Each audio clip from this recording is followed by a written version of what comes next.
We often stumble or trip, don't mean to mumble my shit. I'm chewing on boulders and bricks, complete with a soda and grits. It seems the order I get, can't leave, don't know where I've been. I mean to sober my mind, detoxing, I'm holding the wine. We talk but she blowing my high, no sense of controlling the riot that's boiling inside. I'm blowing her mind, wow, she blowing on my blunt to ash shit. I'm blunt, no asking, I form from passion. Now on to classics, a living, breathing legend. But I'm up for practice. This world is plastic to another bastard. I said, round and round we go. Where we stop, no one knows. Round and round we go. Where we stop, no one knows.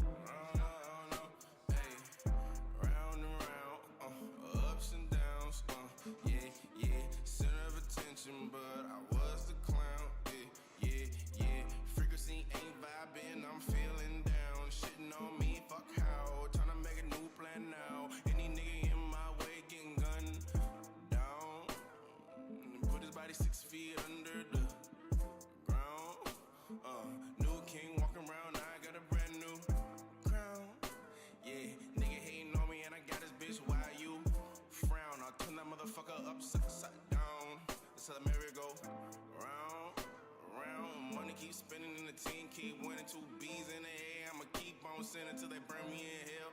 But oh well, I'm the hottest nigga out. Ouch, don't touch me, bitch, just bounce. Get the fuck off my couch. That's my ounce. Round and round we go. Lost your mind. Waste my time on no. I'm on mine, 24/7, I'm on that grind. I gotta get mine. Make sure the team shine, we doing fine, Fuck with mine, I'ma do time. I'ma sleep in my cell, I'ma do fine. Time gon' keep on spinning, Time gon' keep on spinning, Round and round we go. Where we stop, no one knows. Round and round we go. Where we stop, no one knows. A miracle in the making. Pen strokes when my soul feel vacant. Getting hard trying to find a replacement. Open up your vision, every verse does LASIK. It's hard to relate. Everything feels basic. Following my heart, can't phase this. You running out of time. Too easy when I chase it. I'm busy getting a grip, finding a balance, no challenge will slip. Caught from a floor, she served me a zip. Loving her eyes with a blade on her lips. Once in a while, it's cutting too deep. Dragging the brush in my head when I sleep. Pain is a beauty and anguish. They cannot fuck with my language. I enjoy when it's dangerous, so I hang from the cliff. One hand pulling strings when I switch up the riff. The other a torch to light up the spliff. Leading the pack as I fall to the ground. Land on my feet, then I float in the sound. Can't skip rotation with merry-go-round. You wanted it pathetic, you could feel this. The synthetic, I'm a realist. I'm a grind off a heel flip, unsolved problem. I'm the wrong one to deal with. Study the finest of arts while searching for truth. Working to grow. Tap into my roots. Blunt in my hand while she's playing the flute. They're causing me issues. I chuck up the deuce. I step up the bat. Man, they treat me like Bruce. Round and round we go. Where we stop, no one knows. Round and round we go. Where we stop, no one knows.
And welcome back to the Ultimate in Gamers League, where gamers go pro.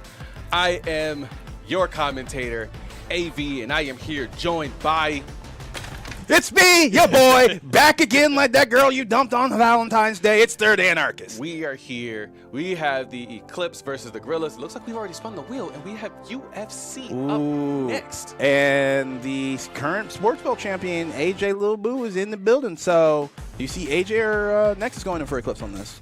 AJ or Nexus? I want to say Nexus. I would like to see Nexus going in for this, so that I can see him get more reps in UFC. I mean, it's not like he's bad at it, but I really like watching Nexus when he plays UFC. So AJ's wash. So anyway, he joins an elite group of few watch players of Hydro and Cutter. So all right, and is that Stars has a do-rag? Yep, he does. Yo, Stars has a do-rag. So it looks like we're going to get the head-to-heads rock, paper, scissors here in a second. So. Yep. Yeah, he does. All right. And it looks like Jeezy and AJ are going to be doing rock, paper, scissors here. Yeah, Jeezy, in don't just do a that. little bit. And, oh. Now, the Gorillaz can do exactly what the Ghost did yesterday. They can choose either to play this game or send it back to the wheel. And we saw how the Reapers did that yesterday and won both games because Hollywood and Cat are just, at this point, they've manipulated the wheel. They have manipulated the wheel. They read them electromagnetic waves in the air, and they just like, woo, man talk, and just change it. So one thing that I got to say is that UEL, we are an esports organization that is planning on taking over the world, like Pinky and the Brain. I'm pretty sure we'll have also that level of consistency too, but continue. You're wild. You're wild. All right, so let's see here. Who do you think is going in for the Gorillaz? The Gorillaz, I'm thinking either Sky Guy or the new rookie Vape. Both of them are very competent sports players, and Vape is actually a good friend of Pop Candle. Oh, so Eclipse has set up for this, by the way, just in case you guys wanted to know. Meaning they get choice of weight class first, and then ring, I believe, is the only other option available for this game, right? Okay. So weight class, then ring, which is a very minor thing. But like I was saying, Vape is a personal friend of Pop Candle, one of my players. And during Combine season, we actually invited him over to one of the Friday Cobra practices. And the dude's really, really good at sports games. Has some good shooters behind him, too. And also wouldn't look like it, but plays Yu-Gi-Oh! In a few other strategy games, too. So the dude's really well-versed. And, like, not like, oh, yeah, I played Yu-Gi-Oh! Back in the day. He's like, nah, man, I've been doing this. And I looked at him, and I looked at some of the other Yu-Gi-Oh! Players in the group, and they all just started, like, talking about Yu-Gi-Oh! I'm like, God, you guys are losers. So, yeah, he plays Yu-Gi-Oh! We got a history with Yu-Gi-Oh! Stop. But that being said, I think Vape would be a good option. And also, once again, Sky Guy, who's a veteran of the league and who's been one of those just sure staple. Oh, we're going with Stars. Okay. I think Stars plays this too. Like, that's not a dig at him. I just don't know. I just haven't seen him play or remember his gameplay. So maybe it's just one of those situations where the one time he did play, it wasn't that much of a match or a contest, and whoever was playing. Right, and one thing that that you also mentioned is you said that because Eclipse has set up, they get to choose weight class. Right? So what weight class do you think they'll get to choose? They will choose. When it comes to UFC, it's a very interesting game because there's no best fighter. There's no person who truly has stats that it's just like, well, there are a few, but like there's no just like hands down. All right, so we got Charles Oliveira, and then I didn't catch the other name. But I do believe it's going to be Stars in the golden trunks and Nexus in the gray trunks. No, backwards. Nexus in the yellow trunks and Stars in the gray trunks. Looks like we got Rocket League coming up next. And that's unfortunate for Nexus because this is one of the games I saw him actually practicing before. Ooh! Knocks him right on down. Is he going down with him? No, Machev is a wrestler and a submission art specialist. Like, he has good striking, but, yeah, you don't go to the mat with him. Shot there. All right, good leg kicks. Step in, step out. Leave with the jab. Really aggressive. Machev needs to start using the jab to kind of create space and create opportunity because right now he's just responding to everything a second too late. Good mid kick. Inside calf kick. Jab combination. Goes for the takedown. Good sprawl. Good sprawl. Really good. All right, stands her back up. Yep, nope. I'm not playing that game with you. Good head kick. It wasn't a counter, though. Kind of just grazed through the guard. Good jab. Overhead haymaker. Nice inside, outside calf kick. That lead leg of Oliveira is taking a bit of a beating. There we go. Start going for that calf because that starts. Ooh, good step in. Go for the body. Go for the body. There you go. Nice calf. Was it a side kick? Step in. Jab solar plexus. They're going back and forth pretty well. Oliveira's controlling a lot of the space, and if the round was to end right now, I think Oliveira gets it just because he's been able to deliver constant hits, and he has 2 impactful hits over Makachev's 1. Once again, steps over to the kick. Good block. Looking to go to the leg kick here. Steps in, glance blow. Good left. You see those jabs that Oliveira's doing? It's giving him the opportunity to land these other blows. And if you're constantly getting jabbed in the face, you're going to block high. And there you go. But you don't want to take him to the mat, so just go ahead and back up and let him go. With that beautiful And one thing that I'm seeing with Stars is that he's trying to keep that spacing, but he doesn't know how to react. You see what I mean? Yeah, I think he's doing a good job. The problem is he doesn't know how to enact Machev's game plan, which is, there you go, that's a good shoot, but you lose that. Knee to the face, those uppercut, break the clinch. So we'll keep an eye on that as this fight continues. Yep, Stars is Machev, and then Nexus is in the red gloves with Oliveira. And you can just tell the difference of being able to enact your game plan. That's how actually fights in the UFC really work. Granted, luck is time and preparation. Preparation meets time and opportunity is what luck is. But in this game, you control a lot more of your space. So there's no such thing. There's not as much of a likely of you getting a one-shot lucky KO. But Nexus is doing a good job of picking apart Stars and making sure the distance is controlled by him. Look at him whip his hip. Yeah, honestly, that's what I really like about Nexus. He's controlling the game at his own pace, right?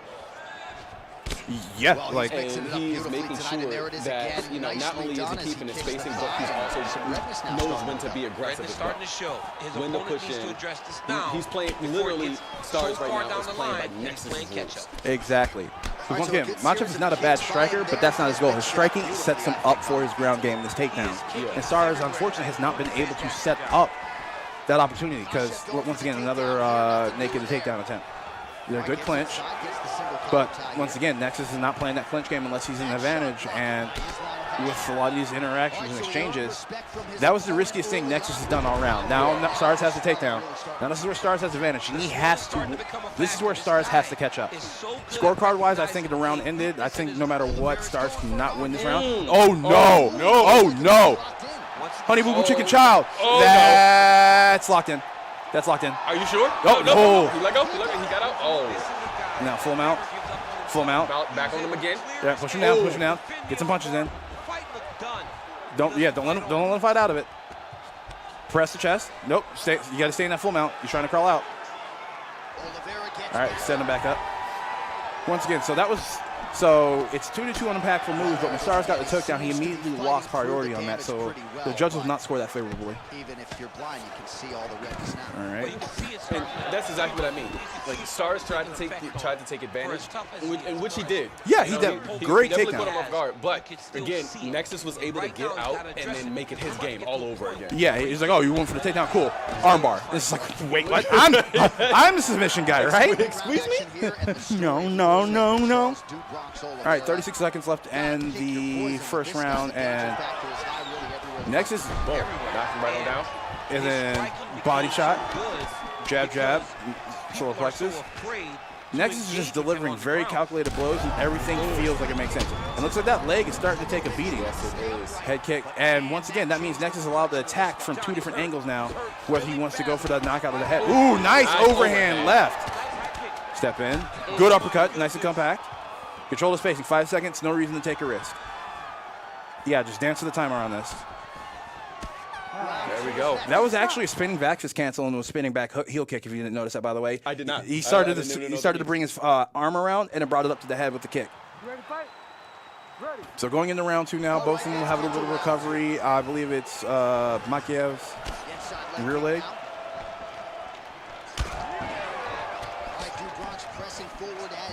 And the exchange is going back and forth. So right now, I think he's standing in traditional stance. Southpaw is left hand forward, right? Yeah. So he's in the traditional stance to probably protect that back leg, which is the smart idea. But the thing is, good attempt. Oh, counter to the single leg. A knee and a jab, breaks it back up, immediately gets back to standing up. It feels like Nexus just there. Ooh, good inside uppercut. Now that stance has changed. And that leading leg that got damage shocked early in the first round is leading now, so I you don't might. think it's a really good idea that he does that. That he leads with that damaged leg. The problem is certain interactions in the game will cause your stance to switch. So having the wherewithal to switch it back is where you need to have ideas. We'll keep that in mind. But also, when you have that injured leg as your back leg, a lot of your strikes aren't as powerful because now it's your plant foot. Right. So it's a double-sided sword. Yeah. Because swords can be double-edged and still be safe. That's a reverse blade. Oh, that is true. I'm sorry. No, right. no, You got it. Like Claymores and Bastard swords. It's pretty swollen now in that jaw area. All right, and That damage- leg, once damage again. He's taking advantage of that. Again, Stars is playing by Nexus's game. Yeah, I don't, Or Nexus's rules. Yeah, exactly. It's just one of those situations that happen where UFC, where in most situations, a lot of strikers struggle against wrestler grappler types because once they get in, it's a lot harder for them to deal with it. And then you have situations where they get on the mat and it's their training camps worth of ground game versus somebody's entire career worth of ground game. But Stars just hasn't had that opportunity, and Nexus is playing this how I think most high-level strikers in the UFC would handle it. Keep it still. Ooh. So that's a head and the leg he has to worry about. And once again, he's going back to attacking that leg. The second that other body part starts glowing, he's like, all right, I got to defend this, go straight somewhere else. And you see Stars keeps doing that same kick, and Nexus sees it. And he got hit by the first one, but then he was able to start blocking it. And you see how Machiev, I can't pronounce his name, but you notice that. Ooh, you notice how every time that leg gets kicked, his body just reacts even worse. It's going further and further out on contact. Right. So that just means I think you should have committed to that. If you're in a situation where you're at like with Stars right now, you just have to start committing to the takedown game and hope you can beat him there, because right now, standing up and boxing with him is just not working for you. No, not at all.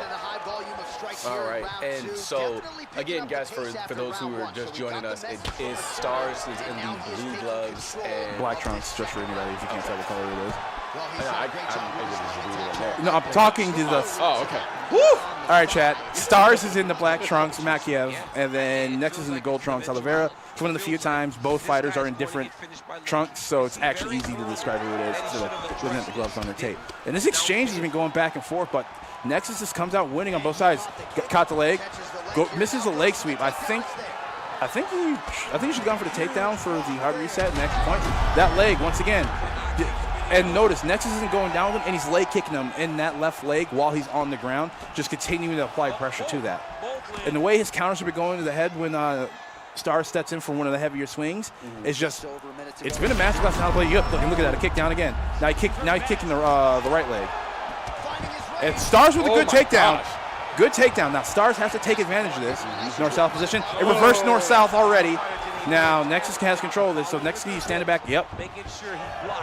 Stars has to get back up because Stars stays on the ground.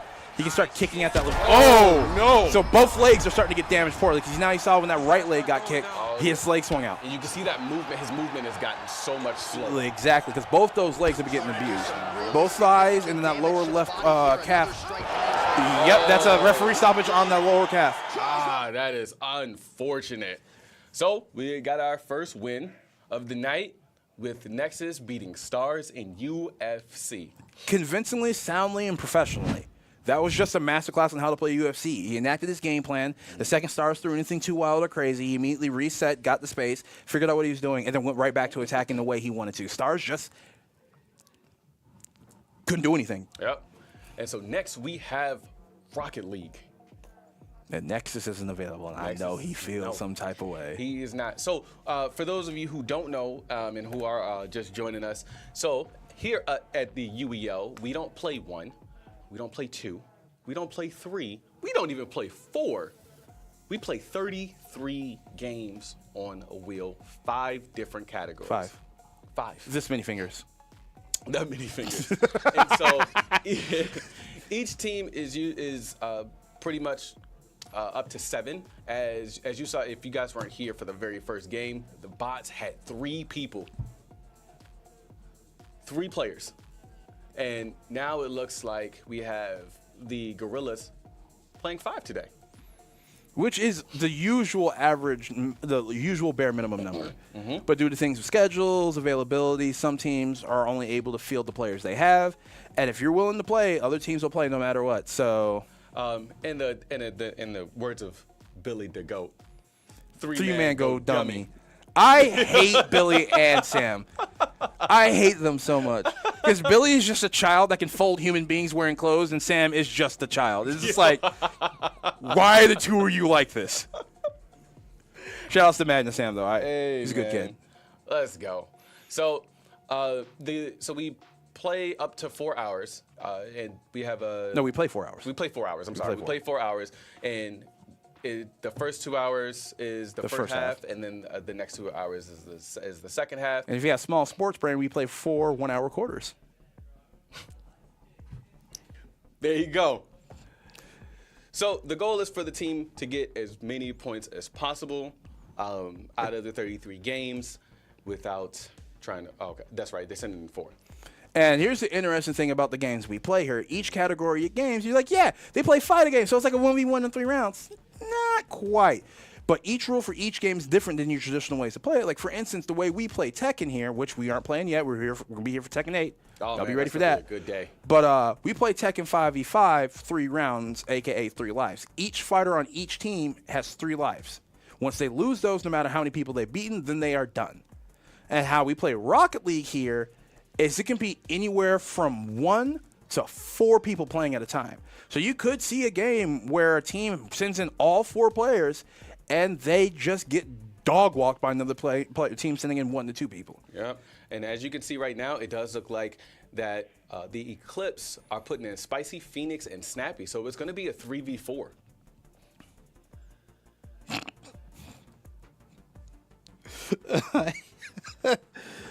And I think that was a really good idea for them to put those 4 in so that they could get a reset. Oh no, the Gorillaz. No, I'm not laughing at them. I'm not laughing at the Gorillaz. The Gorillaz made the right decision. It's a max. It's up to 4. Put everybody in. Get a full reset. Yep. And that's why a lot of these games are very interesting in how we play it here, because some of the traditional sense was like, oh well, if we only need 1 person, and I know for a fact my 1 guy can beat everybody. It's like, cool.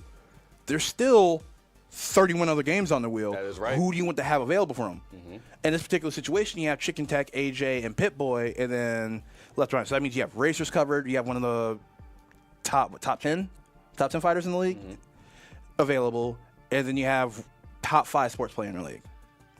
So you have really good coverage left on the other side for Eclipse. So doing the 4th person takes away from that ability to cover the entire wheel. Whereas the Gorillaz is like, why would we send less than 4 and have a straggler, and if a game comes in, and be behind? That is true.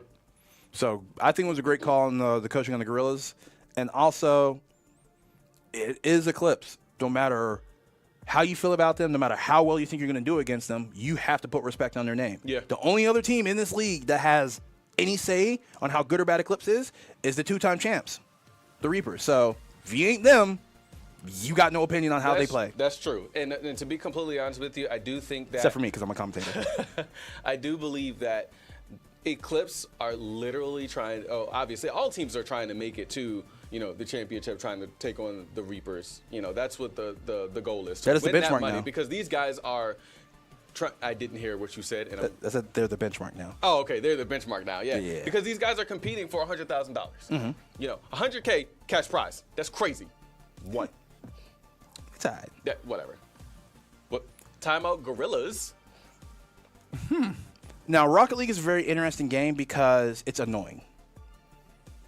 That's it. That's the tweet. That's the tweet. It's annoying to set up, and it's really weird intricacies of getting in them because there's like if my memory's right, it's create lobby. Create lobby sets parameters, and then like an invite code that has to go out. And on top of that, it's one of those games where Ricky said it, skins equal wins, baby. So a lot of people mess with their Ricky. When I grow up, I'm going to be like Ricky. But the game is, there's a lot of just really simple things in there, and then that's if you want to look at the surface level. Then when you go to the next step, where it's like, how do you want your air rotation control to be? Do you want a sensitive? What percentages is it at? What axis is your axis points, and how are you going to put yourself in control? So I think the Gorillaz called a timeout just to be safe, not to get penalized, and honestly, that is a lot better.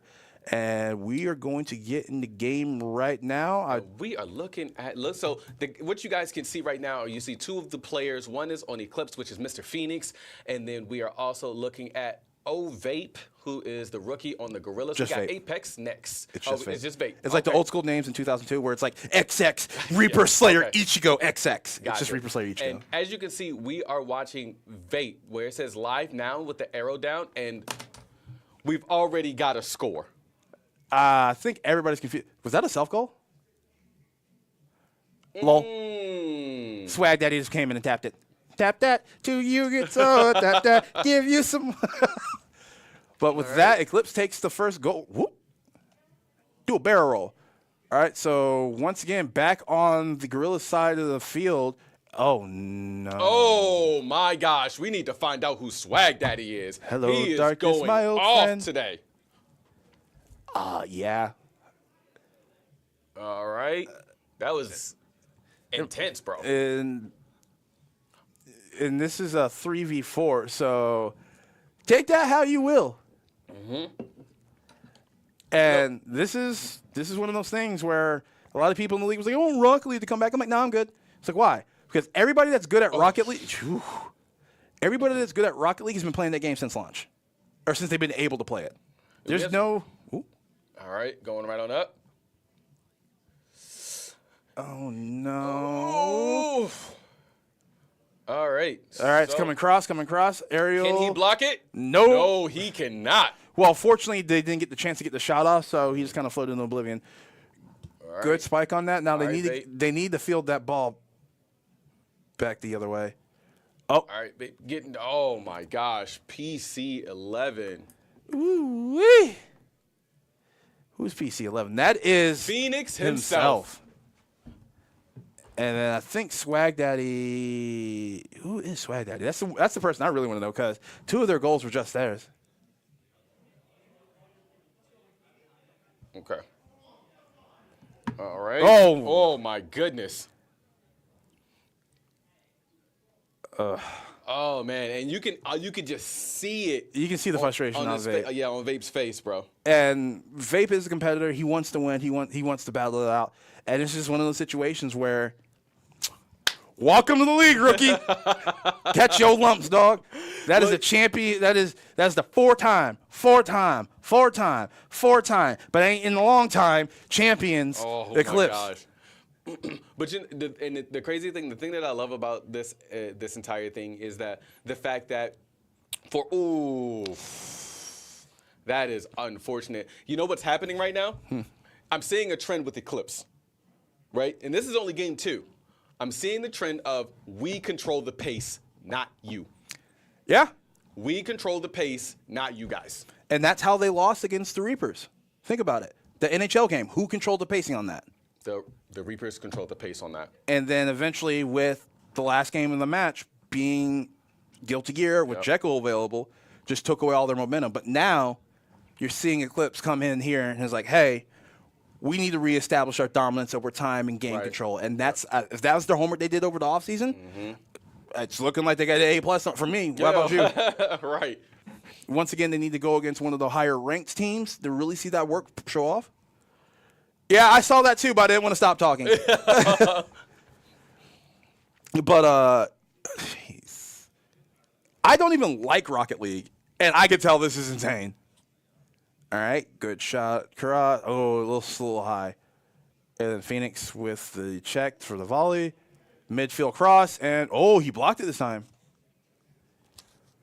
But with like I said, if the Eclipse spent their offseason working on getting control and pacing in games, I think they're doing a great job, and they have to go against one of the higher ranked teams to really see if that offseason time and practice paid off. Jeez, another Swag Daddy. There we go. That's AJ Lil Blue. That's the homie Jack Hollow.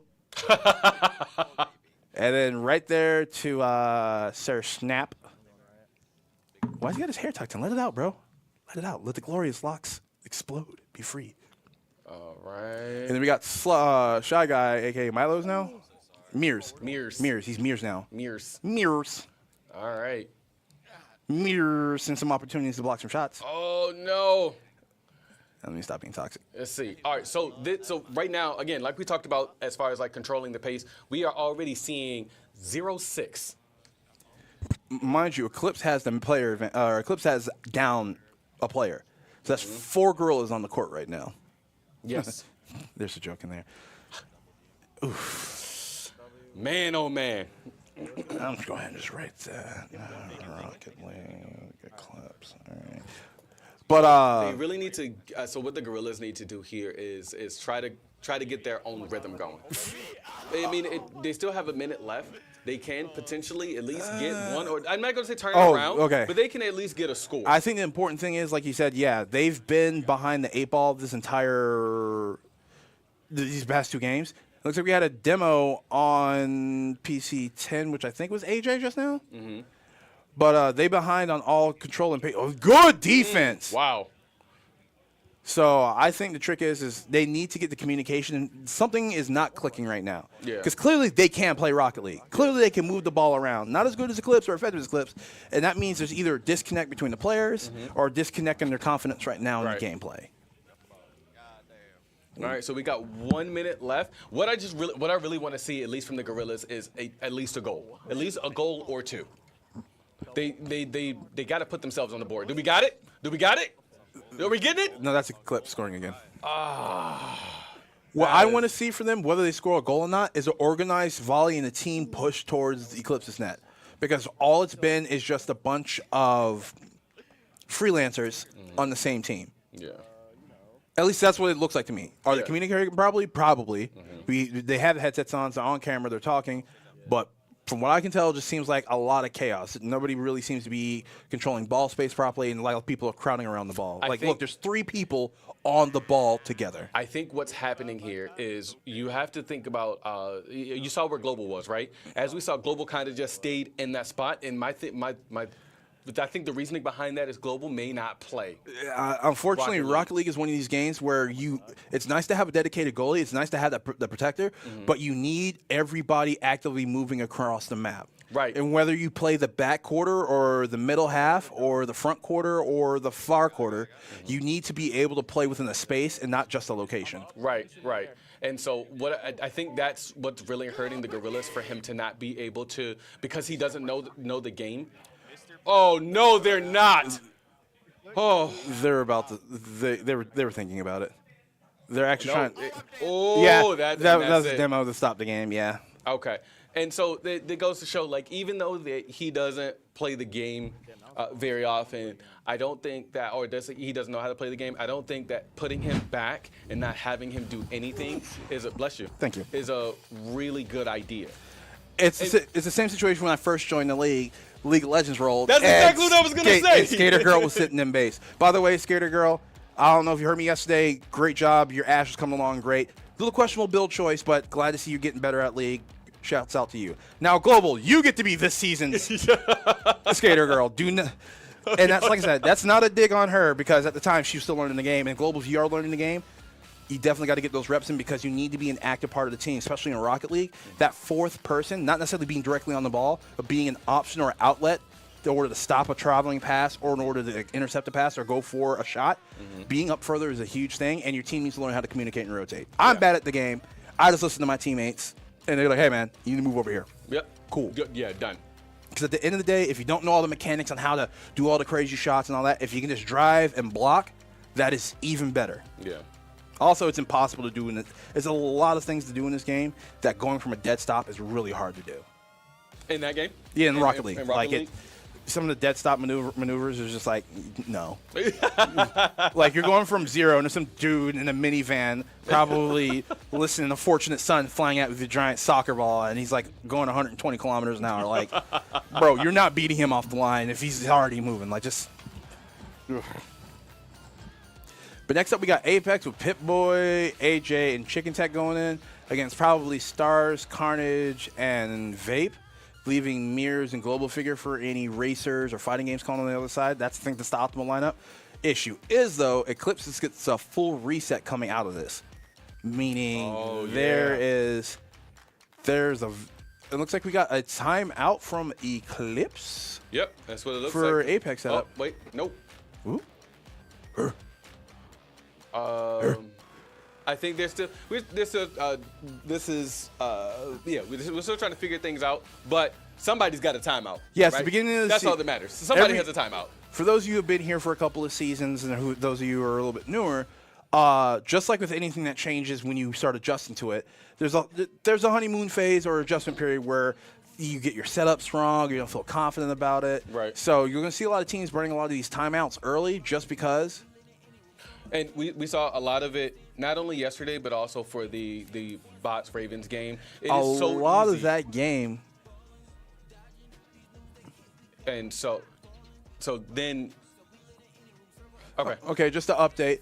Gorillaz did use a timeout for Rocket League, and Eclipse hasn't. So there's no other timeouts been used. So it's just the 4 timeouts with the Gorillaz and 5 left for Eclipse. But as I was saying, as you come into this league or come into a new season, there's new games, new setups, or people a little bit rusty with the returning of old games. So it's just like, yeah, I play Rocket League at home, but I just invite you, mean you just go play ranked. Mm-hmm. Here, I have to get up to 7 other people into a game. And then I got to do everything right. You have to do everything the UEL way. Exactly. Through the UEL rules. So, like Third said earlier, like we play all of these games, but we don't play them like a traditional game. You know, like you would traditionally. Yeah, right? Like if you do a 1st to 5 in Tekken, that's how you would play it outside of the league. Exactly. The league, yeah, it is a 1st to 5. First to lose all 5 players. Mm-hmm. So. I love that. I think that's amazing. Cooking. Nom, nom, nom, nom, nom, nom, nom. Delicious. Man, let's see here. So, Apex, right? So we got Vape going in, we got Global going in. Stars? Yeah, I said Stars. Okay. Oh wait, and it's already up there. I'm bugging. Yeah. And then we got Chicken Tech. It was Chicken Tech, AJ, and Pit-Boy going in. Pit-Boy. And Eclipse had the setup priority on this, so they chose Team Deathmatch. So now here's the thing. Mm-hmm. As much as he gets on your nerves, as much as he yells at everybody, as much as he makes bad arguments, at the end of the day, Stars is a phenomenal shooter. That is one segue into okay. And keep it a stack. Yeah. Like him, dislike him, you got to respect the gameplay. Mm-hmm. And then you have somebody like Carnage, who is a phenomenal shooter and probably one of the other top 8, top 10 Fortnite players in the league. So Apex, though there's no building, has a lot of twitch shooting, a lot of mobility in a high-paced game. Mm-hmm. So you have those two going in with Mirrors backing them up. I think if there's a game that has rolled out of these 3 games, I think the Gorillaz had their best chance of winning. This is it right now. This is the Gorillaz' chance to get that point on the board and stop the game from sliding. Because one thing I have noticed, they have a little bit of an issue getting back from behind the 8 ball. Now, once they're ahead, though, or they're dominant, it's the tie game, but it's a strong, we got this, not too many issues. But once they start getting too far behind, that's where I see a lot of the issues coming up. And that's where I hope they get this win, and in order to continue to keep fighting in this match. The one thing that I will say is, I've at least being in the league or being a part of the league for, 2 seasons now, is that there are a lot of teams that play off momentum. Yeah. A lot of teams that play off momentum. And we got the next spin coming up right now, and it looks Eclipse got the Pathfinder lock-in, followed by the Gibby. Oh, Pokemon's next. Hey, let's go! And then AJ locking in the traditional Bloodhound, and we'll see who they're going up against right now. So you got mobility and radar detection, and then... Wait, what? Where did the Wraith come from? Oh, it's the other team. That confused the heck out of me. All right. Here we go. Excuse me. All right, so we're looking at AJ on, I think he picked Pathfinder. Did he pick Pathfinder? No, it looks like Gibby. AJ, just pick a gun. It's not rocket scientist. Jesus. All right, so AJ on the Bloodhound pushing forward. You see how interesting he puts it? Leading the charge. Well, he's on Pathfinder, and Pathfinder has a grappling hook ability that allows him to traverse terrain really fast. Oh, okay. So if Pathfinder kind of gets caught in a weird position, he can just Batman out if he needs to. Just straight up nope, leaving. And this is where one of the issues... Ooh. Remember, that's the sports belt champion, not the shooting champ. That's true. And what weapon is he using? That is the Havoc. Is the energy... that was the Havoc. Okay, he's a switched alternator. So the Havoc's the energy weapon with no damage fall off and a little bit of a spin up time. I think they kind of gave it a little bit more because it used to be a really slow spin up. But it's an energy weapon, standard fare, and then Bloodhound trigger. And it looks like we got 2 people downstairs, so they're hiding inside. Good push. Oh man, I thought he was Good taking trade out for the too. Rampage. All right, now we're watching Stars. Oh, I can't. I want to see what he's gonna do. You know, he's got those young man reactions. We're still on AJ right now. Are we? Yeah. Oh, it says live now on Stars. Okay. All right. Bottom Cool. left is player There we name. go. So we're still looking at AJ right now on this Bloodhound pick. PC3. Oh, Okay. no, wait. Now, I believe we're on Chicken Tech now. Yep. Yep, we're on Chicken Tech now. All right. Chicken Tech with the G7 Scout. I like that weapon. It's a personal favorite of mine, but playing from low position. So that was the actual. There you go. There you go. No. Oh. You're not winning that exchange. Good fall off. That was I like the fact that he was able to, you know. Yeah, it's like, oh, I'm knowing your terrain, knowing. Oh God. Okay. No, that's a good game. Having that map awareness, knowing where you are, perfect. Yeah, he jumped up there because when you're running the G7 Scout, especially from in the crates, Oh. up above, buddy, up above. When you're running the G7 Scout like that, you want to be at the high ground, and if you're not able to get control of that high ground, ooh, the Gibby bubble. Chicken Tech doing a great my job gosh. of fighting Chicken inside Tech, the let's bubble. Go.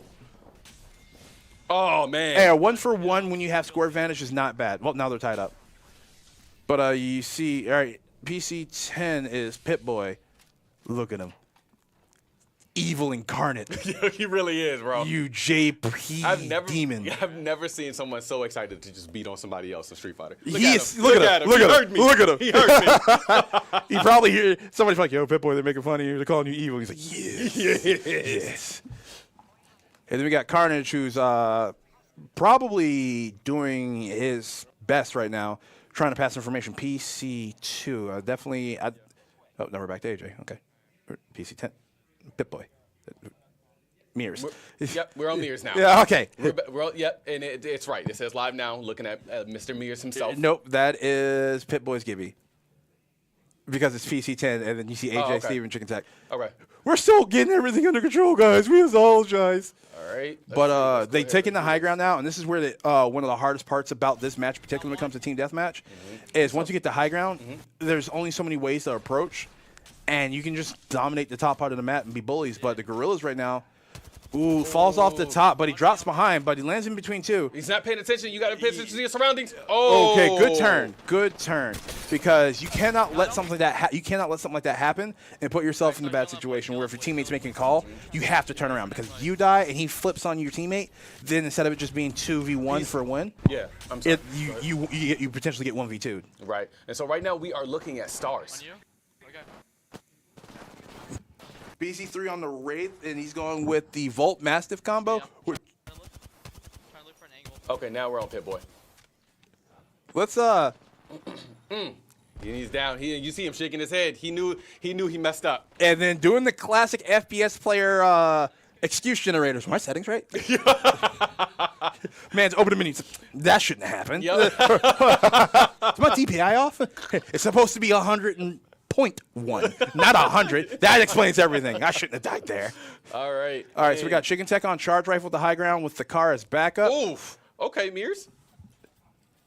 Yeah, that's Mirror. Ooh. Oh no! Get out of there! Get out of there! Nah. He shouldn't have stayed up there when he first started getting shot at like that. Well, the thing is with charge rifle. Oh, he's doing the same thing.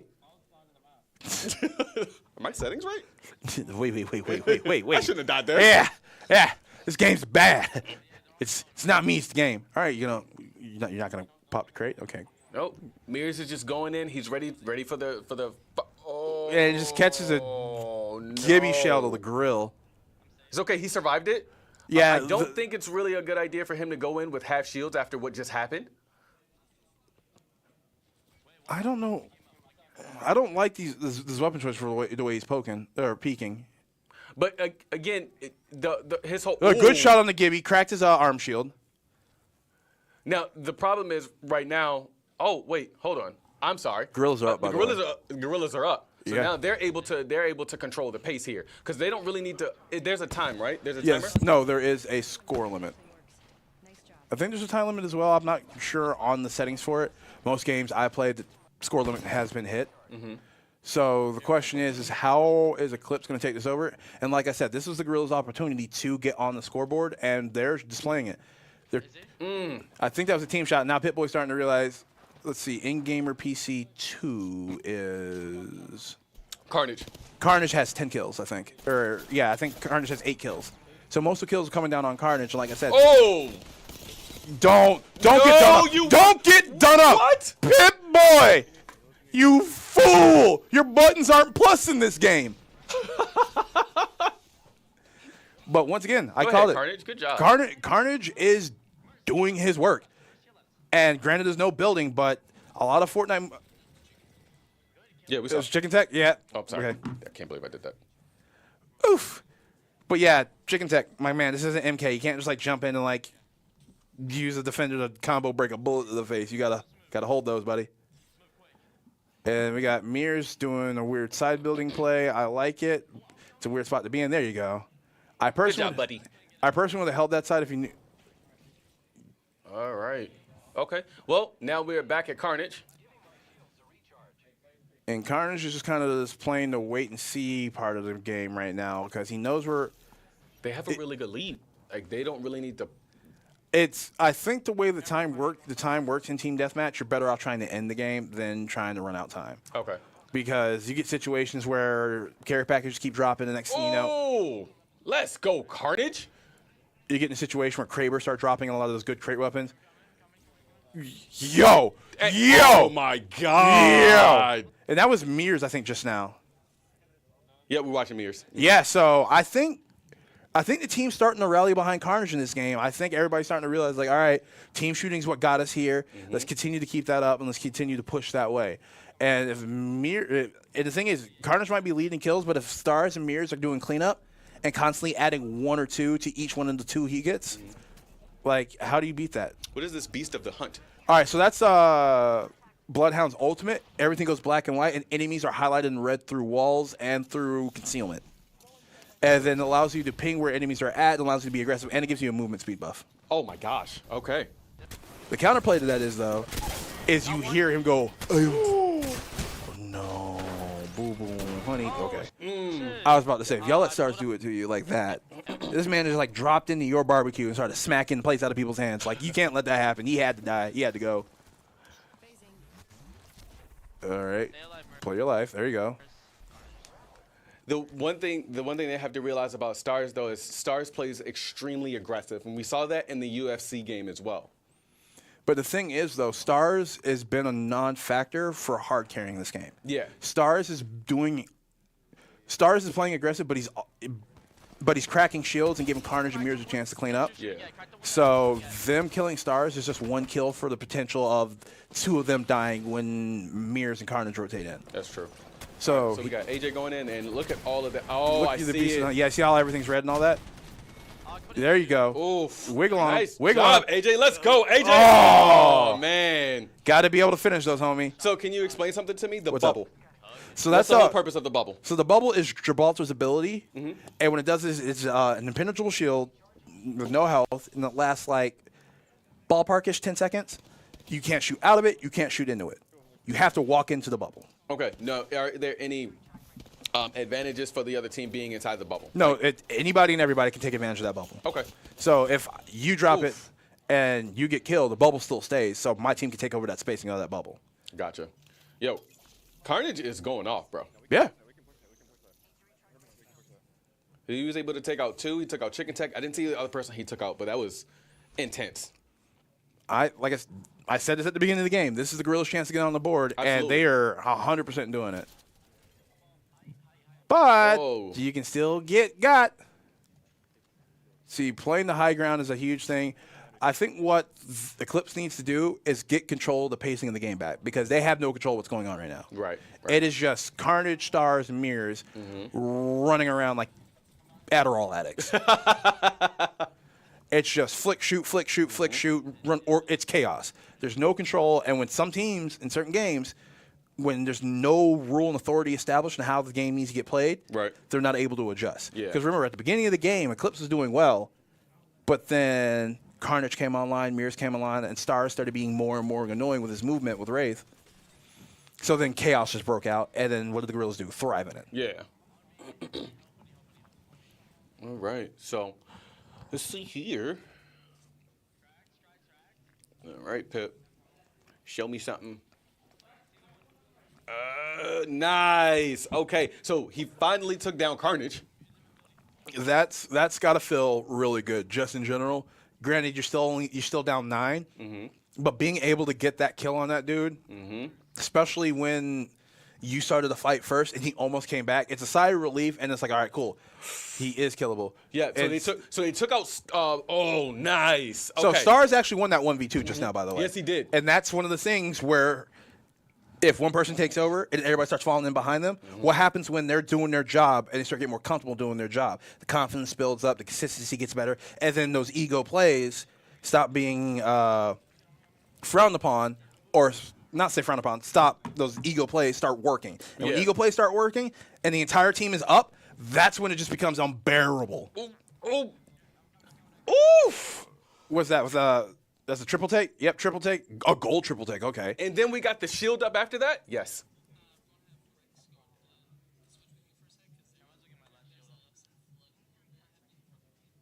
Okay. All right. All right, so just back and forth right now, and it's 29-18 favor of the Gorillaz. And it is looking... This is looking like pretty much game over. And that's one of the things that you have to really consider when you look at the Eclipse new lineup, right? Is that they're adding a little bit more fighting depth when you have Chicken Tech and X-Ray potentially in lineups, but you're sacrificing. So it'll be interesting as we go along the season to see if this was an improvement or a lateral move. I don't think the acquisition of Chicken Tech and X-Ray were there to shore up on anything. I think it was a decision that made sense, especially the way the availability works. So what we're going to see is not so much an Eclipse that's always shooter and racer focused. We're going to see an Eclipse that's able to adjust a lot better going into certain matchups. All right, so we are watching AJ right now. Jack Harlow with the headband. All right. Why he looked like he took a double stack of Adderall before he came in, his lips were dry. Look at him. Did I get my chapstick? All right, so Beast of the Hunt got about 12 seconds left. AJ's been doing a pretty good job of just working within the space that he has. But as it stands right now, it's just been a Gorillaz dominant game. And would you say it's been dominant from the Gorillaz because of just better gunplay, or would you say better Chaos. Yeah. Eclipse started the game up about, was it like 5-1 early? And they started to establish the rule and the authority of controlling the pacing of the game. And then Chaos broke out, and they've been on the back foot since. Now that number between them and the Gorillaz is getting smaller, that is a good opportunity for them to get back into it. But the problem is when you go down almost 10+ kills, and then one of the underperforming players with Stars, who still had like 4 kills, starts warming up even past that. Now you have Carnage with 9-10 kills. Yeah, like Mirrors Stars with just 8 warmed kills. Yeah, and it's Stars now with 7 or 8 kills. Like that entire team. You're giving him time to warm up and Exactly. Because not everybody's good right off the bat. Some people take a little bit of time. Exactly. So Carnage came online immediately. Mirrors followed behind him. Stars being the slowest on its uptake. Now all 3 of them are online now. So good luck. And we see Stars burn Wraith Form to the top roofs, try and get up there and contest. It's still up but 9. With that Gibby bubble, you really can't shoot through that.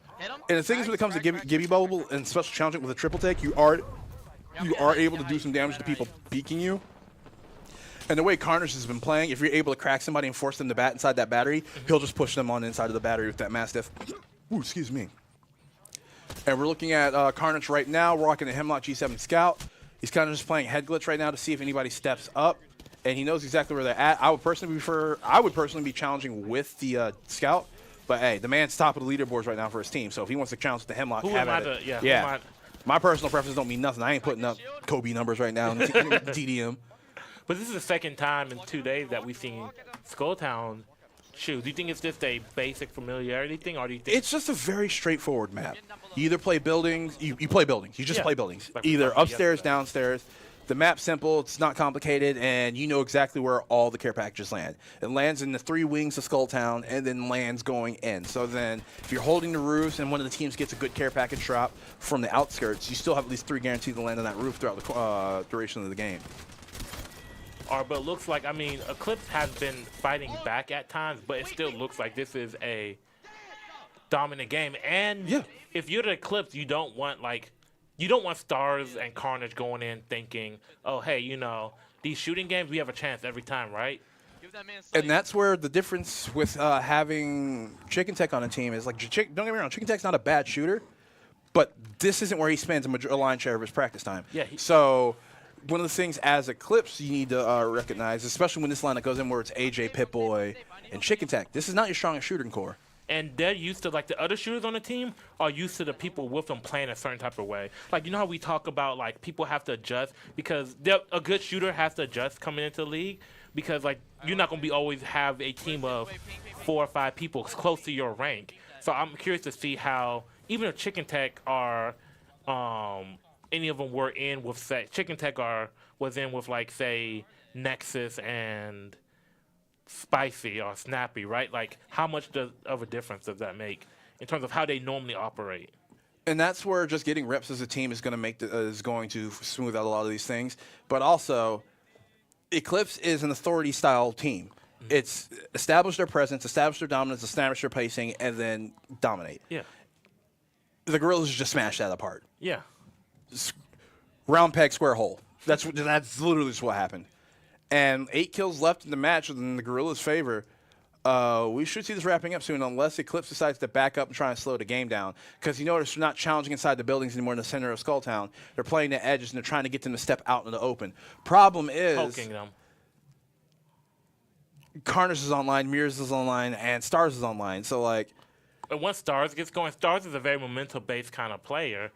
And then him beating them in Apex, like, he's going to be hyped after this. yeah. And that was Mirrors that got down. I don't know why he challenged that. I don't know why he stayed there. Might have got caught out once he landed there. 12-point lead right now for the Gorillaz. Just need to just tighten up a bit and understand what they're doing. They're pulling to the edge, so you need to work some of these high grounds into a lot of your approach. Because instead of just running at them from inside the town and running down these shooting lanes, you need to continue to press your advantage and keep doing what worked. Adapt swarming, to it. swarming. You need to swarm effectively. Running at them in a straight line is not what you're doing. Notice they're doing these pings. They're like, hey, they're up over here. They're up over here. They're taking the high ground. They just got to adjust on how they're approaching these attacks now. And you see Stars running up with a Kraber, which is what you want to be doing. You want to be flanking. And good body shot, 110. And he ends up dying for it. But let's see what's happening right now. So it's about 13. Wow, somebody has 21 kills. I'm pretty sure that's Carnage. Yeah. With too many shots on that. And the ADS time, I think, is what got him there. I think he just hip fired those last couple of ones and just pray you get there. Pray and spray. Pretty freaking much. 4 points left for the Gorillaz to score to secure the dub of their first game on the day. First win of the season comes to them via Stars, Carnage, and Mirrors. Like, great. And it looks like, I don't know if they're communicating properly or not. Don't look like it. I think we're just getting wide eyes and fish mouths going on. I mean, they probably think it's too far going at this point. If I had to imagine. And they're playing the pace. They're playing around the drop there. Yeah, and that's another interesting thing about Team Deathmatch when it comes to these care packages. It's free cover. Yeah. You don't want to stay away from two cover. And him being better at the game, he knows how to maneuver around that a little bit better. Exactly. So Stars is approaching the high ground. He just got hit by Bloodhound's ping, so you might see somebody drop down behind him. All right. He's peeking. I think he's blooded. Both of them have shields cracked and taking damage, so now he's backing up and batting before he re-challenges. And then we got Blood of the Hunt open on Carnage. Carnage goes down, unfortunately. And they just need 3 more kills, so I think they just need to tighten up and just start grouping properly. Because now this is what happens when you play with your food, and... One more kill, and it's wraps.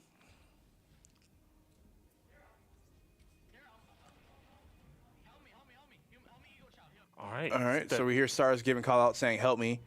Buddy, just continue playing the way you're doing. You don't need to do anything extra. You don't need to do anything crazy for the last kill. Just get in there and get the job done. Just need one more kill. Exactly. And a Gibby ult right there. Gibby ult just lighting mirrors up. And and there we go. All right, so that is victory. And that is victory 1 for the Gorillaz. Gorillaz taking Apex down very convincingly, and I called it at the beginning of I called it before the match started. This is, if there's a game they wanted to get on the board with, this was it. And With that lineup, yep. And now we have Pokemon coming up, and it is completely set up. So that should be. So Eclipse has full rotation right now, and for the Gorillaz they have between Vape and Global, I imagine Vape will be the one going in.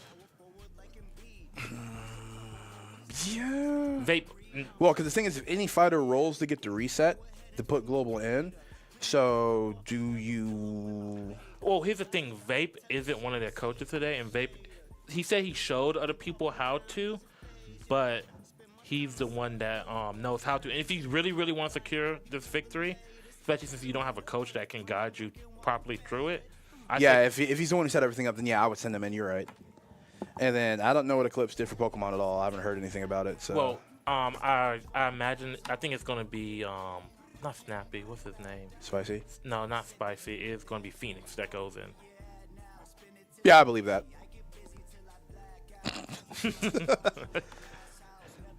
All right, so We are actually gonna be also watching from the perspective of the Gorillaz. the Gorillaz. Yeah. Okay, because they're on the main. Yeah. They're on the main unit. Okay, cool. So, like we described yesterday, Pokemon is a 1v1 game, but it's a doubles format. First team to knock out.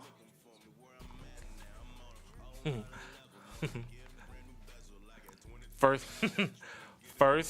team to completely knock out the other team is the one that ends up victorious. So, Yeah, it's video game dogfighting. yeah. So essentially, what we do is we have. I choose you, Pipple. They're in two separate rooms, which each of them having somebody watching them, making sure that they're not watching stream or anything nefarious. Nefarious. And only coaches and the player are allowed to be there. So this is the first time we've seen it play this season. It's rolled up in every game, and every other game has been forfeited. But these two teams did a good job of making sure beforehand that they had their stuff correct. That's crazy. Not like it came out in the GM meetings at all. I mean, Get your teams lined up before the match starts. I mean, if that's anything, that's a theme for this weekend. So It's far. actually a theme for the league in general. It's like, hey, if there's anything important to do before the match, do it before the match, not when the thing happens. And you've seen teams lose games that they shouldn't have lost, lose matches that they shouldn't have lost because they didn't have everything completely set up. 3-man go dummy. But we have one rookie total in this match today. We have two new people to teams, but we only have one rookie, as opposed to some of these other games this weekend where we had a bit more rookies, right? Like the Thursday game had 2, yesterday's game had 2, and Well, the thing is, the teams that had rookies available or that were playing rookies are teams that are in the process of rebuilds and redesigns. Whereas Eclipse, a little more established. it's an established team that is just picking up pieces from around the league that they feel like can be important. And like I said, that's why I said earlier, he's like, well, is it going to be a bad idea or an improvement? It's not so much an improvement. It's just giving your team better options to pivot towards when your other players aren't available. Like if Jury's not available, it's all right, cool, so Racer's going to be a little bit weaker. But wait, we have Chicken Tech, so Chicken shorts that up, but we lose one of our more dependable shooters. So instead of it being Racers and shooters, it's racers and fighters. Yeah. So what you're doing is you're just moving 1 point from one column to another. All right, so setup timer is done. So we'll And see. We'll be seeing Vape playing against Phoenix in Pokemon, which you will be spearheading, sir. All right, glad to. Finally, I get to talk about this You get game. to talk about your favorite game. Oh, yep, as I had guessed Just a earlier, friendly reminder. that we are spectating the The Gorillaz. Gorillaz will be who will be watching this perspective from. All right, Rex, take it away. Pokemon. All right, so they're using mental team, so that's Metagross and What the hell is that? it's one of the new. Why that giraffe got a cloud around his neck? Is that one of the legendary dogs? Why is it the giraffe? That's a paradox. So what we have is on the. Oh, that's nice. We have a Cinderace and Fluttermane on one side, and on the opposite side we have a Metagross and what is it called? Not Iron Bundle. It's essentially the paradox version of Raikou's Dragon Electric. What does that? No, keep it simple. So the Metagross, yeah, should be a one-hit KO. Flutter Mane is a fairy type, which is weak to steel and is very frail. But Cinderace can hit the Metagross for super effective Hey, it's damage Nintendo here. Day. Smash Bros. Coming up next. All right, and that is a one-hit KO, so they trade off. And that's a critical. I don't think the crit mattered there, but it was a one-for-one trade here. Yeah, because Metagross is still type. One thing I do know is And a nice Calm Mind setup, which raises your special defense and your special attack. okay. I don't know. So that one's going to be doing a lot more damage now. So let's see who each team decides to put in. So they're switching it in Incineroar here. Now, Incineroar is in this format. Incineroar has been one of the best Pokemon to ever exist in this format. It's won the championship in every format it's been. Couldn't help but routed. notice they didn't have Darkest Lariat. Trash. He has a lot of different variations you can run with him. If they ain't running Darkest Lariat, they ain't running Incineroar. Oh, and then look, it's Incineroar. Shiny Incineroar versus regular Incineroar. Darkest Lariat. And that's one of the things I do remember from some of the older Pokemon games with Incineroar is that... And funny enough, the Incineroar Intimidate, right? Intimidate lowers the attack of both Pokemon on both sides of the opposite field. The only Pokemon affected by Intimidate on both sides is Incineroar. All right, but let's see what we have here. So it looks like he may be doubling in to this Raging Bolt here. That is the but he faked out. His fake out went quicker than the other as whatever Incineroar was doing. But Gunk Shot poisoned. Wow, he's doing a lot of critical hits there. But he's Calm Minding again. So he's +2 on special attack. And +2, which is essentially double his special attack and double his special defense. All right, but let's see what items. Does he have leftovers on? Yeah, he does. Yep, leftovers. You restored a little bit of health. But right now, whatever this Raging Bolt is going to do is going to hurt. It probably can one-shot both things depending on if the Cinderace is running any kind of like focus sash to prevent itself from being knocked out in one hit. All right, so let's see what happens. Moves are getting locked in right now. Attacks getting ready to go off. Oh, but Raging Bolt has a really new powerful move. It's essentially helping. Oh, hand. God. Yeah, that's going to boost that power of that move, and whatever gets hit by this is going to get destroyed. Cinderace sees bounce. So he better hope that he uses it on the Cinderace spot, because if it's on a Incineroar is dead. Dragon Pulse, and it misses. Cinderace was up in the sky, and that's one of the benefits there. But very little damage, meaning Incineroar is probably built a little bit more bulky. Also, U-turn is a normal type move that doesn't really do a lot of damage in most situations. It's a pivoting move. Yeah, exactly. It's not Yeah. there to... And nice switching with the Goldango. So Goldango resists most things that the Raging Bolt wants to do. The big thing is he has a move called Make It Rain. Yeah. Elaborate on that. It's a steel type move that does spread damage, but it lowers your special attack. Good protect. And then Incineroar uses a fire move into the Goldango. That could be a chunk of damage. So let's see if we get some paralysis here. Yes, and then he now has a chance, a 25% chance of not being able to attack. Power Gem is super effective. That shouldn't kill.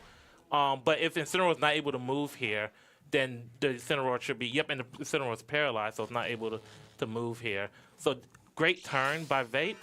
Was able to essentially neutralize anything that Incineroar was able to do. So Incineroar is essentially a sitting duck there. You still want to get rid of it though, because Yeah, you don't want that. You don't want that 75% chance to proc, and things go wrong. and then Goldango dies. So Make It Rain here, and Make It Rain should kill Incineroar depending on how Incineroar is built.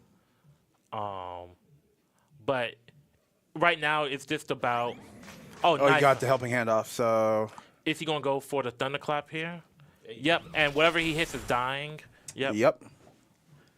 Now the problem is we're gonna start. Are we gonna start to see a sweep through all 6 mons here, or Well, the issue now is Make It Rain did finally get rid of the Incineroar, so that helping hand is gone. But Golden's down -1 attack, special attack stat, right? Just special attack. So now he's so it's a life offset. So essentially, for him to reset it, he would have to switch out. But now you're down 2 Pokemon, meaning you have a lot less flexibility here, and there's nothing on it that wants to deal with that.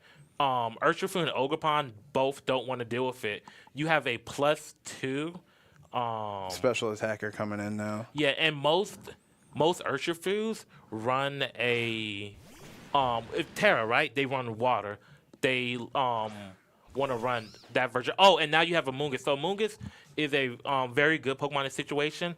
It can redirect a lot of attacks to him. So depending on if he runs like a follow Rage Powder, it's not going to do a lot of damage to him. But you just need right now for that Urshifu to probably go down, depending if it's Focus Sash or not. Which it needs to do. The weird giraffe needs to go. Yeah, no. When having him, is he? Let's see, what variant is he? Is he Water Terrestrialization? No, he's Fighting. Okay, that's not one that you normally run. But even so, he's a really relatively frail Pokemon. Rage Powder. Yep. So all moves are going into him this turn, unless they're spread moves. Thunderclap. Yep, and he's dead. Yep. Because even though it wasn't super effective, Raging Bolt has a lot of special attack, and you doubled it. And he's +2. Yeah, you doubled it. Make it rain. Yeah, so this probably goes Eclipse way just because of that Goldango. So you either have to switch Goldango out, which you can't do anymore because you can because he still has 2 choices to switch it out, if I'm not mistaken. But the issue is whatever switches into that spot is in a really precarious situation. Yeah, I don't. Oh, and the Incineroar does not have Fake Out, which Fake Out would be great in this situation because he's able to interrupt and do a decent amount of damage with. Best case scenario, he'll be able to switch out in Incineroar or switch out Goldango and reset those special attack drops. He needs to do the swap now then because he's -2, so he's dealing half damage now. Yeah, with a special attacking move. But at this point, the only thing that he can hope for is some crits because what crits do is they ignore. It bypasses stat reductions then does bonus damage from the base calculation. Yeah, but that he has nothing to really hit that. That Incineroar has nothing to hit that Goldango. Oh, that not a Goldango. The Mungus. Yeah. That Shadow Ball, nice Shadow Ball into that. That shouldn't kill. Because of that special attack. With the special defense buff. And the special attack drop. Dragon Pulse, and that should kill Incineroar right there. And essentially that wraps up the game. Yeah, it's just. He didn't deal with the biggest threat. He let it set up in his face. And that's where not having a Fake Out is huge, and not having things stabbed to deal with that is huge. And then this is one of the new DLC Pokemon, Ogerpon, Water Grass. Water Grass, neither one of them hits Raging Bolt for effective damage because he resists. Dragon resists water. The Pokemon Company's running out of stuff to do because this thing looks weird. All right, so it looks like a character from Katamari Damacy. So you essentially win right now by Rage Powdering. So the Ogerpon isn't affected by Rage Powder unless it because it's part grass and Rage Powder moves don't affect grass type Pokemon. But the biggest threat is a critical hit from Goldango. So you just at this point you Thunderclap the Goldango. And you Rage Powder, and then you can essentially wrap up the game right here. But he Thunderclapped into the Ogerpon, I imagine, and then make it rain. So unless it crits here, nope. And that's another special attack drop. And you have to realize that Eclipse still has a lot of healthy Pokemon. And yeah. And then the berry, the citrus berry, I want to say that is going to activate. Yes, giving him some of his health back. Pollen Puff is going to give him some of his health back. So that close to wraps up the game. Yeah! And then Leftovers activate. And if you really want to be snapped... And then that boat, the giraffe is pretty much... Yeah, no, this is pretty much GG's right now. Because there's not much... You can't... Even with critical hits, you can't do enough damage. And then you just... Thunderclap. And honestly, you can Thunderclap the Ogerpon because you know the Ogerpon essentially most likely going to do it. See, it has nothing that hits both of the Pokemon. The Ogerpon's useless in this situation. It doesn't do significant damage to either Pokemon that's on the field right now. It's resisted by it. So he's following me. That's smart. If he Thunderclap, it won't do anything. But if he Dragon Pulse, it's just going to kill him. Because Thunderclap, what it does is a priority move that if a Pokemon uses an attacking move, it goes before it unless it's priority. But the thing about it is follow me Is a priority redirects it, and it's also not attacking move. So at this point, you can Dragon Pulse, and it's GG. You saw how little damage. He's healing more from leftovers than just killing one of these Pokemon essentially wraps it up. And he only has one more Make It Rain. He's hoping for crits here. Like, I mean, at this point, it's not a matter of if he's going to win. It's a matter of how long it's going to get stalled out. Spiky Shield, all right. Let's see if he can get a crit. Rage Powder. So he didn't choose Make It Rain, so that's just going to go into the Moongus. And a really cool little thing about Amoonguss is Amoonguss has this ability called Regenerator. When Amoonguss switches out, it gets back 33% of its health. So if you wanted to switch the Amoonguss out right now and protect the Raging Bolt, he can go ahead and do that. But unfortunately, this looks like it's only a matter of time. Honestly, if he just attacks into the Ogre Pond, then that should knock it out right here. But this kind of shows you how an early game mistake can cost you the entire thing. Yeah, the thing is like you gotta respect setups, and that's where like Mons that had the potential for Scary Face, and which that was another popular thing with Incineroar. Shadow Ball, yep. And see, he's gonna do no damage this turn, and something's dying, and then it's gonna be the Ogre Pond dying and a crit. Not that he needed it. Yeah. It's like you just dropped a nuke on somebody, like a one person. That's essentially what you just did. And, yep, just throw out the Make It Rain. Go ahead and get ready for the next game because take that out of the level, brother. This game is over. And it's unfortunate that his Goldango hasn't been able to get a single critical hit off, which is something that it really needs. And that'll do it. And Eclipse wins very handily Pokemon. And the crazy thing is Eclipse's Incineroar was set up better, but I think that Incineroar trade, as crazy as better built their Incineroar was, it hurt the Gorillaz a lot more than them because the options the Gorillaz lost compared to what Eclipse lost is huge. But I think their Incineroar was literally there just to protect the Calm Mind setup. Well, so the issue with if I were to say what the issue was with get diffed.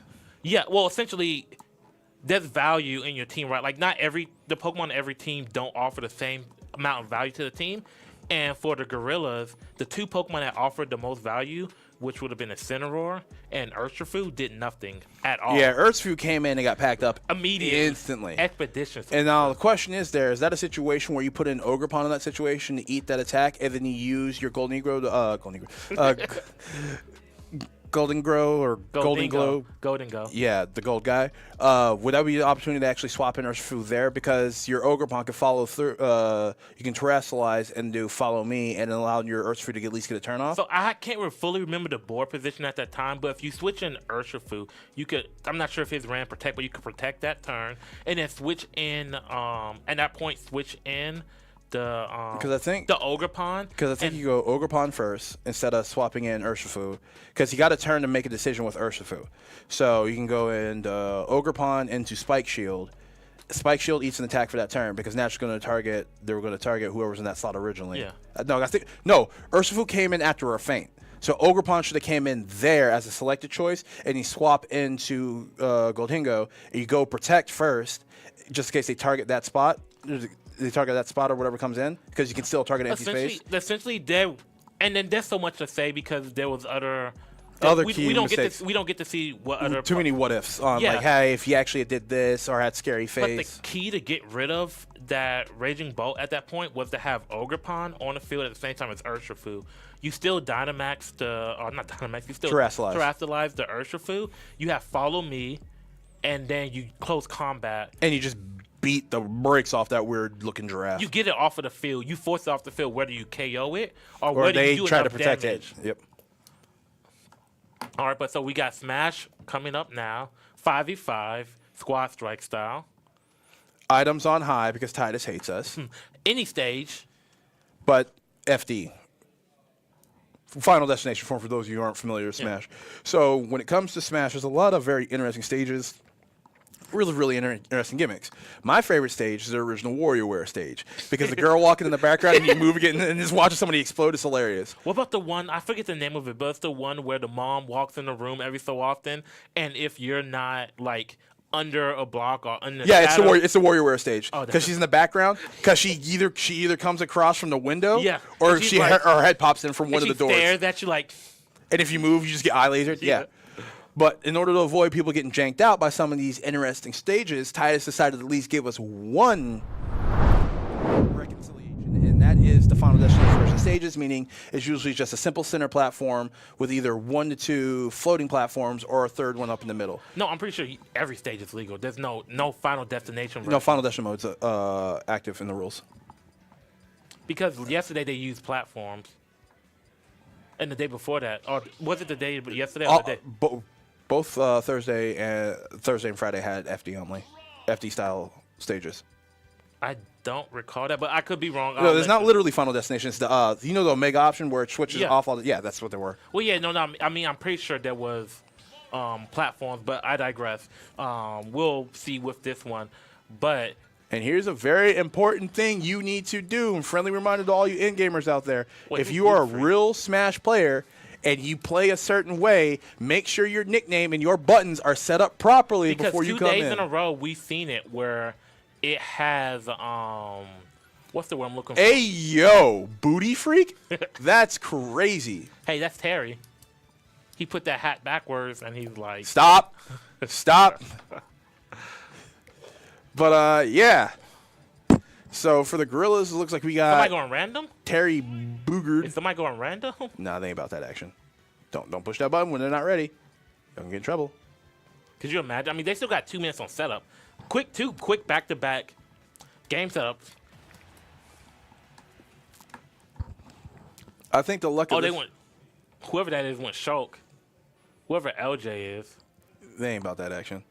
So, we got Terry Boogard, Crowdo, Mario, Kirby, and Link versus Shulk, Ripley, Rob, T-Pain.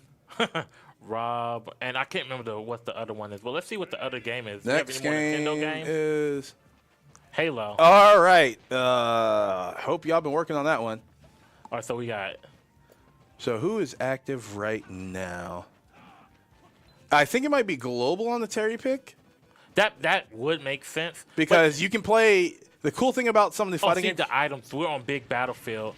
Right now. One of the cool things about the fighting game characters that got added to Smash, you can either do your forward B, but if you want to actually do the inputs for each one of these moves, you can do bonus damage. This is what you do right there. You grab that's stuck there, and then that grabs. Oh no! Yeah. He's gone. He's gone. He's gone. He's gone. He's gone. Oh! You don't Get janked out, nerd. You don't understand how awful of an item combination because that Dark orb keeps you there. Because and the Dark Hole also puts you in hit stun. So when you get grabbed by the ship, you have no recovery like you normally would when he pulls you up. Oh, wow. And yep, I called it. Global's active on the Terry Bogard. So what a combination of items to have. When the gods of chaos smile upon you. All right, so we have the Ridley pick. I think is Ridley Pip-Boy? Yes, Ridley is Pip-Boy. Yeah, I do remember him. And then the sticky bomb goes off. You got a blue shell. Can you make a play? Oh, grab him? Yes. Now you can kill him here, but Nah, Pip-Boy ain't about that action. This is King of Fighters in Smash. Boop. Yeet. Okay. grab those. You have to grab those items. Let's see who All got right, the so better one. Dr. Wily, and that is a Fire Emblem character. Is that? Yep. Turned into a dragon, started doing stupid stuff. Hey, dragon versus dragon. Oh, no, you run up and smash. You run up. What are you doing, Pip-Boy? The Fire Emblem character. Oh, wait, what? The Dr. Wily explosion. Because His face Wily's ship got blown up by the assist that Global threw out. He was able to recover. Oh, is that the chicken? Is that the chicken? Oh, man. I want to see somebody throw the chicken at somebody. Throw the chicken, please. Oh, hit him with it. Final Buster Wall. Oh, no. No. The chickens are out. The chickens chickens. are hitting anybody and everybody. Now he has. You got to hit him with Final Buster Whiff. Survive. That doesn't kill. No. Final Buster Wolf. Come on. Oh, he's not that. Really? Power Geyser. Yeah. Yep, really. he has super available. He has in-game Go. super. There's a Pokeball. The best item in Power the game. block. That power. A Is that a Alolan Raichu? Raichu, yeah. And if he Up tilt or. if he up there, he's Oh, dead. there goes the spike. Set up. Yep, the spike's got him. Global hanging on by a thread against Pip-Boy, but He gets a little bit more health back. he goes up. He goes up. So over 2 matches, he's gained 135% damage and eliminated 2 people. But that's a really good effort. But the EV. good thing about it is, if you're over 100, it's a good, bad thing, is you still have Go. So, like, you still have that, and that's a lot of damage. You can kill people really. Because I believe it's if you just go into basic combo, you can cancel into your improved Buster Wolf or Yeah. your improved Power Wave. So This is probably one of the scariest characters in the game at this percent. Rob has like 20% to give before his next power move. Yep, He's dead. he's dead. If He. yeah. Oh no. Oh no. And now Global is back down to 80%, meaning he loses his go kill potential. But he's still 3 people in and only at 80%. You don't understand how hilarious the kill. Oh yeah, a bumper. If he would have got past the bumper, like, oh, I made it, Buster Wolf. 86% against Cloud, and Cloud is, I believe, is it Nexus? We got active right now.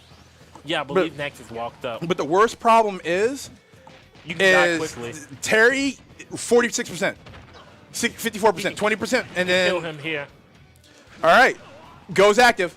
He has super. Power Wave is. Oh, just throw an item. Oh, look, there's a assist. Oh, well, Who is that? Oh, that's one of the. It's from ARMS. I don't know the person, because the game's awful, but yeah. Oh, this is unfortunate because Cloud has not good recovery. Yeah. So, like, yeah. Yo. Hit him with it. Hit him with it. And Hit him now with you it. have to deal with 2 Give people. me a Buster Wolf. Give me just. Come on. Somebody just take the L. Somebody just take the L. I want to see it. All right. Come on, Global. I got to see this Buster Wolf, dog. Power Wave. Power Geyser. All right. Power Dunk. Actually, if he throws that item, he's stuck in the ground. If he throws it on the actual ground. Oh! After a certain percent, it just kills you. The Reaper Sight just kills you? Yeah. So, Global going through, what was that? 3 people. 3 Eclipse members? All right. And then we have Malibu's Most Wanted coming up next. Hey. AKA Stars. But If you don't know about him, ask your mom about him. Or is it Carnage? Or is it Carnage? I don't know anybody who's particularly strong at the game on either team, so it'll be interesting to see. I think Global's probably the strongest. Because items are like, items could change. Oh, actually, no. What you call it? Phoenix isn't available. But I do know that the Link is spicy, and he's not bad at it. And you might want to get that shield Carnage because you do not want to let him get that free coverage in order to stop a lot of your. You want to grab that item and just chuck that. Yeah, you do not want to let him get that. And he activates it. He broke it. Oh, you broke it? If you throw that at the ground, it disappears, but you don't know where. Oh! Just forward tilt. That's a scary thing about the item. So it hits the ground, and for a certain amount of time, It holds that space captive. It's like a hidden trap. All right, here comes Spicy. He plays Link. He's not bad. He might be. And the this best. should be the last Eclipse member, right? Yes. But I do think that if they had Phoenix and Phoenix and Spicy, this would have gone a bit different. But already some damage on him. You have to use those items. Ooh, the Lightning Bolt's huge, especially in the matchup where Cloud hits like a super heavyweight. And yeah, this is going to make him do. He's going to get knocked back a lot quicker, or a lot more. And that's the banana gun. The banana gun. Yep. You shoot it, and then you get a banana peel. Okay, Nintendo. But let's see what happens here. Oh, you have to grab those items. It's one of those ones where if you collect 3 pieces. What's that? Is that one of the weird guns or Yeah. the weird flight thing? Yo, somebody get Omni Slash, please. Carnage. Carnage, in this with the Omni Slash. Oh, nope, you're about to get Triforced. I wonder if he knows the range of it, though. It's full screen. It's full screen, isn't it? Well, it's not going to hit him if he's like. Because, like, certain. Oh. Oh, he's gonna set him up. Oh! Woo! Game! So a star's going to All right, close Malibu's most wanted. this out? I mean, it's possible. Never say never. Because, yeah. If you're good at Fortnite, there's a chance you're good at Smash. I mean, you're either a minor. I'm stopping the joke there. I'm stopping the joke there. Smash community, you know who you are. You know what's wrong with you. Take the joke and go with it from there. But There's a Mario. You have to grab that item. Grab the item. I'm just grabbing Stars. grabbing items. just yeah. When in doubt, scrub it out. Grab stars. Is that Oh, the little crocodile from Donkey Kong World. Oh, All right, do you know how that pilot that? Good, land on that star. Why you fighting, bro? Why you fighting? Don't fight. grab items. Like, I don't know why you're not grabbing. Oh, no! Grab this. Grab that. Grab that. Grab the clock. If you grab the clock, he cannot move. Stars, grab the clock. Stars, grab the clock. Oh, if Stars had grabbed the clock while that was happening, he would not be able to move, and then he could just charge up a forward smash. Chaos control. Stars. I wonder if they know because that item, Mr. Saturn, Break shields. yeah. Hit him with the bomb. Hit him, not yourself. Oh. This is closer than I thought it would be. It's a lot closer than it should be. I think Stars should have been running more laps for items instead of trying to come in and do combo. That's a flame box. That is death for Mario. Effect. Man, that's crazy. Just one more. I called it. I called it. That's a flame box. That's death for Stars if it goes game. Mr. Game and Watch. Oh, this is the second time we've seen Smash go down. Like, one person you think is going to sweep, and then... Because Kirby's the one. Yeah. So, this is the last person for both teams, Oh, right? please don't tell me you're just a down B gamer. Please don't tell me you're a down B gamer. We're all down B gamers in different ways. I mean, you know what I mean when it comes to Kirby. Grab the item, vape. Just Knuckles Hey, and Knuckles. I don't get why... Grab the Pokeball, bro. Why is Spicy not grabbing items? Like, you're too good for items, bro? Like... There's a Pokeball. Oh, if that timing. That's Marshadow? That's Marshadow. That's Mystic Pokemon. Oh, that's Tapu Koko. If he goes in that, yep, a little electric. That game. That's crazy. And the Gorillaz take Smash. And what was an entertaining game nonetheless. Global taking down 3 people and then almost going for the sweep. And the funny thing is before we were given the official heads up that Global was playing Terry, I'm like, that's Terry Bogard in Smash. I know he's doing inputs. And then sure enough, I saw him short hopping around. I'm like, yeah, that's Global. And it was like, Global's active. I'm like, yep, called it. And then that black hole into the Galaga steel was hilarious. You know, one thing that I really love the fact that we have Smash back on the wheel, or we're using Smash is back on the wheel, because it brings out like the real gamer in you. Because it's just like, all right, do I run the ones, or do I just be an absolute goblin and just grab items the entire time? And I honestly think that's the only reason why Stars lost. Because before he died, he was grabbing nothing but items. All that free damage racked up. And then he was like, I'm a fight. And it's like, hear me out. What if you didn't? And then unfortunately, I don't know if you saw or heard us, when Chaos Control went off with Shadow's assist, the slow time clock came up. He could have grabbed that, and then Link would have been put under double time slow into the Chaos Control full lock. So on that time, like that time on the top right. So if you guys go back and look at it, you'll see Shadow standing at the top doing his Chaos Control. If you look, you saw a stopwatch falling through the sky, the stopwatch item. Oh, okay. That slows time. So if he would have grabbed that, it slows time for your opponent. So if Link would have grabbed his shield, he could have grabbed and down through him, And then because of the chaos control and the slow time, he would have delayed his departure on the flight. So he could have charged up a forward smash and killed him. Gotcha. Well, Just one of those weird moments of interactions in the game that rarely happens, like Black Hole into Galaga Pool. Yeah. So it's just like, what can you do? like Global just looked at it, was like, yeah, man, sorry, bro. Like, you can't write a better situation. Black Hole, get stolen. Damn, that's crazy. But now we got Halo. And this is, fortunately, if there was a moment, if there was a team I could say the Gorillaz could potentially put together, that I feel like this is their best opportunity to do it. I think this current iteration of the Gorillaz is the best chance they have at beating Eclipse at Halo. Yeah. Problem is, it's Eclipse. And the Reapers are phenomenal at a lot of games, but if you told me to put $200 on one Eclipse versus Reapers in Halo, I'd have to put my money on Eclipse. Have they had close games? Have they potentially lost a couple games? I'd have to go back and look, but if that is the case, yeah, it happens.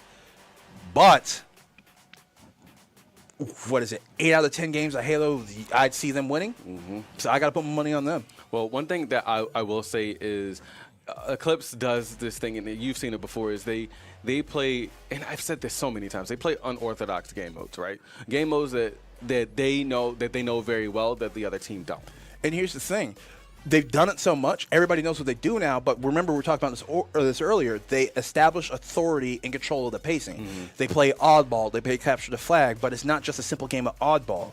It's more like they're playing capture the flag with oddball, or domination, if you will. Yeah. Because once they get control of that oddball, an entire portion of the map is cordoned off, and you Yeah. can't get there anymore. Yeah, exactly.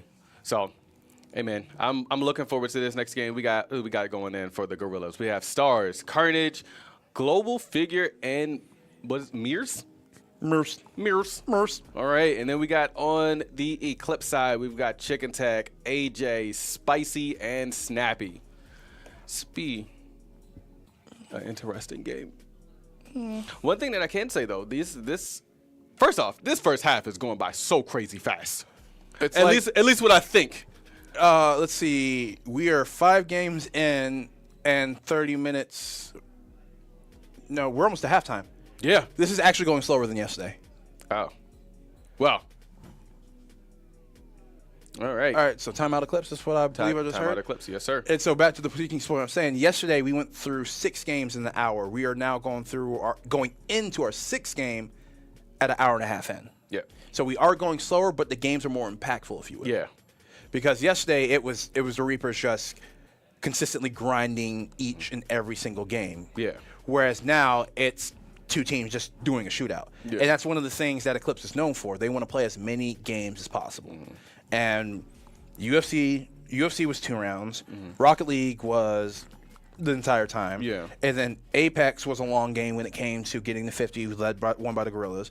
Pokemon was Eclipse doing setup and then going for their sweep. And then Smash was down to the last man. So each one of these games has been honestly pushed to about the maximum amount of time they can be played in.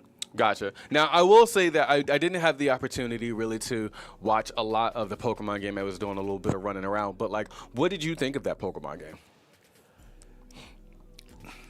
So I think Eclipse had the better build and had the better execution. I think the Gorillaz had a good team. But it's one of the things that I've been picking up from watching my team learning things and watching the Incineroar and watching all that, and then watching videos online from Poke AM. Was it Poke AM? One of those guys, and then Shofu and all of them. A lot of Incineroars use fake out. Gorillaz did not have a fake out on their Incineroar. And that's one of the things you use to stop some of those priority moves when you first switch them in, because Incineroar is used as an intimidate factory. You put them in, intimidate, fake out, U-turn. You put him in, intimidate, fake out, U-turn. You just constantly loop him like that, so you're stacking those physical debuffs, and then you're also interrupting a lot of people's priority moves or a lot of their damage, so you can protect what's going on in the game. Right. So that's one of the things I noticed the Gorillaz were lacking on their build in particular, and then some questionable decision making on letting a Pokemon set up in front of you like that. Okay. So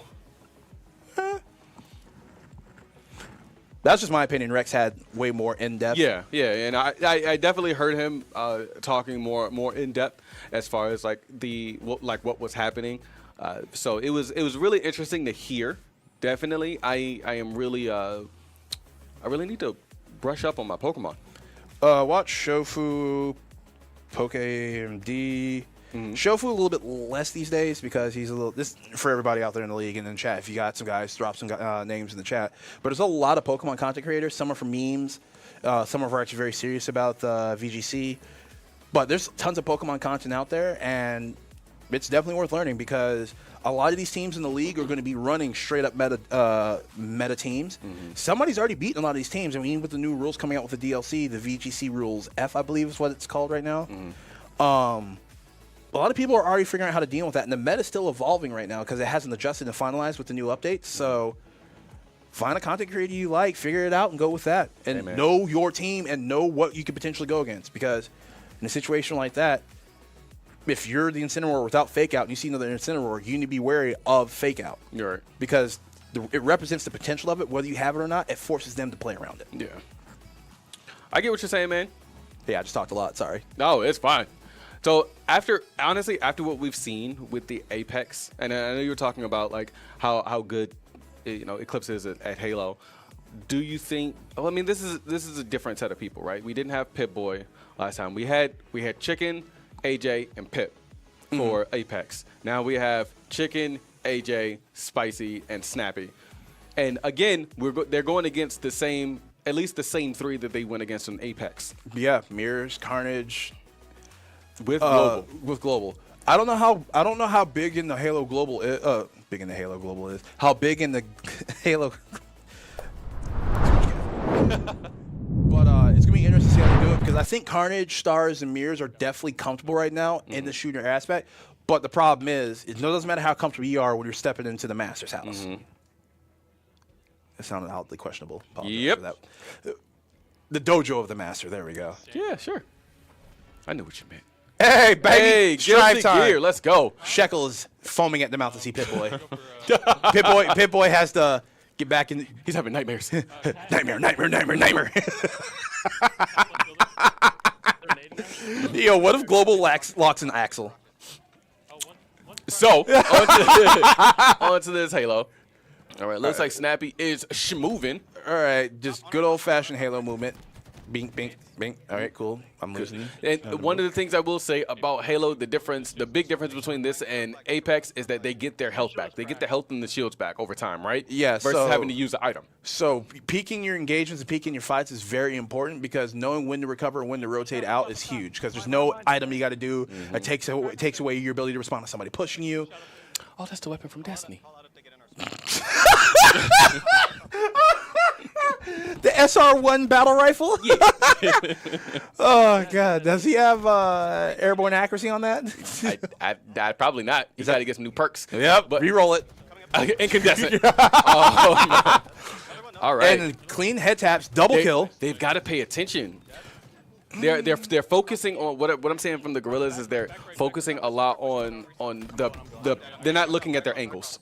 It's this issue a lot of gamers have when you get into the objective-based game modes is skirmishing and then trying to push not skirmishing, pushing the objective too hard. You notice those two people never looked right. The first person looked right, the second person didn't. Yeah. Because they were looking at the flag. Yeah. And that's the issue with capture the flag, is especially with, I think in particular, Eclipse, is they're just so solid at Halo. They'll have one person running the flag and the other people just fragging out. Right. Because they're like, cool, we'll hold middle of the map. One or two of us will push objective. And if they get the objective, we already have control of the center of the map. So you're chasing after them, and then you get gunned down, they score a point, and then it just goes down. Ooh. Go ahead, Snappy. Like I said, this is just one of those situations where it's just like, hope for the worst. Oh, he's...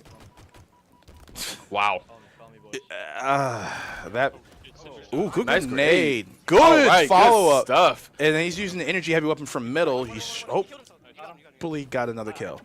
But it looks like the Gorillaz have a capture the flag. Looks like the Gorillaz had the flag right now, and they're running their base. But now Eclipse has the Gorillaz flag. So now no capture can happen until one of the flags get returned. And the question is, who's going to be the better team at maintaining flag? So one thing that I noticed is that they know how to Global knows how it works when it comes to grabbing the flag, being able to put it down and toss it so he can protect himself and things like that. But what I don't see is any backup from his team.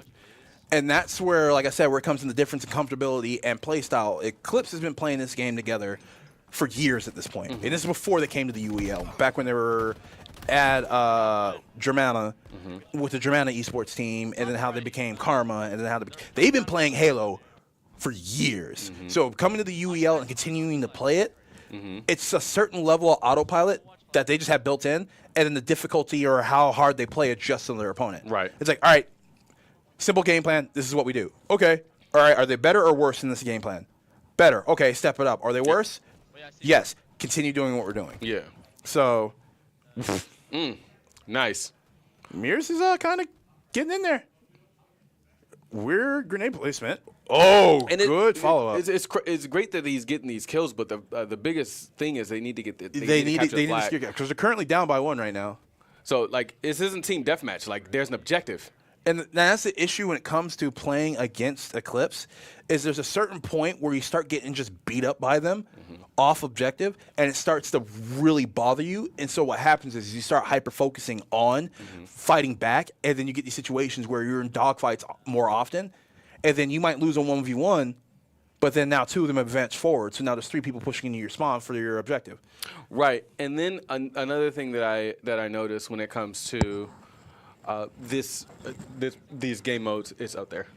The game modes is that it's the Gorillaz struggle with objective games. So meaning like obviously Apex was team deathmatch, and with it being team deathmatch, all they had to do was get kills. Oof, that's unfortunate, chicken tack.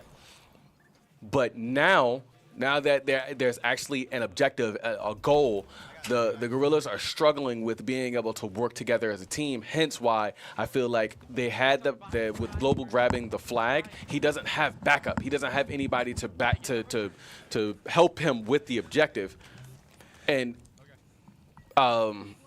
the Gorillaz, not the Gorillaz, the Eclipse, they do it a little bit different. They obviously know how to work more as a team and know how to work towards an objective. And once again, like I was saying, you get beat up on so often, you start to get tired of it. But it's like, well, if you don't get in that situation, you want to be like that. True, but what did the Gorillaz just do in Apex not even a game ago? Right. Ran them down and beat them up. Yes. And what did the Eclipse do? All right, y'all want to run us down? You're playing to cause chaos and fight and take control and take tempo? No. We're playing our game. Yeah, exactly. And then now, as you can see, look at the score. it's 1-0 with 2 minutes left. And it's not for lack of trying on the Gorillaz' part. No, absolutely They're not. doing a great job winning a lot of these fights when it's a 1v1. But actually, I might have embellished a bit saying they're doing a good job in these 1v1s because I think they might be getting beat up. But that's neither here nor there. The point I'm trying to get at is they're behind in a lot of these. They're behind in these skirmishes because Eclipse is playing this as domination, then capture the flag. Yeah. Whereas the Gorillaz are playing this team deathmatch, then domination, then Yep. capture the flag. Yep. Because they're trying to fight, then they're trying to control the space, then they're playing an objective. Eclipse is controlling the space, then they're playing an objective, and then team deathmatch for them kind of falls into that domination box because they're dominating an area and making sure people aren't getting in and out of it easily. Yep, exactly. All right. Oh, nice. I think I just grenade. made Halo a strategy game with that explanation. All right. Let's go ahead and push right on up. Oh, they're not paying attention. And we got the flag. And he's got backup. You see that? That's what happens when your team works together. Now they got 57 seconds in order to make. Ooh, your flag carrier's down. Why are you? I think he took a fight on the far side in order to protect that, and that's Stars the issue there. knocked right on down. They knocked him. And that's the issue right there. You notice how they pushed. Not a single one of them threw a grenade. Now, it wasn't a matter of they didn't have any available, but when you're going into a situation where you know they are trying to return the flag. Yeah. Instead of just jumping in and trying to win a gunfight, when you know you're jumping into a number disadvantage, throw a couple frag grenades in there. Because if you're able to get a spray off that either kills them all after the... 30 seconds remaining. 30 seconds, and it's looking like Halo's going to get locked up by Eclipse. And once again, we said at the beginning of the match, they exerted their authority, they controlled pacing, they will win the game. Yep. Oh. Okay, so now Gorillaz have the flag. Oh, no, that wasn't Gorillaz. I'm sorry. That's Eclipse. Eclipse has the flag. And look at that. And again, they stayed together. I think they lost 2 people, though. Why is somebody not helping the flag carrier? They both went down. Oh, at least 2 went down. Oh, okay, so they got down. That's unfortunate for the Gorillaz because they had a good push at the end, but the problem is they were playing domination, and then Eclipse is playing domination, and then playing capture the flag. Yep. They had that entire mid zone cordoned off. So as the flag broke out of their base, all they had to do was turn around. You have to approach us. Yep. And once again, there's only one other team I think that can really go against them in Halo, and even then, my money's always going to be on Eclipse, just for the simple fact that they're like noon and midnight, Halo and Eclipse. Oh, that was beautiful. Bars. You cook up again. Anyway, But we got Guilty Gear coming up, and Pip-Boy's in. yep, the beginning of the Pip-Boy redemption arc. Well, And the problem is Vape might not be that strong of a fighter, at least in Guilty Gear. but Global is. Exactly. So now the question is, it's probably going to be Pip-Boy, Nexus, and then Phoenix, and you leave Chicken Tech out as your backup racer. Yeah. And then it's going to be Vape, Global, and then probably either Carnage or Stars. I think it might be Stars. Why do you think Stars over Carnage? Oh, well, Carnage isn't a fighter. And Stars plays more enough. all around her. Yeah, Stars plays enough games where I can be like, all right, bro, you know how to like mash a couple combos out. Yeah. Just don't get counter hit. Please don't. Just easy, easy. But looks like we have the lineups here in a second, and I'll give you guys the rundown once we get the official breakdown. But we got 27 seconds left on setup because this is a PC to console swap. There's only a 2-minute setup time, which Not is one of the very changes. much time at all. So when these games get rolled, your teammates who are not active need to get these games set up if it's your turn to set up. And I really want, especially a lot of the players that are watching this and teams that are watching this, is to take in that setup stuff seriously, bro. I love the Ravens, but we saw what happened to them, because they weren't ready for setups. And a lot One of person was running around doing a majority of the setup. You cannot put setup of anywhere from 3 to 5 PCs on one person. Mm-hmm. Because go ahead. Go ahead. I was going to say, because that results in timeouts, and those timeouts are so important, especially you can burn out of it so fast. You still don't have a lot of time, even with a 3-minute timeout. And then coming to the second half, you only have 2. And the thing is, if you don't know how to set up the game, that's fine. Just turn it on. Mm-hmm. If I don't have to get up and run to a computer just to start the boot up process, that still saves time. Here we go, getting into Guilty Gear, and let's... Uh-oh. We got to go to the gameplay. Yeah, there we go. There we go. Good job, and boys. It looks like we have I'm Chicken so proud Tech of you. against Global, and Elfeld against Chip is a really weird situation because if Chip gets caught in Rekkas like this, like that one, yeah, he can just straight up die. 'Cause he has such low health. That was a good burst, and applying a lot of pressure, which he should be doing as a Chip. And now the question is, he wakes up, option clash. Oh, boy, yep. Now Rekkas, Rekkas, boom, let's go. boom, boom, and that's Chip. That should be round 1. That's dead. Yep, RC. Smack. He just kicked him. Let's go. Canceling the dust from Global. Clear mastery of the Elfelt. All right, good jump back, but then gets caught by the follow-up because he tried to press. Nice And command grab. we have Mortal Kombat 1, and Chicken Tech is not available. Let's go. Chicken Tech's not available, so this is a He's winnable not. game. And it looks like Chip should die from this. You think so? Oh, my God. No, so he dropped much it. damage. Yeah, Chip has no health. And that's why I'm saying Elf Rekkas, if he gets caught, and he's dead. Oh, nice jump burst. counter. Now he has to good command grab. Now can he, yep, RC cancel. You can't drop this. You have to take the round in order. Yep, Yeah, there you go. there we go. Good job. So Global has 1 life left. Chicken Tech has 1 life left. If he gets past Chicken Tech in the chip, Elfelt's probably going to bully a lot of the rest of Eclipse. Yeah, but that only means that he has 1 life left. But if Global's able to, Yo. good shot, because he had to respect that rotate on it.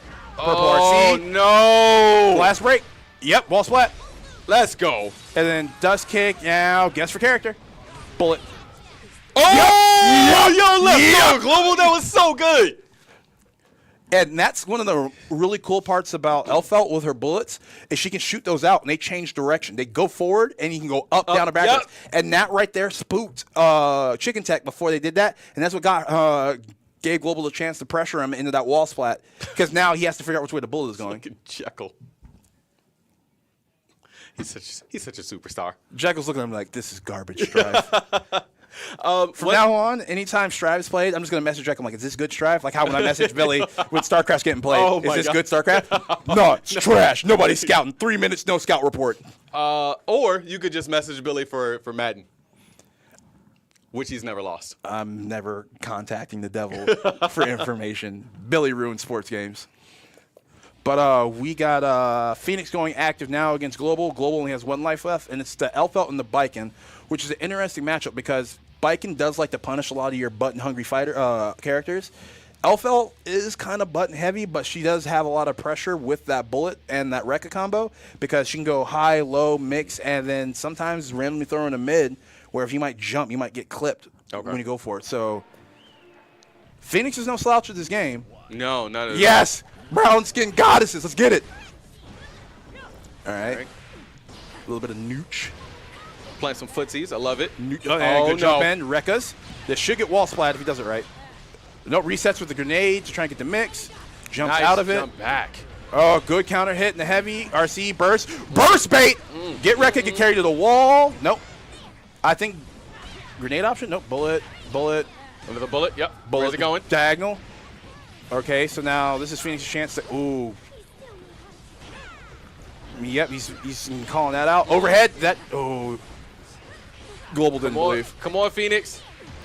There we go. Global showing the power of Elfelt with a lot of these options and mixes and not knowing when your turn is. And I think one of the biggest issues with it is they may not know the matchup for her. She is relatively new, and this is the first time that she's been played in the league. And there you go. As you saw, Phoenix was able to block all those Rekkas, but the problem is there's a low option in that, and the low option ends with hard knockdown where she can reset without either grenade flip or going into Rekkas all over again. Yeah. So it's kind of like figuring out where your turn is and then trying to figure out when to use your burst. Ooh, and remember I was talking about that Rekka low option? That was it right there. So jump in, RC, overhead, jump in, Rekka, block low, challenge, good, burst. The pressure, man, the pressure. Overhead grenade, boop, Rekka overhead, stand up, mid, Dang. dust. That's kill. it. Oh.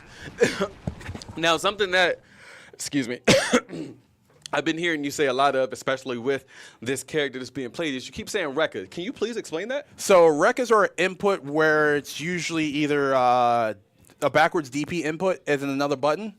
So like punch, and then you do it again. I can't remember the exact origin of the term. I think it might have been a character who had a move called Rekka, and then that was the persisting, The staple? Yeah, it became the persisting term for it. But it's pretty much any input where you constantly repeat it, and there's different options out of it. Or it's a different option for each input. So I can go quarter circle, DP motion backwards, light punch, then DP motion, heavy punch. And I just do that over and over again, and I get different results coming out of it. So that is a Rekka. It's an input command combo. Gotcha. I could be wrong. Chat, correct me. I know there's better fighting game players in the league and better fighting game players that watch. So let me know if I got that right. But Leo into Elfelt is a very interesting situation because Leo ain't got to fear much out of Elfelt because she goes in and out of the range that Leo is optimal at. So it's not so much like Pip-Boy going to like Leo going into Axel where it's just like Right. no man's land. But the thing about Ooh, good Pip call out on the DP. is has Pip learned about like being at range because Global can keep him at that range with the But blitz. Elfelt's range compared to a lot of the range matchup for there we go. RC, boop, boop, boop, boop, boop. Yep. Typical Leo. Yep. Go ahead and pack it up, butter.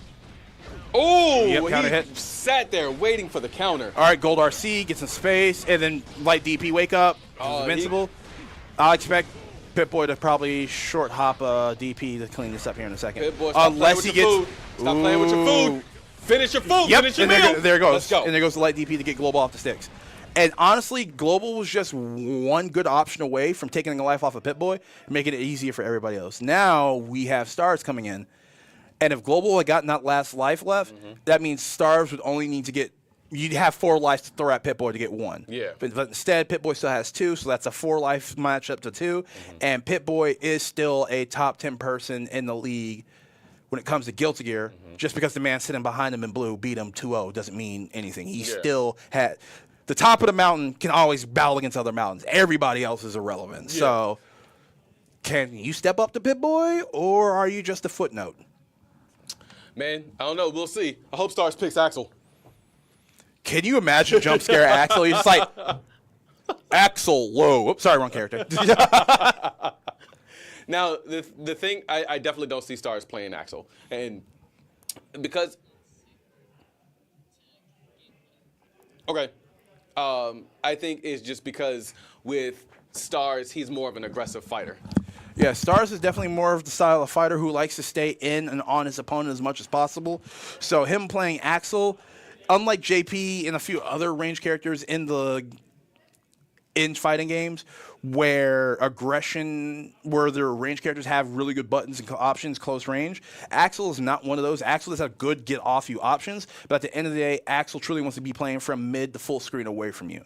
So we'll see what happens going on there as we get ready to get into game. We have some things getting worked out right now, so we'll see when that happens. But, yeah. What's going on, chat? How you doing? Drinking some water, getting ready to watch some Stars versus Pip-Boy right now. So let's see how this goes down. But, what up, Bobbles? What up, third? Yeah, Cobra Takeover. Yeah. Cobra Takeover go crazy. 2 days in a row. Yay. But, yeah, so have you been watching the Guilty Gear from the other office? There we go. Yes. There we go. There's that good stuff. So, yeah, it makes sense Stars is on Leo, but the problem is I would put money on it that Pip-Boy is definitely the more experienced Leo. Yes. Just because it is Pip-Boy and the dude has been bullying people for, 2 or 3 years since Guilty Gear has been out? Seeing the mirror pick is interesting to see just the difference in levels of gameplay. Exactly, because at the end of the day, he's still Leo, and Leo stuff can still work on another well-versed Leo player because Leo was dumb. Exactly. It's like, pun aside, who's the bigger gorilla? It's like, who is the biggest mongoloid button masher? And it looks like Pip-Boy's in back stance, turns her back around, punish counter, and that was that 2 rounds? Yep, that was Pip-Boy taking, I think, that 2-0, right? I think that might have been 2-0. I'm pretty sure that was a 2-0. And yeah, that was I'm pretty sure it was 2-0. But yep, so we got Vape going in now, and then we have X-Ray over there coaching. Vape kind of just looking at the game going, yo, what's going on here? It looks like some weeb anime nonsense. Where's the well-endowed ladies with the bare feet and guns? Because he's a man of class. Bubbles. Turn that light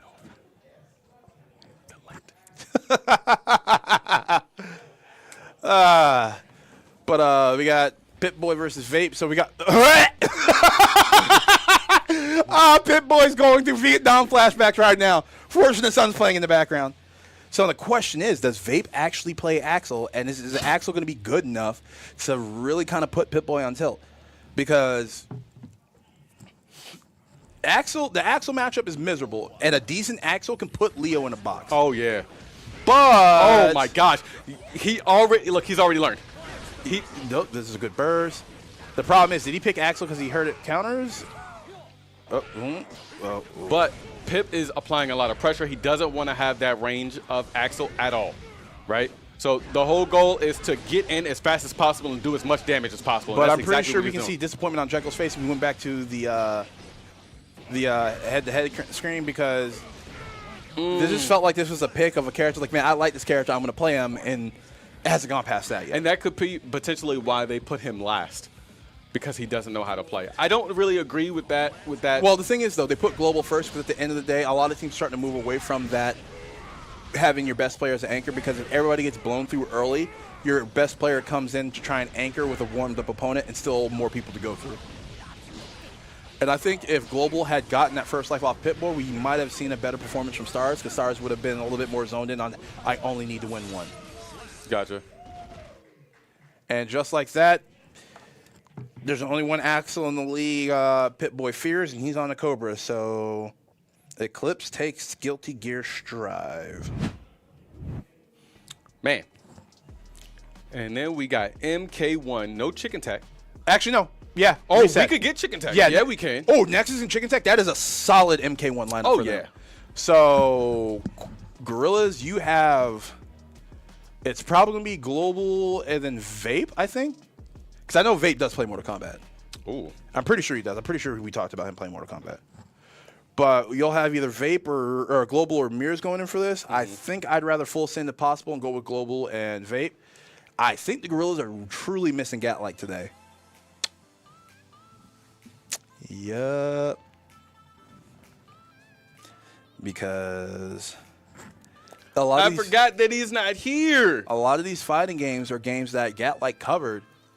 And with him not being here, there's a lot of games that are going to be left on the table. Because I think if Gat-like and Global are here, a lot of these fighting games become 50-50s. And Mortal Kombat becomes a 55-45 with Chicken Tech being available. And then with him not being available, a 50-50. So, unfortunately, buddy's stuck in Maryland eating hot dogs. And it is what it is. Iron, earn the iron. Is that how it goes? Yeah. Shout out to the MD peeps. Go Ravens. Drive better. What other Maryland jokes do I have? Old Bay doesn't belong on everything. So, we've got Mortal Kombat 1 coming up. Everybody can get it. I'm really excited to see this. I've been watching a lot of professional Mortal Kombat. Oh, so you've been watching Chicken Tech.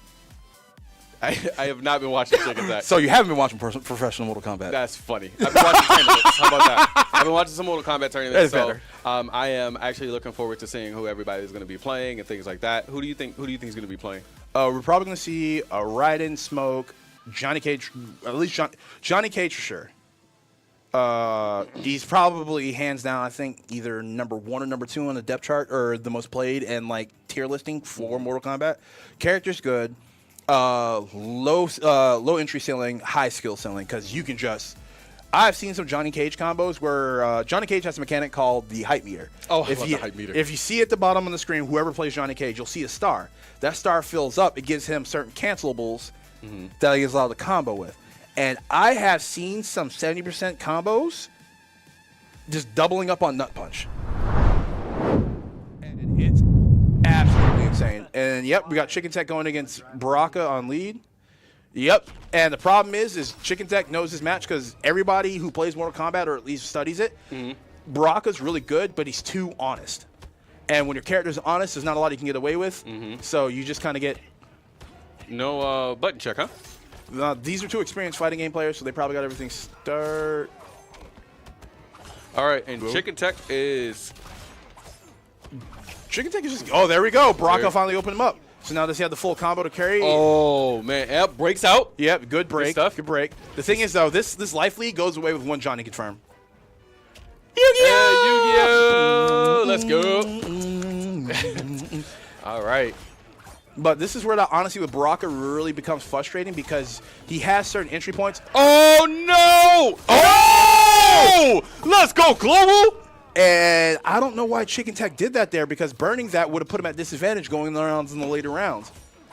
And this is the honesty of Baraka, because it's just clean pressure. You know where to interrupt that, but it's so hard to do it. But you know everything that's coming once you study the game. All right, Chicken Tech, you've just been talking about how good you've gotten.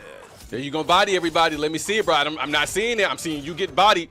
I mean, the technical skill of a chicken can't beat a figure on global levels. Stop. Woo! Bars. Cook it up. All right. And at honestly, this point, Global is just Baraka up. can just ship it out. The All thing right. is, though. Oh, no. He should have done a button check. And there's some of the combo. No, it doesn't matter. Wake up punish. Yep. I was about to say, Global do the fatality. Be that guy. You know what? It's probably because he is so used to PC. Oh, wait. That's backwards. Chicken Tech was Baraka? What? It says it there. It's my fault. Player 2. Oh, snaps. I didn't know Chicken Tech picked up Baraka. Because I know he was messing around with Johnny and a few other characters. I didn't think he picked up Baraka. I was about to say, ain't no way. Cruel. Ain't no way Global walks through Chicken Tech. That like whole thing was Chicken Tech. All right, so then that makes even more sense. Yes. And then with that being said, Baraka is just honest. You know his game plan. You know what he's going to do. Remember, that entire first round, the Global's first life, he was blocking. And he took most of that damage was chip. And when he finally got opened up, he got destroyed. Can we talk about the fact that Global popped his super and still, and Chicken Tech still like, he stopped him. He stopped the fatal blow. Well, the thing is that fatal blow has a startup time. There's no invincibility at the beginning. If he was a second fast, because remember, he woke up. Wait. Did he switch characters? Yeah, he didn't lose life. Oh my God. Okay. I'm a commentator, not the game master. That's on whoever's in charge of that. Oh no. Carnage is not having the opportunity to move, just more pressure being applied. Good block on the assist, but the problem is when you get put in that position where you finally you turn back and you go for those kicks that Smoke has, you need to cancel it out because you want to catch them trying to press after they block or catch them blocking in a bad position. I think Chicken Tech's just flexing, bro. That's what this is. Oh, 100% is. All right. Not giving him the opportunity to really do much of anything. And again, applying a lot of pressure, doing air combos so that he doesn't have the opportunity to counter. Yep, and even then breaking and then the air combo just puts him in the hard knockdown state and his recovery options are bad just to start back in. Yep. Do not full screen teleport because that'll happen. Yep. And then take him in the corner. Side switch. Frozen. Reset. And nice. So he did break, but too little too late. I feel like he did that way too late because like there's nothing saving him at all now. Like, Chicken Tech's gonna start up a combo. That was beautifully done. Yep, swaps the Shadow Sword, and yeah, MK1, and this is where Gatlight being here present would have helped. All right, so next we have up is Yu-Gi-Oh! Oh, and Vape's available. Oh, that's right, he plays Yu-Gi-Oh! Yeah, he 100% plays Yu-Gi-Oh! So this ought to be interesting to see. I'm still a little behind on the curve of what's happening in the game, so I'm going to give you all the heads up now. It's not going to be the best commentary, but I will give you the best third available for Yu-Gi-Oh! I can guarantee that much. But just play regular, man. Just play regular Yu-Gi-Oh, bro. I just want to see a Blue Eyes deck and let me see a basic. Yeah, take me back to 2002. Let me get Blue Eyes versus Dark Magician. But we would have had Blue Eyes and Dark Magician. We would have had Blue Eyes and like Dark Magician. But and Perfect Machine King. But and actually, I think that's when the XYC set that came out when that happened. The original XYCs. Yeah, because I was trying to finish that deck, remember? Yes. That's going to stay an inside joke, by the way. Absolutely. But minute 5 setup, I think Yu-Gi-Oh! Is one of the easier games to set up. It's just both of you get started, one of you invite the other team. And just a bit of advice from everybody from the league as a general manager just to make it easy for everyone. Ask for all the teams you're going to play's Yu-Gi-Oh! Name and just add them to your friends list. That way you can just get in the game and it rolls, you set up the lobby, send the invite, everybody gets in and goes. Because it's so easy of a game to set up. Why take the headache of having all right, I'm in, what's your name? Blah, blah, blah. Hey, y'all, shut up, I got it. No, this is the one free tidbit that y'all going to get early season. Add every team account to your Yu-Gi-Oh! Account. Also, anybody out there watching right now from any of the teams, if you got your Yu-Gi-Oh! Account, DM me or OG Juki, your Yu-Gi-Oh! Game, so we can get you added. Let's make this Yu-Gi-Oh! Experience for the entire league good. Pineapples. Pineapples. All right, so what deck do you think we're going to see? Probably another Dark Magician? Spicy's going in. Spicy is my my front-running opponent for Strategy Player of the Year. So I expect Spicy to have something competitive. Looks like we got a timeout Gorillaz for Yu-Gi-Oh! Just so I guess they can get. No, there's a 6-minute timer available for that. So was that a penalty timeout? Because it looks like they only got 3 minutes instead of the 4. No, timeouts are all 3 minutes now. I could be wrong, I don't know. but that's fine. But either way, like I was saying, Spicy is my direct opponent right now. And that's not a knock on any of the other strategy players in the league. But as it stands right now, as of Season 7, it was me and Spicy as front runners for strategy. I was the rookie strategist of the year. Spicy was the strategist of the year. So I'm hoping he brings out something good, something not so much complicated, but something that shows a really good deep dive into the unlimited meta of Yu-Gi-Oh! That gives him an edge against other players. And then Vape is somebody who giggled quite enthusiastically when we were talking to him during the combine about the use of Yu-Gi-Oh, saying it's unlimited. So we might see some evil genies. Okay, so we are confirming it was a full-on timeout, and I believe the timeout timer is 3 minutes instead of the 4. So that's on me, not a problem. Head in the sand on that one. But like I said, we should hopefully see some high-quality Yu-Gi-Oh because You said that he chuckled, so we'll see. the past 2 days of Yu-Gi-Oh have not been the strongest. We had the bots versus Ravens with him floundering through Pearly and almost losing to a beginner deck. Pearly, Bubbly, whatever, Metal Gear. Just actively speaking, that was not the strongest showing for somebody playing a high-tier deck. And that's one of the issues you have when you come into these games where you Google a meta or you Google a really powerful thing. Man, that looks dope. Yeah, but how do you do the dope thing? Yeah. Well, you do this, and this. A lot of people said that game should have ended on turn 3, not turn 7 the way it did. And the bots had no chance should have had no chance with the cards that were played. What was actually played, mind you. Not like, oh, that deck's supposed to be able to beat by this turn. By what I've heard from the experienced Yu-Gi-Oh players in the league, that game had no business going that long because of the things him had played.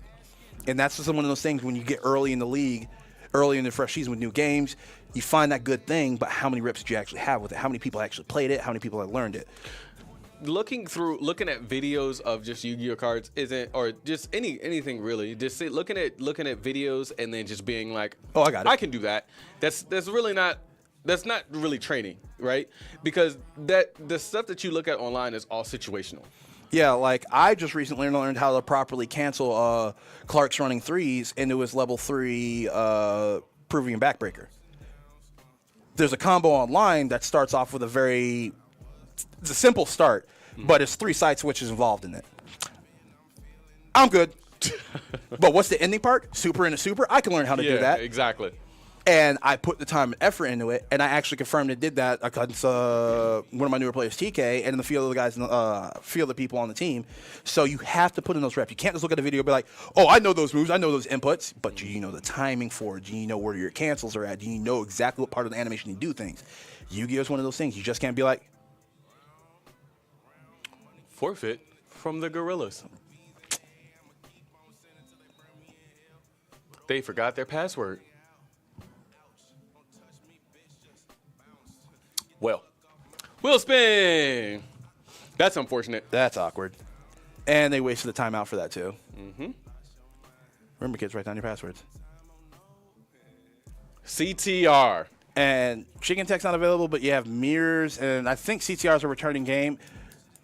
I wonder if Jury's at home punching the air because he was like, CTR, man? CTR? Nah, man, he's got Phoenix. I mean, I think Jury and Hollywood, I'm like, Jury, Hollywood, Cat, Rex, Magnus, Sambor. Who else just like gets giddy when CTR rolls? I think that's the main 7, right? That I know of, yeah. I think, yeah, those are the 7 people in the league that just love CTR. Polo.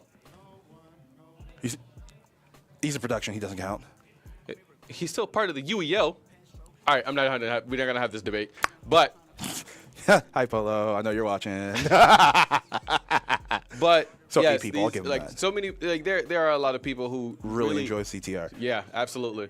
I'm going to tell you right now, Hollywood was a whiny crybaby until CTR got announced. He was like, man, what's CTR? The CTR. They'd be like, all right, Titus was like, all right, Hollywood, guess the next game. Hey, man, CTR. Bro, we're in fighting. Don't matter, CTR. Yo, CTR. Man, it's not CTR.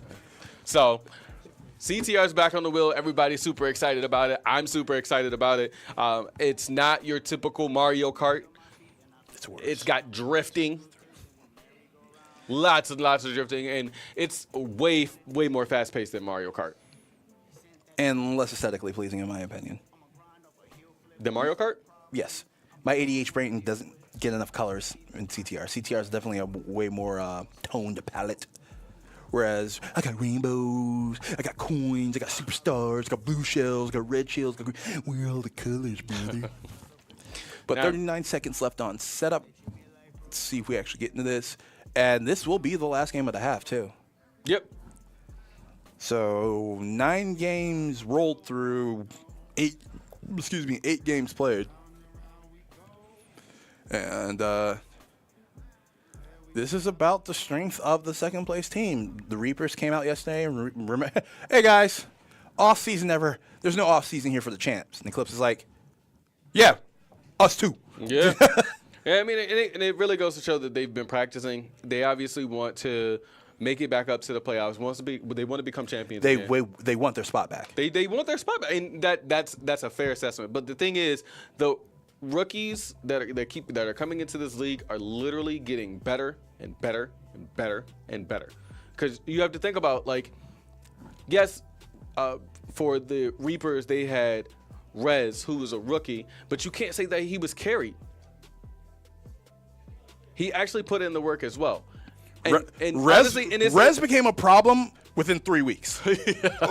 Like, Global was doing well, Carnage was doing well, yeah, and then Rez was like, all right, cool.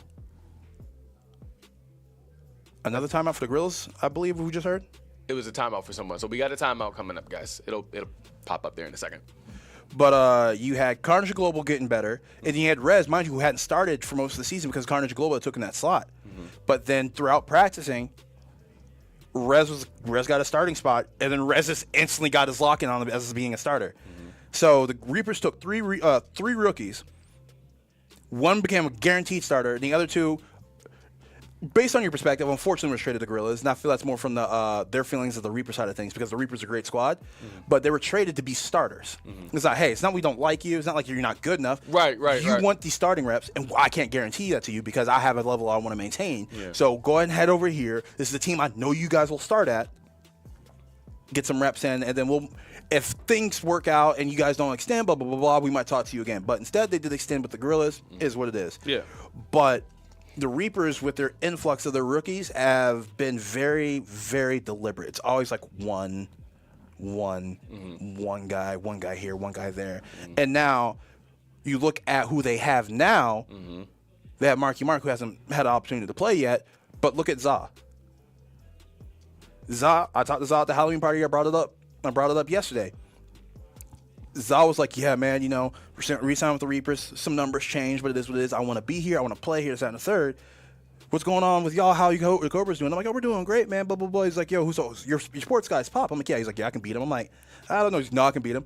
I can beat him in fighting games, too. I'm like, all right, bro. He's like, I can beat him in shooters, too. I'm like, bro, you don't play all that. He's like, I've been labbing. And you look at yesterday. Now, don't get me wrong. Zal has always had decent gameplay in a lot of these different games, but he's expanded. Now, you look at these teams, bringing it back to the main point. Eclipse has had a consistent lineup where they move one or two people or get a veteran player in, and the Gorillaz now are rebuilding and now starting to get these players in. The trick is for them is how they're going to focus the growth on each individual player so they can continue to grow and expound, because if they want to make a draw, if they want to make a run at the end of the season, these rookies need to grow up before like week 4. Yeah. Because when you get to the tail end of the season, when teams figure out their identity, you can't still have people trying to catch up and learn. Oh, yeah. No, I definitely understand exactly what you're saying. But and it takes me back to last season, and I like to use this as a really good example. Like, these guys, the rookies don't really understand. Like, they understand that we play 33 games, but they don't understand the I want to say template. The template for it, right? So for, like, one of the big examples I have is he is on your team, Hogeki. Hogeki is used to playing Tekken in a certain he's used to playing Tekken in the FGC format. We're going to major events and there's certain rules. It's usually first to 3, first to 5, and that's what caught him out the first time he played Tekken here. Yeah.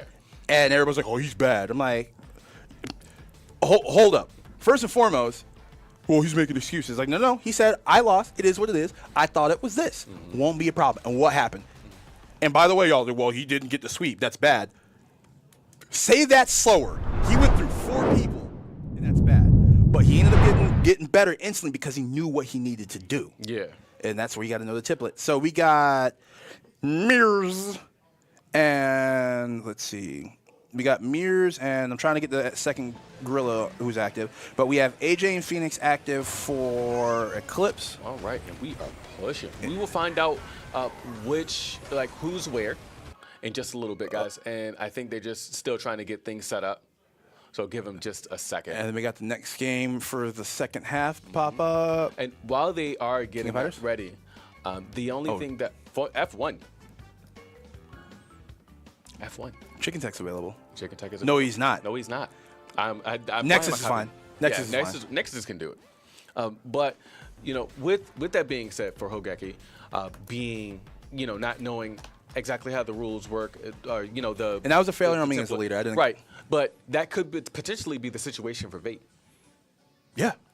That could be potentially the situation. Well, not on anybody on the Eclipse, but for there's the newer rookies on the other teams. You also have to think about for the Ravens. The Ravens had two rookies on their first game. They had 3. It was 3.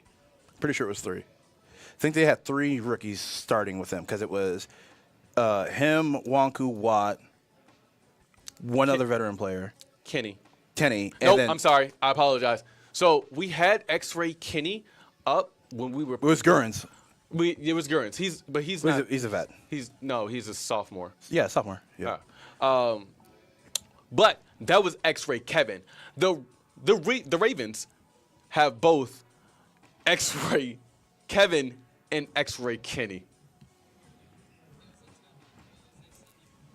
So unfortunately, the Grills get penalized a timeout, and that's one of the things we've been telling everybody all weekend. You got to be careful with these setups because you automatically lose 3 of your timeouts. You automatically go to 2 timeouts going in the second half, and then losing that second timeout, so you only have 1 for another 2 hours of gameplay. Bro, they don't have any more. They can't afford to mess up. Yeah, they have 1 timeout left. Fortunately, this is the last game of the half, but you ain't got nothing left. There's nothing left in the tank. All right, pushing right on out. All right, so we got AJ active on bottom right, and we got Phoenix active on top right. So you got Eclipse on the right and top and bottom, and the Gorillaz on the left at top and bottom. And it looks like I've got a pretty good spread with both. We have our Eclipse Racer. So it looks like AJ is in the lead right now. AJ in first, and then we're trying to get the names of the bottom the 2 left players. But AJ's in first right now with a Gorilla Wipe behind him, which is a hilarious scene in the back of my head. AJ just driving a car, and there's a Gorilla in the car behind him. All right, and he gets hit. So it looks like 2 people got hit with shock right now. The question is how far ahead is AJ for this other race? You can see that right there in the middle. Oh, yeah. I forget. I'm so used to Mario Kart. Yeah. Where there's a track to look for on the screen, and I forgot they just have a simple line going across the middle of it. Yes, and AJ is already on the final lap. And it looks like there's about a 2-second spread between him and the bottom left player. So it's safe to say it's going to be a 1-2 finish, or first place finish for Eclipse, and then the second place finish for the Gorillaz. But that's not as bad. You just need that top left player to try and get third. Because second and third versus first and fourth should put you in a tie position for the final points for the cup. That is very true. And, just as long as they're able to keep up with that, and keep up the consistency on being ahead is what they really need. So what needs to happen in this next track, the bottom left racer needs to get first, and his teammate needs to get third. Because that way it resets the point value. It matches the point values. Wait, why did we quit? I thought we were doing next race. That's interesting. It's best of 1 now. Best of 1. Oh. Wow. Actually, I'm happy about that because I was not about to sit here and watch 20 minutes of CTR and pretend to be happy. All right, well, so with that being Eclipse said, wins CTR.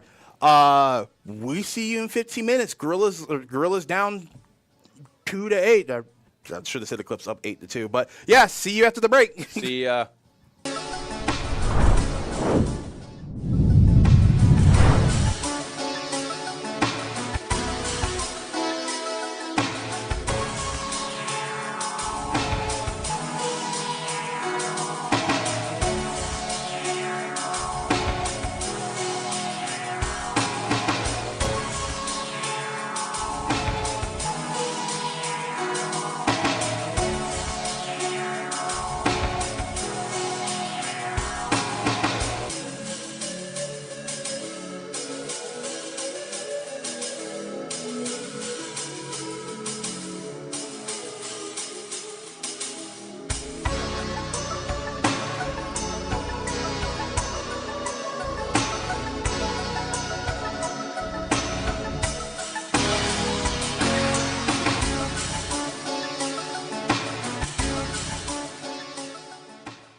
We're back. So apparently there was a mistake, and we thought there was a rule change, but there wasn't. It was just a mistake so egregious we didn't think about it.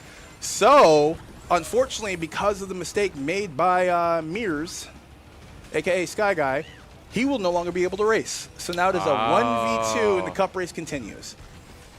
So mathematically speaking, Eclipse wins. Yeah. And I mean that's what happens when you don't really pay attention to like the rules and everything like that. So now we are stuck in a situation where this is just an awkward fit. This is awkward. This is awkward for the Gorillaz.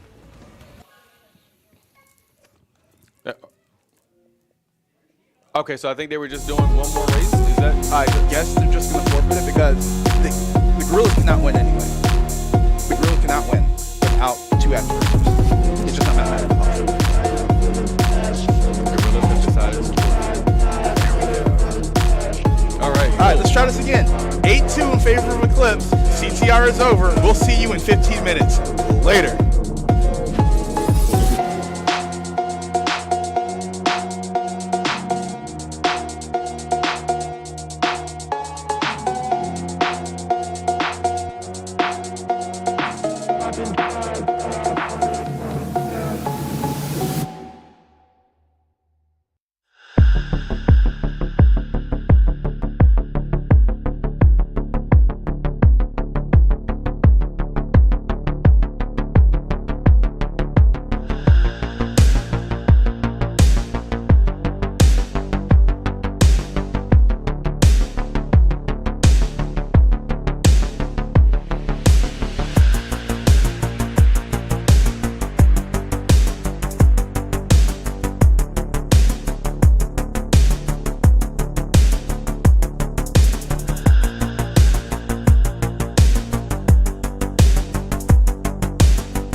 I can't. Know when they see us, we stand. We never lead till we end, lead till we champ. Once we log in games, we lit the squadron. Ballin', dodging, these news they hit, we got 'em. Fallin', groveling, so we lit in any room. Server I can't. Know when they see us, we stand. We never lead till we end, lead till we champ. Beat 'em advance. We do we think for them when we in it, we kill it and leaving no chance to hell reclaim. That's not how we move in the wheel of games. Ultimate gamers and still the change, shaking the industry. Plenty she's winning our team, we some killing bees, killing these niggas while they still we replenish. We load the artillery, hold the hostility, boosting these trophies we win. We in it all land on the grind, opposition and misery. Leaking they dwell, call us the winners cause we never fail. This is the team that's making a wave on the streams, growing and hanging below. Ultimate end gamers league 1,000,000 degrees, and this is where gamers go pro.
Said that you were there for me, whoa, where you at now? Spin it till I'm dizzy, I get busy till I black out. You throwing stones from a glass house, never feared a thing, I'm a king, I don't back down.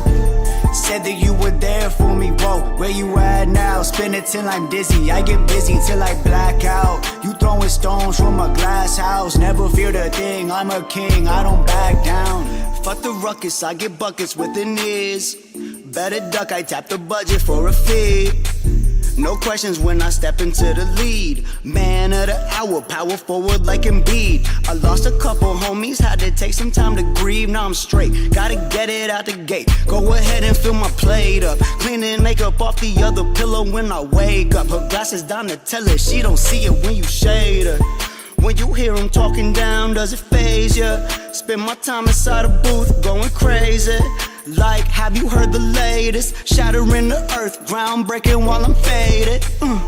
Said that you were there for me, bro, where you at now? Spinning till I'm dizzy, I get busy till I black out. You throwing stones from my glass house, never feel the thing, I'm a king, I don't back down. Said that you were there for me, whoa, where you at now? Spin it till I'm dizzy, I get busy till I black out. You throwing stones from a glass house, never feared a thing, I'm a king, I don't back down. Said that you were there for me, whoa, where you at now? Spin it till I'm dizzy, I get busy till I black out. You throwing stones from a glass house, never feared a thing, I'm a king, I don't back down. I don't back down, Mac back now. I got two hoes looking for me where I'm at now. I'm on a whole nother level, wanna get a brand new bezel. I got 20,000 on me, trying to get another 20 for me. For my bitch, for a brand new flick. Ain't no skits, I just keep my shit 100, no bullshit. I got money on my mind, I don't never switch. Since since I was a little jit. I'll slap the shit out of a bitch. Don't get disrespectful with me. I be checking, homies. I got too much money that's reflecting off me. So let's reflect, and I be talking to myself. Niggas, time to get this money. Time to strap around that belt. Wanna run your mouth and I take that off and I whip your ass myself. I ain't playing around with no game system. I take it, put it on the shelf. I'm on high levels, elevated. Pretty bitches think I made it. Now that don't get shit confused. It's me and money, we related. Said that you were there for me, whoa, where you at now? Spin it till I'm dizzy, I get busy till I black out. You throwing stones from a glass house, never feared a thing, I'm a king, I don't back down. Said that you were there for me, whoa, where you at now? Spin it till I'm dizzy, I get busy till I black out. You throwing stones from a glass house, never feared a thing, I'm a king, I don't back down.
Welcome back to day 3 of week 1. Eclipse versus the Gorillaz. Eclipse up 8-2. Man, Titus, that was a great shout out on that call on how this game's gonna go.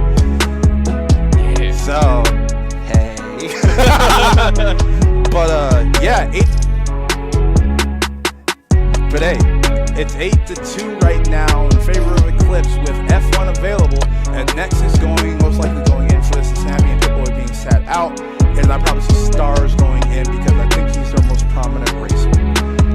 And you gave a shout out to Titus, and you said what was the reason? So during discussions with Titus, our glorious CEO, who's doing the best for this company in this league by running around spreading the word and the Bible of the UEL, he said the Gorillaz can beat Eclipse. He said the Gorillaz will not get blown out.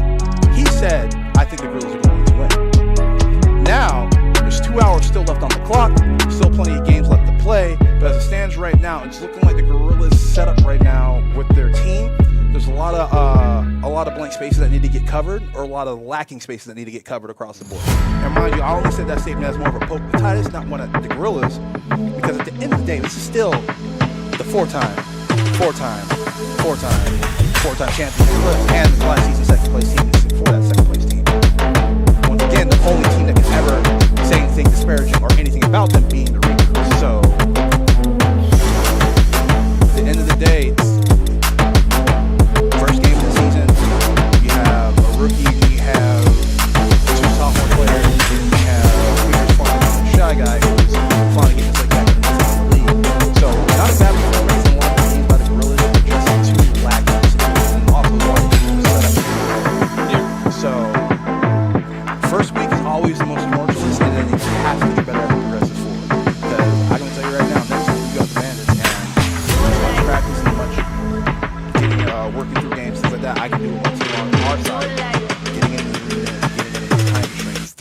change immediately. So hopefully the Gorillaz fight back and get in this and make it more of a competitive match. But as it stands right now, they're definitely behind the 8 ball.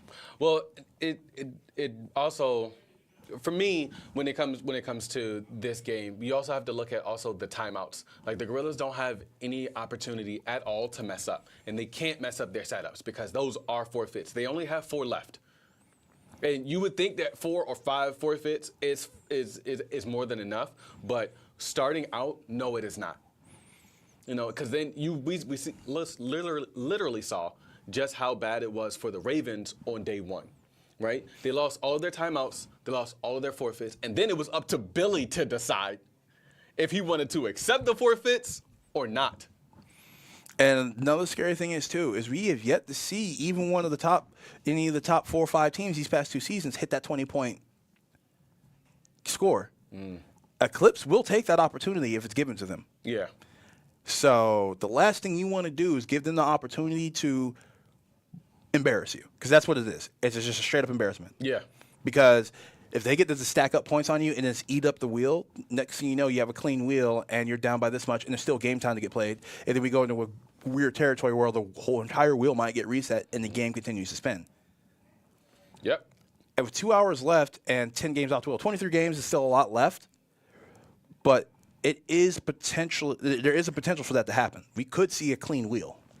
We could. And I mean, the second half that gives you the opportunity to actually figure out what you're doing wrong, right? You can look at the entire, the first half. Right now, we are down. It's 8-2, right? So they still have the opportunity to catch up, but that also means that Eclipse can't slip up. Eclipse, they're not going to slip up. I'm not going to say they're not going to slip up, but I don't think it is harder for, at the point in time it is up to this game right now, it is up to Eclipse to lose the match. Yes. That's I guess what that was going at. Like yeah. At this point, the Gorillaz could win. The Gorillaz could win, but if the Gorillaz win this game, it might be a situation where it wasn't the Gorillaz came back and won. It's Eclipse gave up the game. And once again, there is a difference between losing a match, or there's a difference between. Damn it, I said it yesterday, and now I'm drawing a blank on it. There's a blank. It's okay. Shut up. I stuttered too. You talk while I figure out the saying. All right. Grand Prix. Let's go. F1. All right, and we are going to find out who's on the top and who's on the bottom here in just a little bit. And did we see who was going in for this? I think it was Mears. Mears and Snappy are racing. All right. So we'll find out who's on the top and who's on the bottom here in just a sec, or who's player 1, player 2. There's a difference between winning a game. There's a difference between losing a game and then throwing away a game, or giving the win. I give up. I'm going to remember it in like an hour and a half. And it's like, I remember, and everybody can completely forget. All right. So and we are off. An Eclipse 1 RPS, so they chose Miami. And Eclipse loses a timeout for lineup issues. That's awkward. All right. So I'm assuming that Eclipse is down on the bottom and Gorillaz are on top, because whoever is racing right now in first person is flying. And that might be like oh, Snappy. Look at that beautiful turns. Little tight on some of these. Greed is F1 will never not make me have almost a panic attack. Oh yeah, it's bad. It's bad. Being able to watch your sides. Being able, having to watch your sides, because the people in F1 or the AI in F1 does not care. Yep, you're nothing more than the speed bump. Like if you see on the top through the wheel, the top racer just got clipped really hard. Mm-hmm. All right, 2K, which has an interesting update, which we'll give you a heads up on. Oh no, rams right into the back of another racer. Just. Yep. Now his front diffusers are completely damaged out. So now he's going to have to be very careful, because he loses those. He loses a lot of downforce and the ability to stay at high speeds through some of these turns. Yeah, these are some wild lines, bro. Wild lines. I think this is one of the maps that Cat really likes to do as well. Which is another testament to Eclipse. Like, all right, how did we lose this? How did that race go? How was the last time we played him on this? And it's like, that is risky. And the thing is, you can tell the computer is actually pacing him for that, and that's what a lot of cars will do, or drivers will do in the real world in F1. They'll play chicken with you. He's like, how bad do you want the spacing? Mm-hmm. Because at this point, he's so far ahead that If he messes up, it's completely on him. So lap 205, and you see somebody. Eclipse is on top. Oh, okay. All right. All right. So Snappy trying to do his best, but I guess Mears is just Mears is just screw it. F it, we ball. Yo, like if I crash, I crash. He's flying, bro. He is going. This at is it. full on like I am in it to win it, and I am not playing any games or pulling any punches. A bounce up. Fortunately for him, that's not a penalty on him. Loomis Hamilton out the session, but if you notice, Snappy has caught. Oh, he went to the pit. No, he got kicked for that bounce. Oh no! What? So looks like Eclipse wins. Now, one thing it can happen here, right? So we know that Mears is out. So either is it Snappy that's in? Yes. So either Snappy can keep just racing, or he can just close the game down. That's up to him. So I think what'll end up happening here, I believe that's an Eclipse win, and that's because Mears was knocked out first. Correct. Because it's one thing if both racers get penalized at the same time and both of them get out. It's going to be a timing difference when you look at their lap completion rate at that time of the game. But since it wasn't an impact between both players, it was him committing enough violations that the judges and officials of the race were like, bro, go play Mario Kart. That is unfortunate because Mears is actually a really, and at least from what I saw, he's a really good at F1. He's a really good racer. The problem is you gotta balance your aggression, because that's a lot of things a lot of people say is like race your race. If you're beating your opponent consistently and effectively, why are you taking those huge risks? And the problem is F1, it plays favorites towards the NPC racers. Yeah. Whereas if that NPC racer had came out, like you decided to take a wider turn to avoid that fight, and he comes out and hits you because you were going with the turn, it's seen as you turning into them being a menace. Whereas if you do that outside turn and them being in that position and you bump into them, you're still the problem, not them. Yeah. So it's a weird spot to be in. Unfortunately, just too many of those bumps cost them the race, which is unfortunate because, like, we saw it. Mears was doing phenomenal. Mm-hmm. But now we got 2K coming up. And by the way, 2K had an adjustment due to some issues with EA and how the programming works across multiple consoles. 2K is now a 2v2 half-court game. Yeah.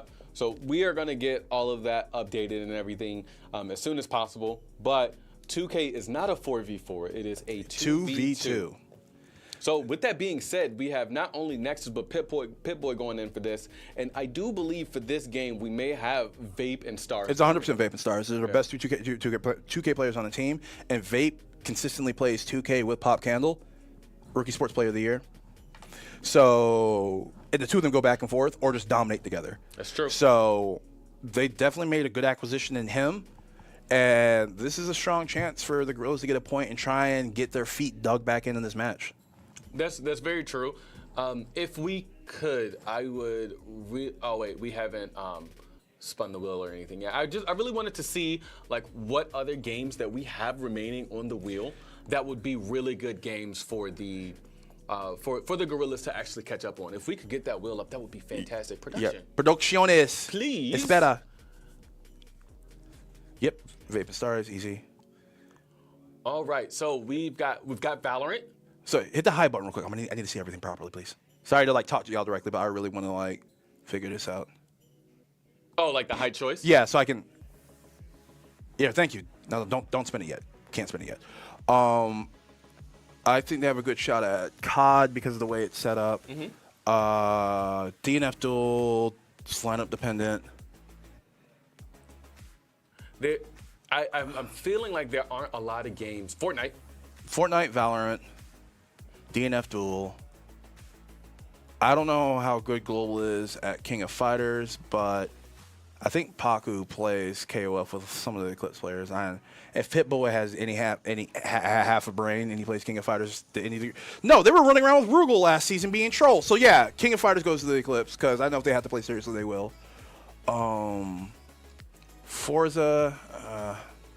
This Willow's looking a little light for the Gorillaz, honestly. I think a lot of the games they were supposed to win were a lot of the games that are already rolled. So I'm not going to write them off, but they don't have a lot of options available because they're not playing StarCraft. I can tell you that right now. Okay. Street Fighter's contestable. The problem is can Global deal with JP efficiently enough to get to the next person? That is a really good question, and that's because I've seen some of what Pip-Boy can do, and Pip-Boy is nasty if he's available. Pip-Boy and JP. I hate JP mains, by the way, because they're all scumbags. And thank you, production. You can go ahead and take the wheel down. Thank you so much. I appreciate you guys. But outside of that, you said, what about JP? JP mains are scumbags because it's a zone character with some of the best normals in the game. That's true. So he can play from mid to full screen, or was that a forfeit? Forfeit Gorillaz? Forfeit Gorillaz. For 2K? Why? Why? You have vaping stars. Interesting. The only thing I can think of, the only thing I can think of is maybe setup. Because they don't have time to. It's a 2v2 game. It's literally local blacktop for 2v2. Have your controller sync, because if your controllers are good to go and you're waiting for the other team to get their stuff together, that's on them. That means they can get penalized. How? You have Vape on your team. You get him a chance to play the game, there's a good chance you win it. I don't know how you fumbled that one, but okay. I'm not going to sit here and harp on it.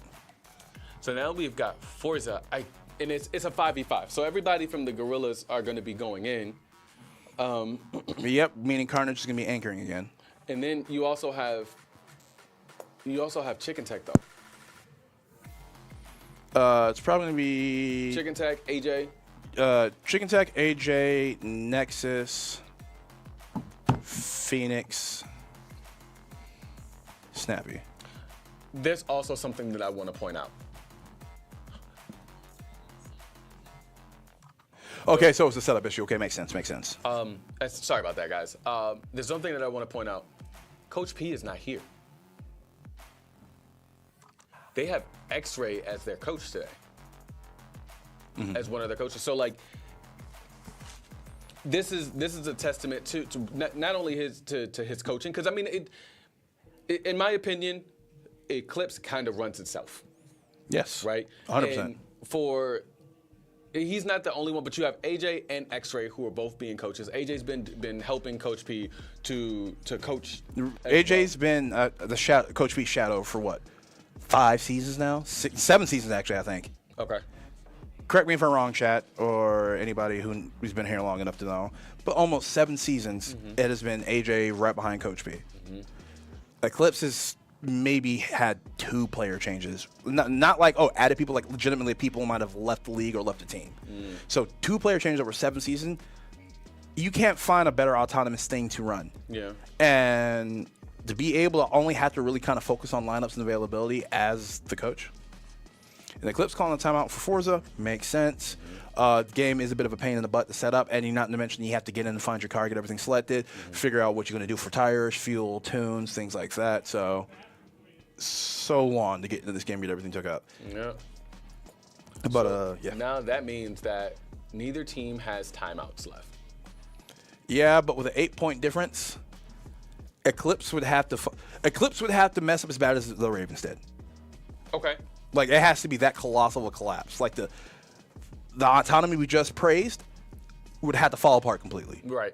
And then you also have to think about, like, this game just started. I don't know what the game time is right now, but we've only played through 1 game. Right? Yeah, because the half started with F1. Yeah, started with F1. And then the next game was 2K, which they just forfeit. It was a setup forfeit. Yep. And now we are moving on to Forza. And they just burned their last timeout. So once that timeout is over, we'll find out what the game time is, but nobody can afford to mess up, really. And this is where that four-time caliber team has to truly lock in. once again, the newest person on the team being Nexus going into a sophomore season, they have to be on it with these setups. And I think, once again, the only new games on the wheel is Texas. Texas. That are right now? Yeah, they're new to the wheel. Texas is new. Oh, can we get that wheel back up so you can? No, I'm thinking about all 33 games, and that's the issue. Oh, okay, never mind. Because brand new games. StarCraft is a returning game, so Texas. Gears is a returning. Let's go shooters. Wish I had like a little list for you. Actually, To put up. technology is an Forza's amazing new. thing. No, technically it's returning. So I'll argue that. Okay. So give me a second. I apologize for my professionalism. All right, so Apex is returning, COD's returning, Fortnite, Gears, Halo. So all the shooting games are returning games. Mm-hmm. All the fighters are returning games. All the sports games are returning games. Texas Chainsaw is the only new strategy game. And Car X Drift is only. So there's only 2 new games on the wheel. Everything else is a returning game. So that the point I'm trying to get is the autonomy of Eclipse. Mm-hmm. They have played all these games before besides 2 of them. So they need to make sure they're reaching into that bag of knowledge and experience in order to get these games set up properly and consistently. And as long as they're able to do that, they should be good. Y'all have played all these games before, and you've won championships because of them. Yep. I need to stop them. Stop them what? No. Oh, hi. Hello, everyone. So the timeout is up. We were in game for a second, and then we heard some loud chatter. Right. And I mean, this is where everything starts to like fall off, right? Now you've used all of your timeouts. Unfortunately, you got a forfeit on top of pretty much like another forfeit. So like your morale is down, and you talked about this earlier. Like if the Gorillaz continue at this pace and it continues to spiral downwards, the momentum is shot. Yeah, and there's a chance that you see Eclipse hit that 20-point marker, but on the same foot, just because you're ahead doesn't mean you can get complacent. Because if you get complacent with no timeouts and 5 FFs left, if Eclipse just starts dropping the ball on these setups, 5 points goes to the Gorillaz, making it a 10-7 game. And now the question is, are the Gorillaz able to make sure they're good on their setups going forward? Because if the Gorillaz are able to nail their setups while Eclipse starts having issues and that point lead slowly starts to depreciate, that's where maybe Coach P not being in the building becomes an issue, because Coach P can snap them back into place. Because, yep, and there we go.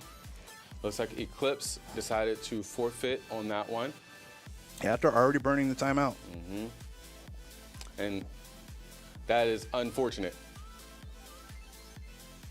All right. Would you potentially say it was unfortunate? And NHL, I'm not answering that. NHL is up next, which is another console game. Should be something that we should be able to get into relatively Which is a easy. 2-minute setup timer, though. Which is very true. But And that's on the Gorillaz. So the question is, can they get all 6 players in, along with lineup, with the proper settings, in 2 minutes? they can make that happen. Now here's the question. Is it considered a proper switch if the game is forfeited? Because technically speaking, the wheel spin didn't happen. So should they get the full 4 minutes because it's a whole new situation?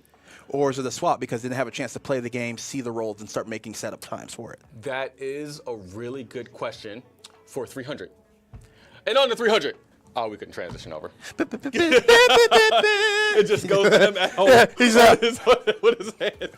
Man, Thur, I'm banged up right now. Why you bothering me? Why? We don't worry about the rules in the game right now, Third. Jesus. No, but hey, man, 300. I hope you're feeling better, brother. Get well soon. I heard about the fall. Hope everything works out for you, and hope you get back to your nimble self. Nah, you my boy, man. Seriously, get well soon. But we got a minute left on the NHL setup, which is being hosted by the Gorillaz right now, and I'm actually going to keep an eye on that now, just so we can kind of see where these forfeits potentially start going. Okay. All right. It's nothing worse than leading your team and finding out that you have to wait for somebody else because you use all of your forfeits.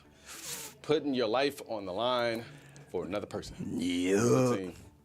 Nothing like I think out of all the teams, to be in that situation, out of all the teams, the person who I would not want it to be with is Billy, bro. I can't see myself being in the hands of, like, having my world being crushed by Billy. It's just like, God, we didn't mess that up. All right, cool. We're probably not going to play this game, right?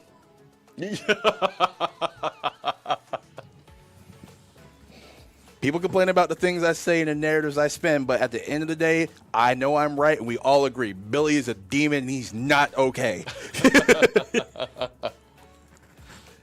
You know the thing is? You know what it is? Billy has that new, was it 5 or 6 month-year-old baby right now at home?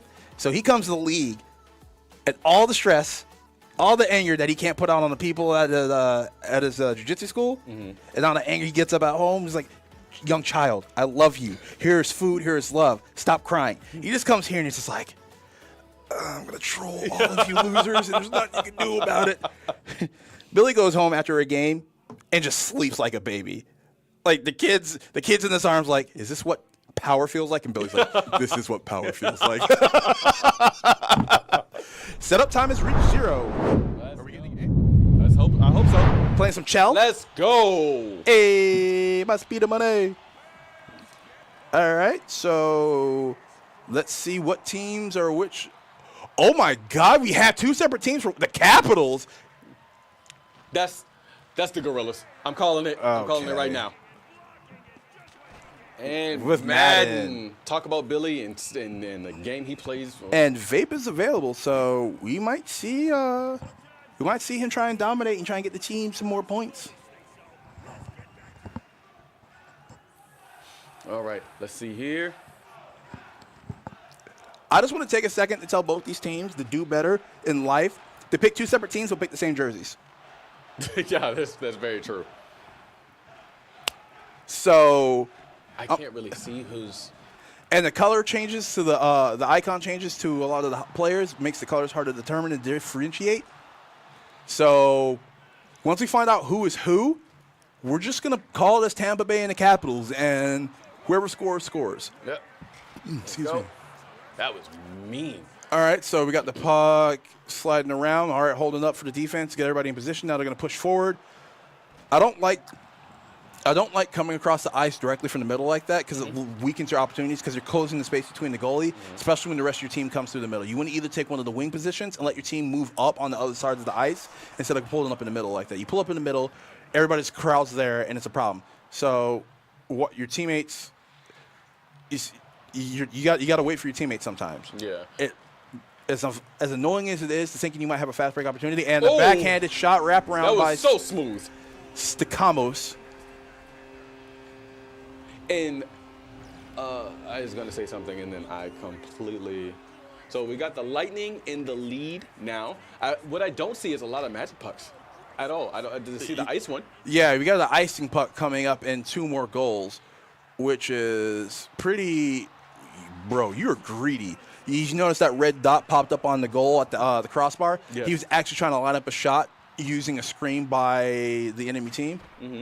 Bro, you're not making a slap shot from that far out. But an interesting mechanic that we talked about yesterday about one of the changes in 2024 is that the goalies can get fatigued by multiple shots getting put on them. So all those, I didn't know that. Yeah, so all those movements, windmill, glove stops, stick stops, body checks, or body stops and things like that. You can see the goalies just get worn out with what's happening in the game. So, like, a goalie can just get. And so look, it does look like the Lightning is Eclipse and the Capitals are the Gorillaz. Now, as far as the players go, which player is which, we're not too sure, but we know which team is which right now. So as of right now, at the top of the ice is the Capitals goal. And I'm sorry. Is the top of the ice is the Tampa Bay goal. Yep, the Lightning's goal. So the Gorillaz are traveling north. 95. 95 north, and Eclipse is traveling 95 south. What time of day? It is currently 1800. All right, so that was the end of the first period.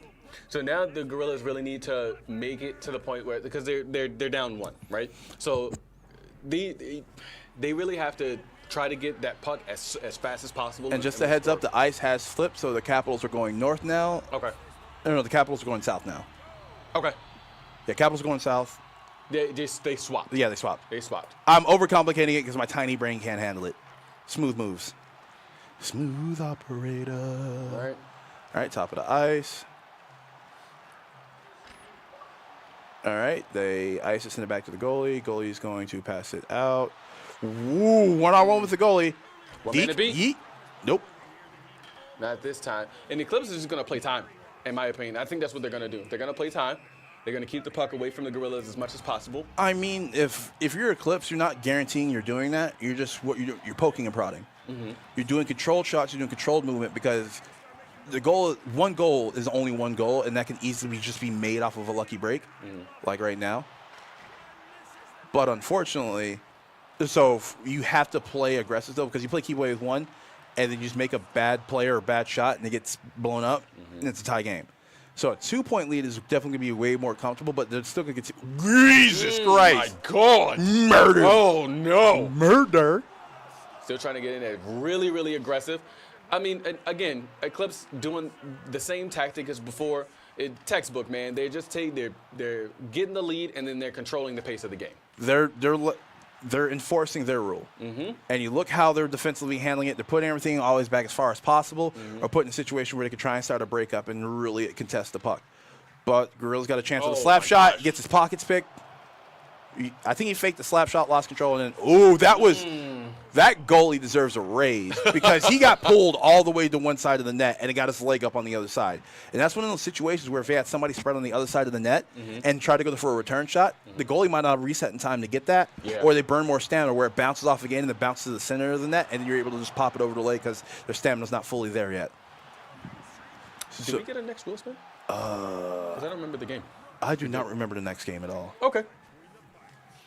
We got a minute left in this. Boom. Right over. Oh.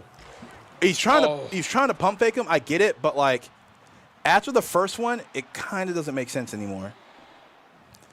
But let's see. Got some movement up front. And Gorillaz are pushing down the ice. One man to beat in the goalie. Slap shot falls short. Boards. You know Madden. It was Madden? Yeah. Okay. Oh, yeah, because in the back of my head, I was like, oh, Vape might be available. I think Vape's available. Yep. And he is. Yep, you did. All right, back to the game. Sorry, guys. We have bad memory. It's ADH brain. All right, pushing right on back down. I don't know if that was a pass or if he was looking to actually try and hit the goal. That was weird. Come on, buddy. You got to commit to that. You always have to commit to that. You can't lazily scoop that with your stick. I don't like to. You should move the puck around, even though you're. No, that. Even though you're setting in the middle's the worst spot to be. So what you want to do is start rotating out of that and try and pull the defenders with you. Because if you rotate into the middle, from the middle to that right wing, shallow, and let your right wing come over to the middle, you might get the defenders to open up a pass lane. Whereas that wing player comes into the center of the ice, there might be a quick lane for a slap shot or a flick shot. Yeah. Everybody's just sitting in the middle and passing it back and forth. It's just going to cause a clog there. You need to rotate those players around. But you also got to realize as well, it takes a lot of the stamina too. Like you're doing a bunch of passes and accomplishing nothing. But the goal of the pass is to give yourself the opportunity to accomplish something. Okay. Because if we keep passing around, eventually a weird slap shot or a weird tuck-in might open up. But if I'm standing there with the puck saving stamina, nothing's going to happen. Right. Okay. All right, and this is Eclipse going north again. So they have opportunity to... No, yeah. Is it Eclipse going north? No. It's Eclipse going south. Because they scored south going in the first. So the Gorillaz are defending the north goal. And Gorillaz coming down. Weird shot. Okay. This is where that particular situation is when I would have preferred to see somebody traveling around the backside of the net because they had the goalie drawn to the right. So if somebody was coming around the backside of the net, that could have been a pass for a quick backhand flick, which I think is how Eclipse scored their first goal. Gotcha. Yep. And then look at that as it came down the ice, that space between them, the goalie, and the defenders got smaller and smaller. That's once again one of those opportunities to pass across it.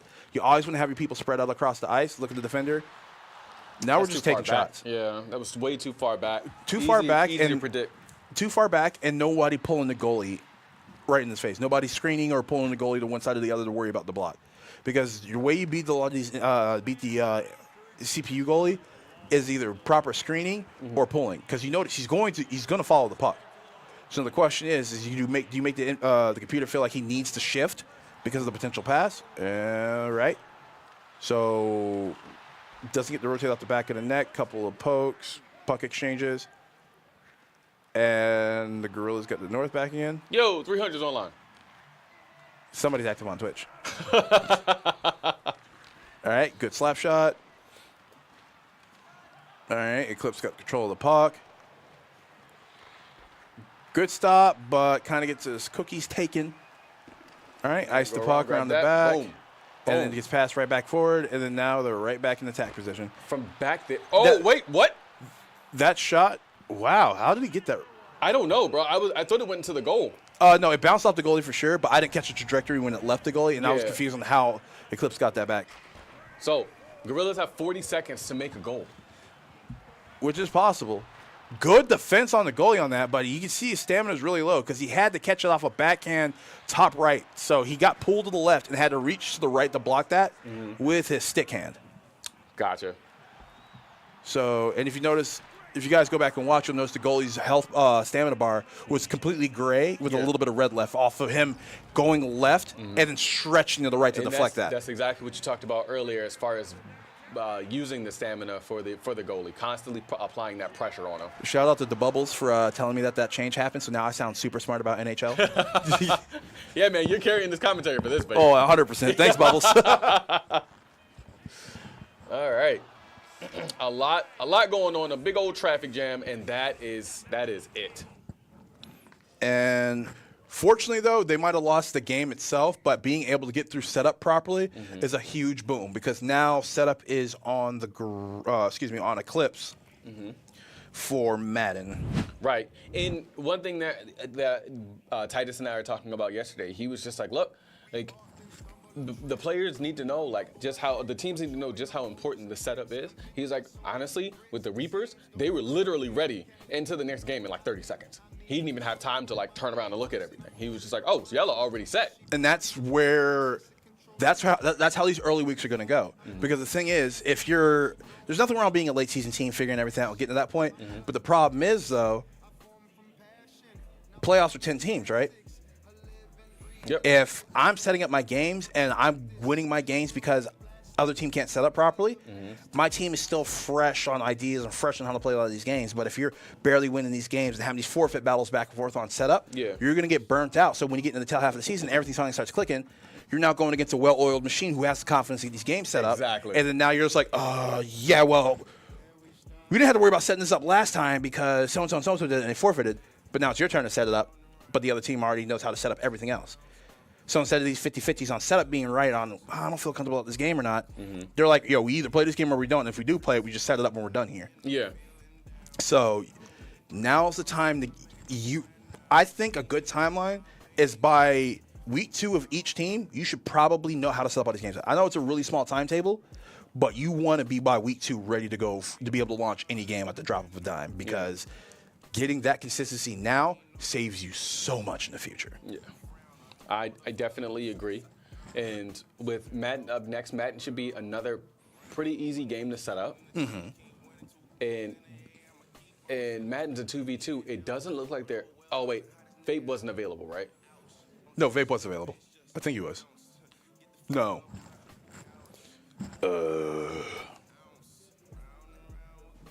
Well, I'm a commentator. That's not my job. So I'm just going to cop out. So it's fine. So it looks like Stars and Mears is going in. Which I think is a solid combination because Mears, formerly Shy Guy, because I'm still trying to get used to his damn name, was a very dependable sports player, if my memory serves me right. And the Stars, once again, very dependable all-rounder. Yeah. And then you have sports champion and Spicy going in. The two of them have been playing games for... too long. Yeah, so this is going to be an interesting setup because Spicy... Look at that, the two people who stole my trophies. Jeez. Aiden. No, you did It's on his not. jersey. Oh, snap. It is. Oh, that is too So funny. AJ and Spicy, two of the people I have a lot of respect for in the league, outside of Cat Hollywood and a few other individuals, but Are we going to see the Ravens win? we might. We are. I got paranoid for a second, and I blinked, and I saw the red and gold. I'm like, I know these bums did not choose the Commanders. No. All right, and we will find out who these two teams are. Oh, wait, the Gorillaz or the Ravens? DVD? Nice kickoff. Dead by daylight to let's follow go. off.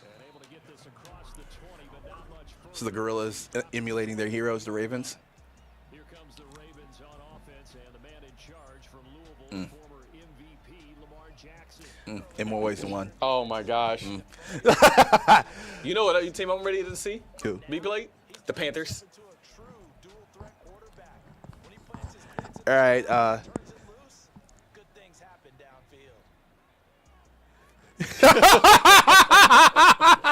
Yo, if that happens and they win, that team can no longer play Madden. Like, that is automatically a forfeit.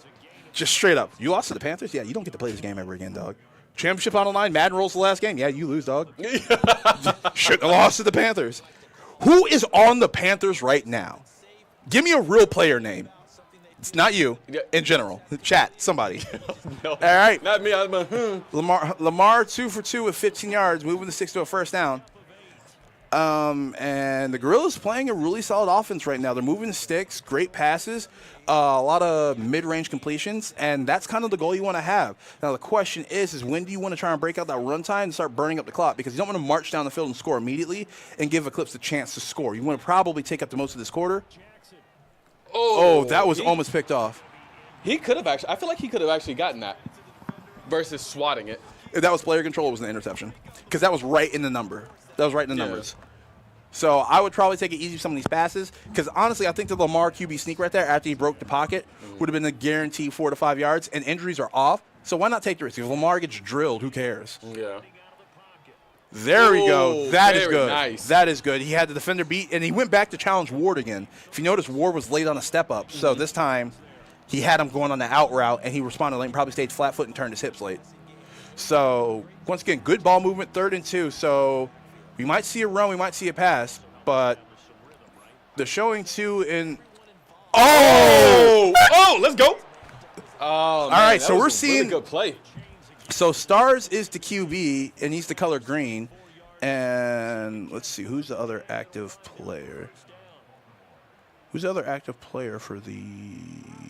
It was Mears. Yep. So yeah, it's Mears and penalty, false start, offense, 5-yard penalty. So 1st and 15.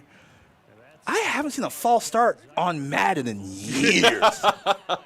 Like definitely like offsides or encroachment by the defense, but like false start. That's crazy. How does San Francisco have the momentum advantage? How? Y'all been walking down the field this entire game. How do they have advantage? You asking the wrong person, bro. I don't know. I don't.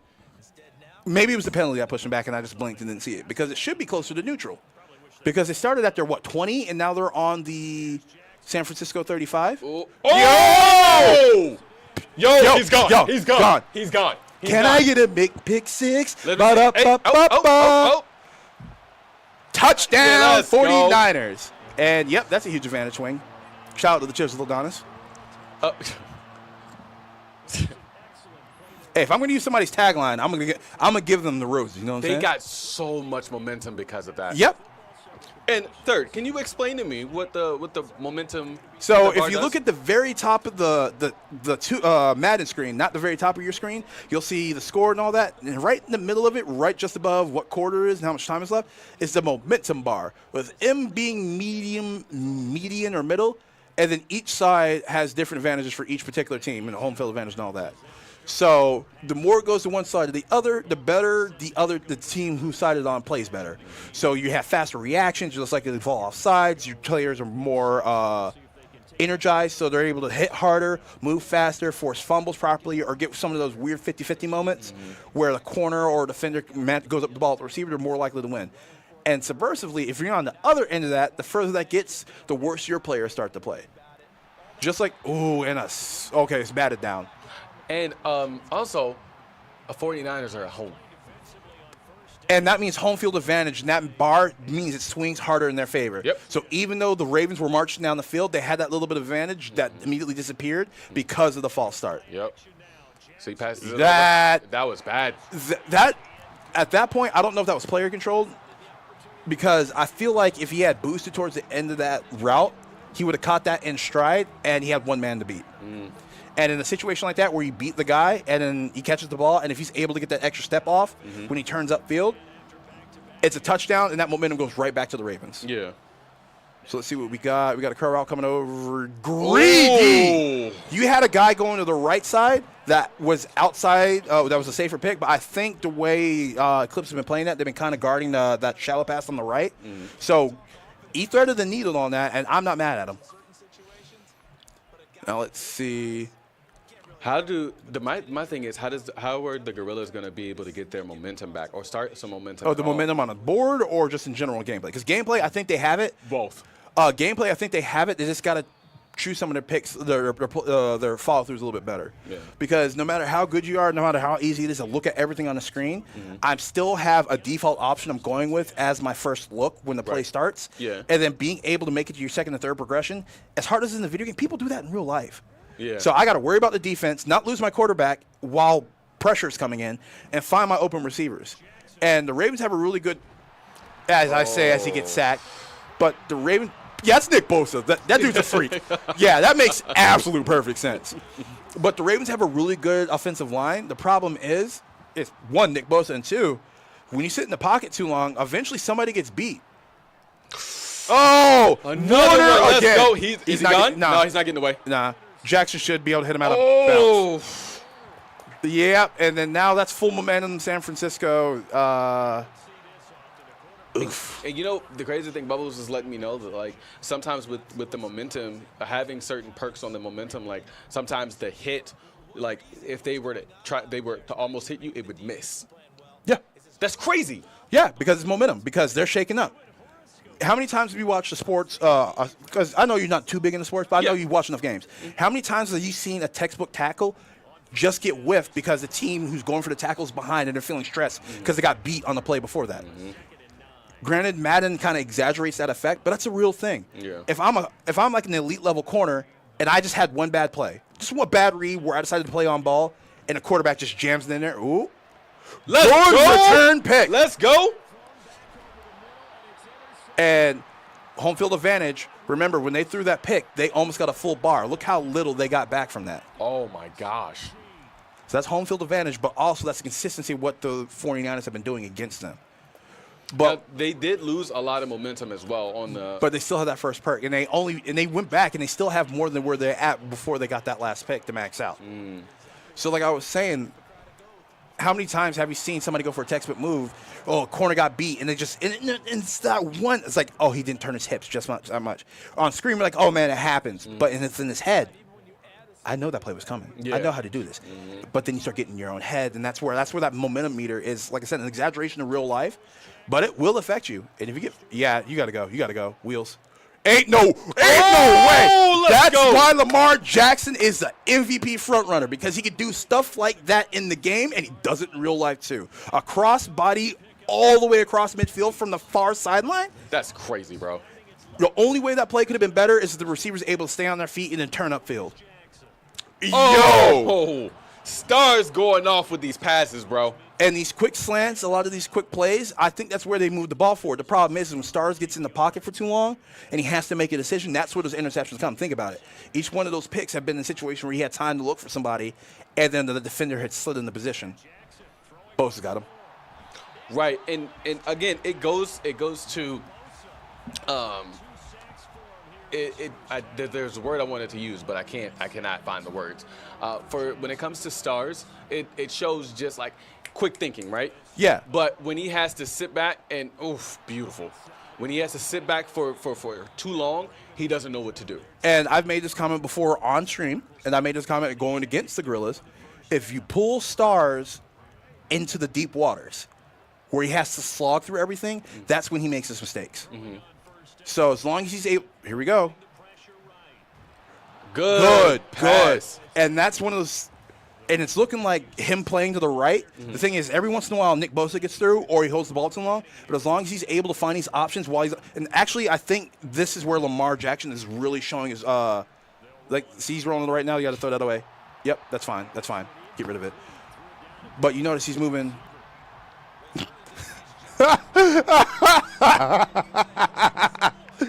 but he's moving well, and he's showing how Lamar Jackson is versatile as a quarterback. Because he has legs, he has a good arm, and he's been accurate. Granted, those 2 interceptions was because I think more so on stars and the way he processes information. Oh, another interception. I looked away. Warner has 3 interceptions on the day. Oh, no. Oh, don't break it. Don't let him break it. So that's 3 interceptions with Warner alone. I want to see this replay. Why are they showing a Niners highlight? I don't know. That's weird. Are they doing like the whole? You know, it's wild. With the wild thing about this is they got so. I'm just talking. They got so much momentum. Oh yeah, and that was the end of the half. So I'm like, why don't they have the ball? Oh no! So they lost a scoring opportunity, and Eclipse gets the ball back to start the second half. That is perfect. Oh my God. Yeah, that wasn't going very far. The touchback to the 20 is okay. So even though I'm not at home in front of my computer, I guess I can just go ahead and do my usual thing. Hey Billy, is this good Madden? Yes or no? All right, Billy, from now on, I need you available for every game of the season so I can just hop in the chat and be like, hey, is this good? Is X game good? So you can give me a yes from now. But all right, so yeah, they're just eating up the play clock right now because they already know what they're going to do. And then what was the next game? We'll find out. All right. Brock Purdy, Mr. Irrelevant, a.k.a. the world's greatest game manager. Right, Shout out to Cam Newton. All right. So 2nd and 4. Ooh. Hands off to almost set that man up for a 3D in the middle of an NFL game. Devon, get the table. But Christian McCaffrey, aka White Jesus, the god of the running back, the triple crown, that is his nickname in the NFL. I don't care what you have to say, get over it. Deebo Samuel, I don't like that swing pass to him personally. I like him coming out of the backfield for more forward pass, but it's Deebo Samuel. And then a 4 and out by Eclipse. So this looks like they're going to try and pin them right inside. What was that going to be? The 25? You got blockers. I don't think that was a good move. That punt was perfect because it had enough hang time. Even though his defenders got set, you still had the whole left side of the field collapsing. So he had no option to rotate that way. His best bet was to either try and cut in between defenders. It was just a good punt and good response by the punt team, or by the 49ers special teams. So he was able to go a couple yards back, totally fine. At least they have the ball back. It looks like they're on their own 25, 24, shotgun. And that's Nick Bosa again. Shit, that man is a monster. The dude's a freak. It's just not fair.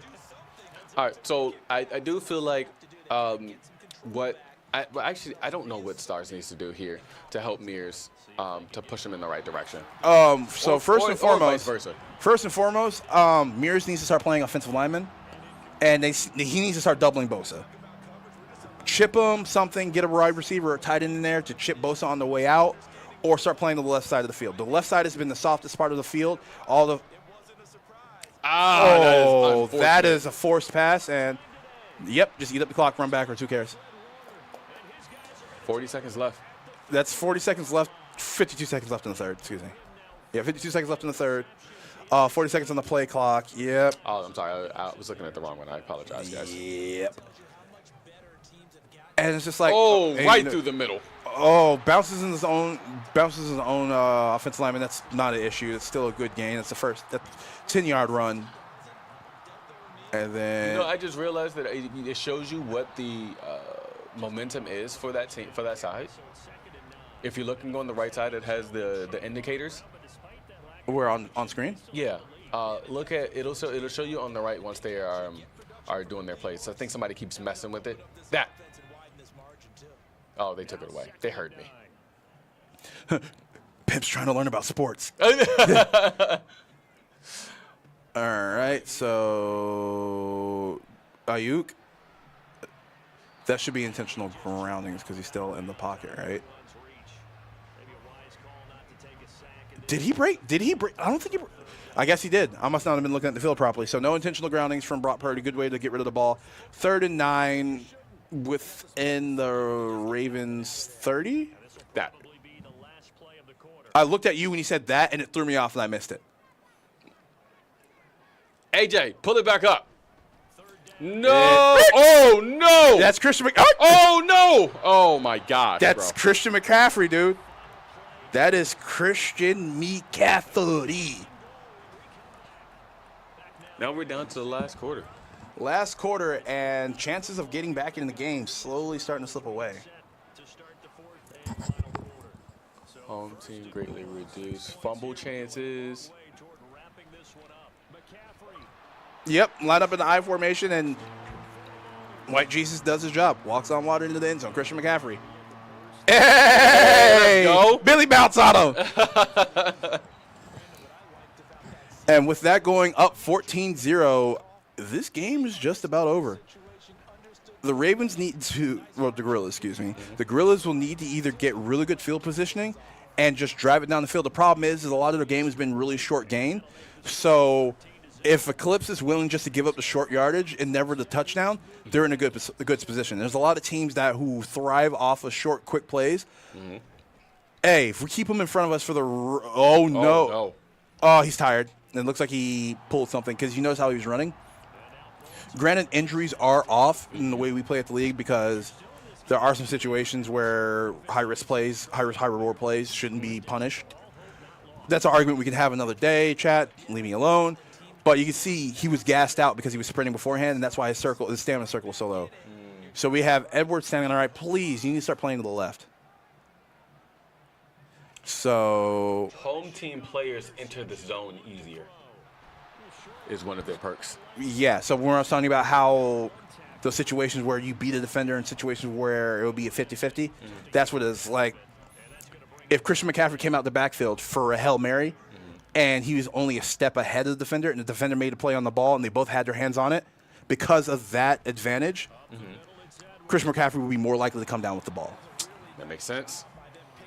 Now, are the perks that you get, can you choose them yourselves? That is beyond my knowledge.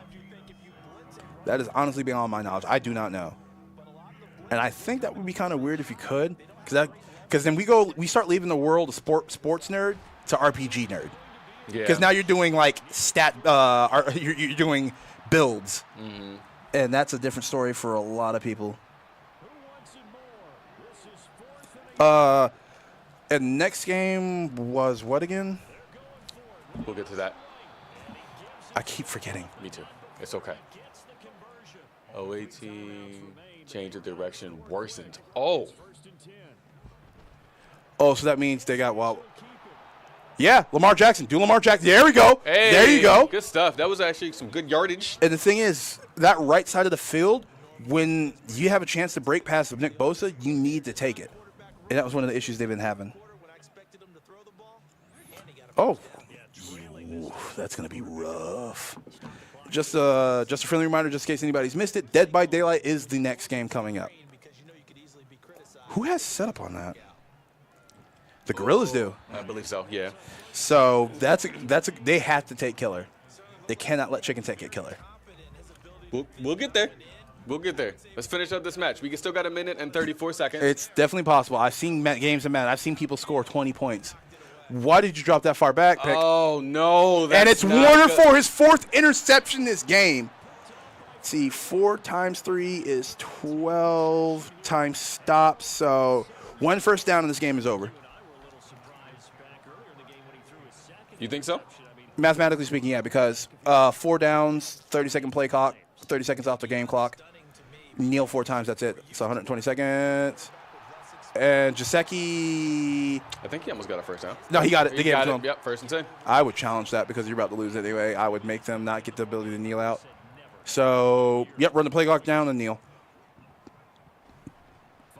Or just continue to bully them.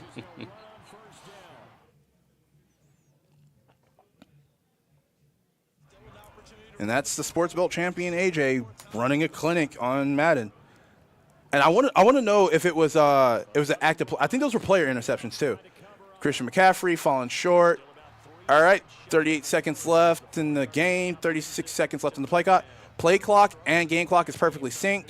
Are we gonna go for one more Hail Mary, or are we just gonna kneel it out? I think they're going for one more play. Brock Purdy with the run bait. Oh, Brendan my Ayuk gosh. for. All right, they just stat padded that. And I did learn that there are different perks that come with whichever team you pick. That makes sense. Yeah. But you cannot customize them, though. That makes sense because I'll take the Chiefs focus and I'll take the Chiefs focus. I would take who's the number one defense in the league right now? 'Cause I'll definitely The Panthers. I would take the Detroit's defense, and I would probably take the Chiefs focus like perks. If I could choose to, Detroit defense, Chiefs focus, and then whatever basic perk everybody starts with. That would probably be my setup if I could actually choose. No, I gotcha. But so we're gonna see who. They're wilding. Here's the thing. I do not think that it's a good idea for the Gorillaz to choose Killer, and here's why. I don't think Carnage plays Dead by Daylight. Oh, he does. He does? Yes. Okay. Then maybe Killer is it, bro. It's looking like they actually gave Killer to the Eclipse.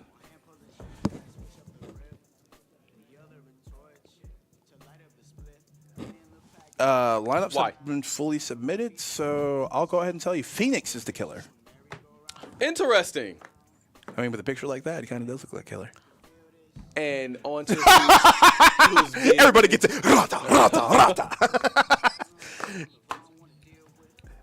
And then we got Stars on PC3, Vape on PC5, Mirrors on PC1, and Carnage on PC2. Wait. That's an even number. Yeah. 1, 2, 3, 5, 6. Okay. Do you not see where my tiny smooth brain went with that? I was like 1, 3, 5, 2, 7. Yeah. I Finish hate the you. pattern. Finish the pattern. I hate you so much. All right, so it's gonna be interesting to see how this game goes. And there goes the setup timer. I'm hoping they had everything set up in perks good to go because this. Are we already? Hey, there we go. Let's go, We got guys. 3. All right, so we have 3 stacking white oaks and then 1 dark oak. Or I can't remember the exact names, but we have 3 offerings burned saying the hooks are further away, and the 1 countering that. So the hooks are, let's say for the sake of the conversation, 0.5 further away than normal. And then you have dark mist, which makes the dust or that weird shadowy gas that floats around in the screen up be more prevalent. So that dog's alone, really. All right, so barbecue and it's Chucky. Oh my God, Phoenix, you are a bad person. Yo, look at him. And you can barely, Hey, yo. you can barely see him, by the way. Yo, You can they barely- can't see him. You can barely see him. And they picked Dark Mist too. Oh no. Yeah. Now, Jesus. Yeah. As what? Yeah. Oh no, he has the pallet break perk. All right, so let me get everybody caught up on what Chucky does. Dude, this is crazy. I'm sorry. All right, so Chucky's one of the newest killers out of the game. And fun fact, he actually, how does he pick up the people? The original killer that got ended up dying and possessing the doll when he goes to pick them up, he comes out of the doll to pick up their body. So that's how they make sense with Chucky being able to hook survivors. No, I'm not worried No, about I'm that. explaining it to everybody. Okay. So Chucky ability is called Hidey Ho mode, or is it slice and dice or Hidey Ho? Hidey Ho mode. He gets a slight movement speed buff, and then he's able to slide under pallets and vault windows faster. And his active ability is he can charge up and do a lunging strike with increased movement speed. That's wild, bro. And as you can see, he's small and nimble. Now the one thing is he's not faster than survivors. But it's just because of his small size and his ability to move, he looks like he's faster than he is. My thing is like just it's hard being able to see him, especially with that high grass, bro. And is there a cue for like if a killer's close to you? Yes. No! Why'd you jump through the window? And then, oof. And Carnage is on PC. Two? Yeah. No, there's no one. That's only him. Yes. Carnage. There's 3 people on hook right now. Slice and dice. This game is almost over. Game's over. Oh no. Now, yep, there's a hook right there. He just drops down and he gets the hook, and that's instant 4K.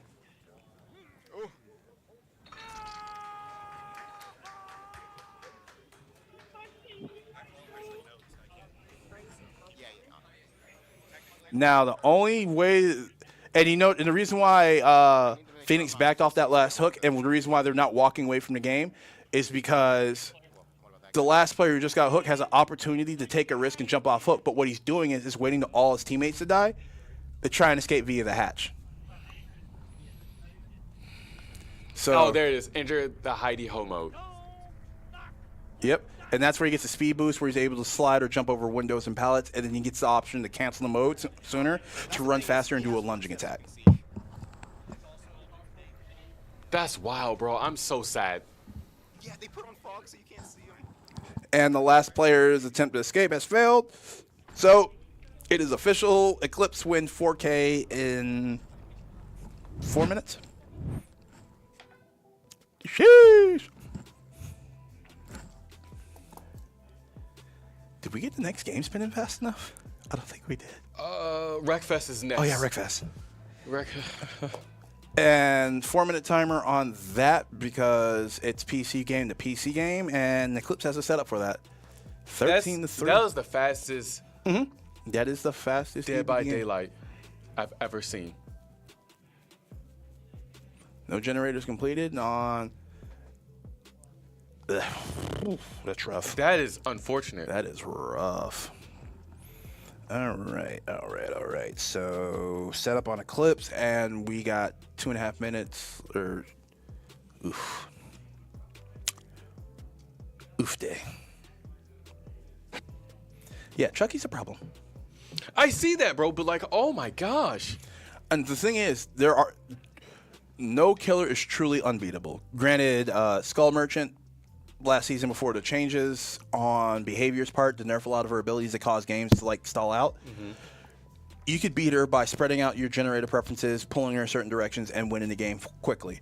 Chucky, on the other hand, is kind of one of those killers where you have to just respect him, and play far sides of the map and edges of the map and work your way into the more congested areas. Unfortunately, that map in particular is known for how small it is and how a lot of the generators are in close proximity, and Chucky's ability to traverse a lot of space with Hidey Ho mode kind of puts a damper on your gameplay. So that's one of those situations where map choice should have been key, and I think a lot of players need to keep in mind Go ahead. I'm sorry. A lot of players need to keep in mind that map size does make a huge difference, and you've got to figure out what you're doing. Absolutely. I 100% agree with you. I don't think that they were ready for the Chucky pick, especially with that high grass. Like, that high grass does. And here's the thing. Remember, they had setup, so they had choice, and they gave up map choice. Mm-hmm. So it's just like, whew. Exactly. Yeah, absolutely right.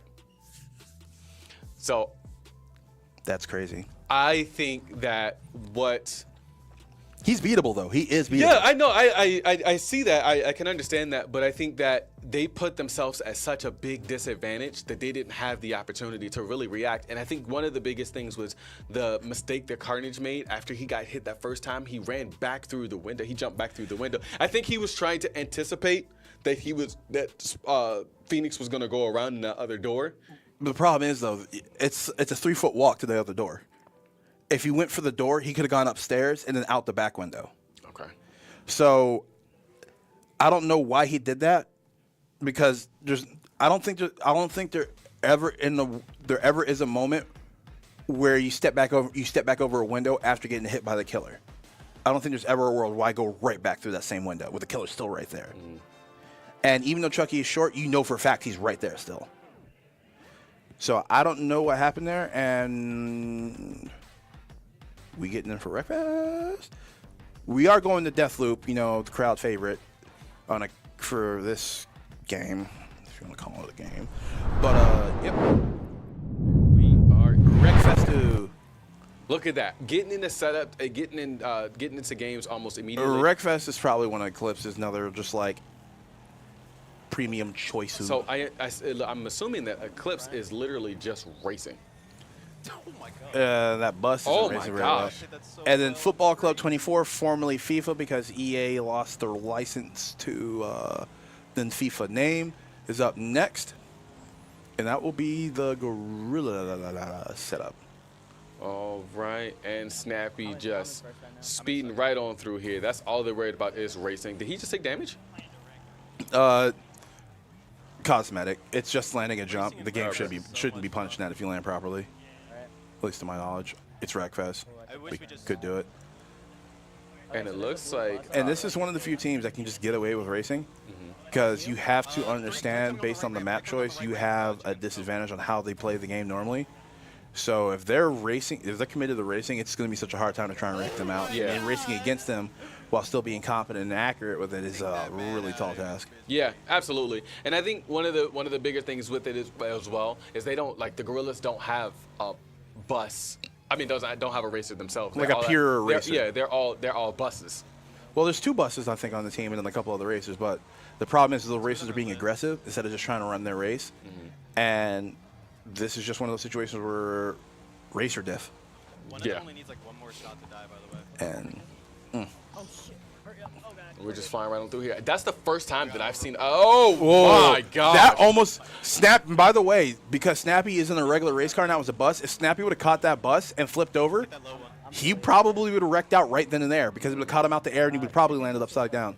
So now he has to try and ease his way over that loop instead of get caught in the loop rotation. Which was a really good idea versus trying to make overcommit that loop. and force it out. And you can see Vape is not happy, bro.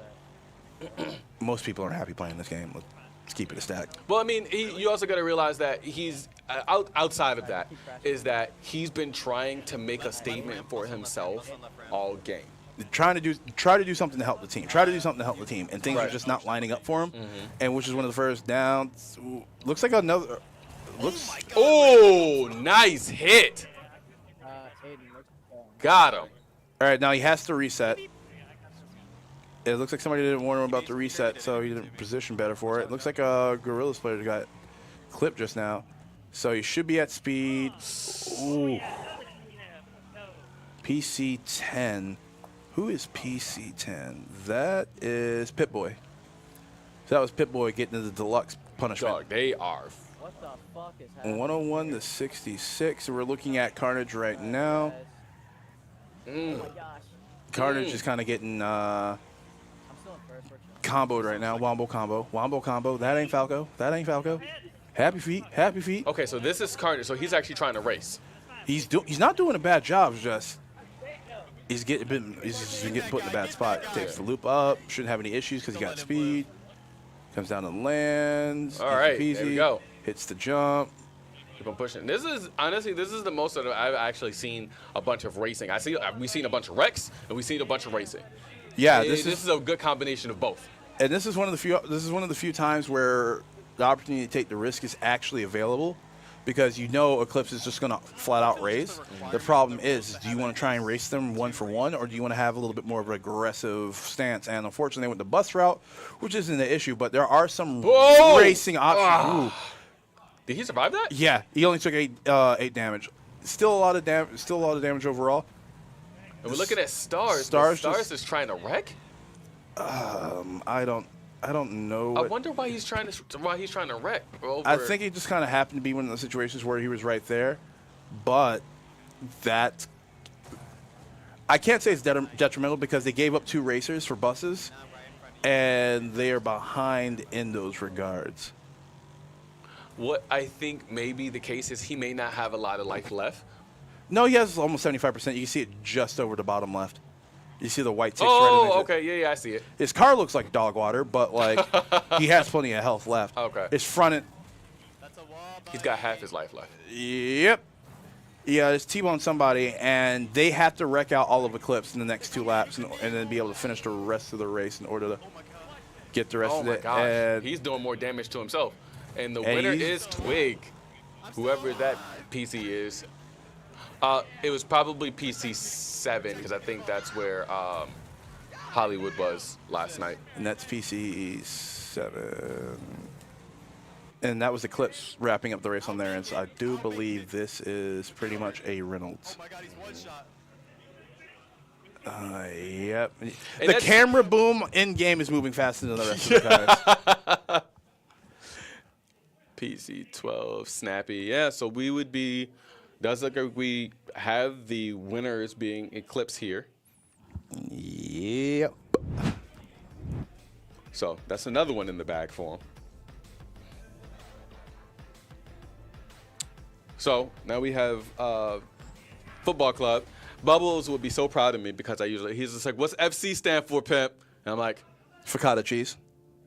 I just say FIFA, but that's funny.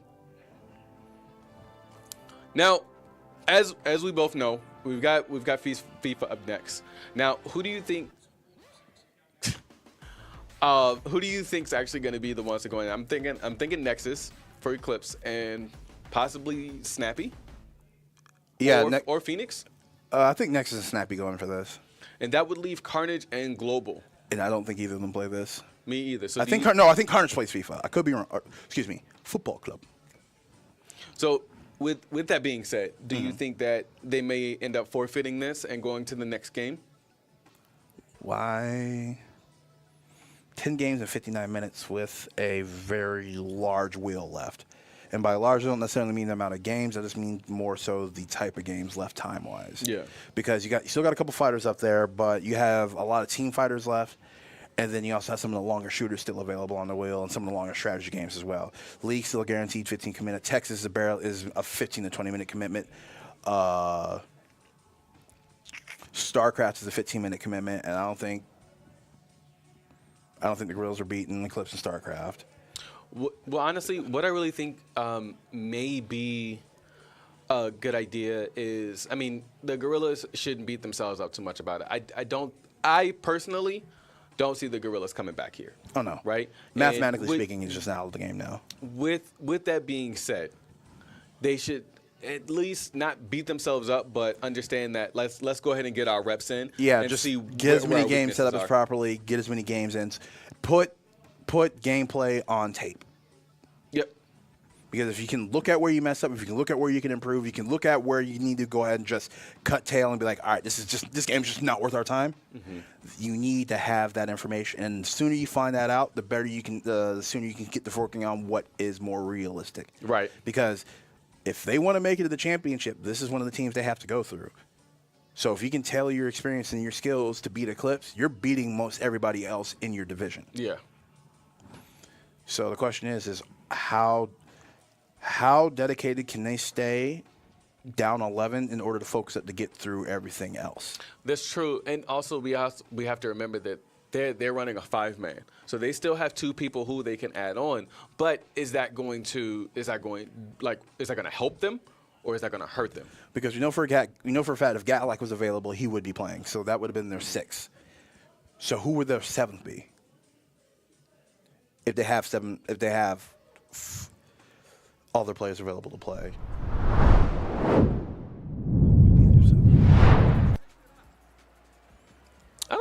All right, so it's actually Nexus and Phoenix that went in, and then Global and Carnage that went in. And we'll find out which team is which. Did they do it again? Gears of War is next. Well, Soccer 8 is is one of the better teams in the game, and the fact that they finally Are they both use them. Soccer 8? Yes. Eclipse will be. They pit the same jerseys. Why are y'all the way that you are? So the red arrow. So Eclipse is traveling to the right. The Gorillaz are traveling to the left. Gorillaz field the ball back over across. Eclipse sends it back. It bounces off of the defender. Now, the Gorillaz have a chance to try to make a play. Ball's pickpocketed. Top of the key. Wide shot. Oh, wow. That was extremely wide. Yeah, super And blocked aggressive. that. All right. Ronaldo pushing with the ball. Zidane with a low kick. Oh. All right. Clip's coming in really aggressive right now. Yeah, super aggressive.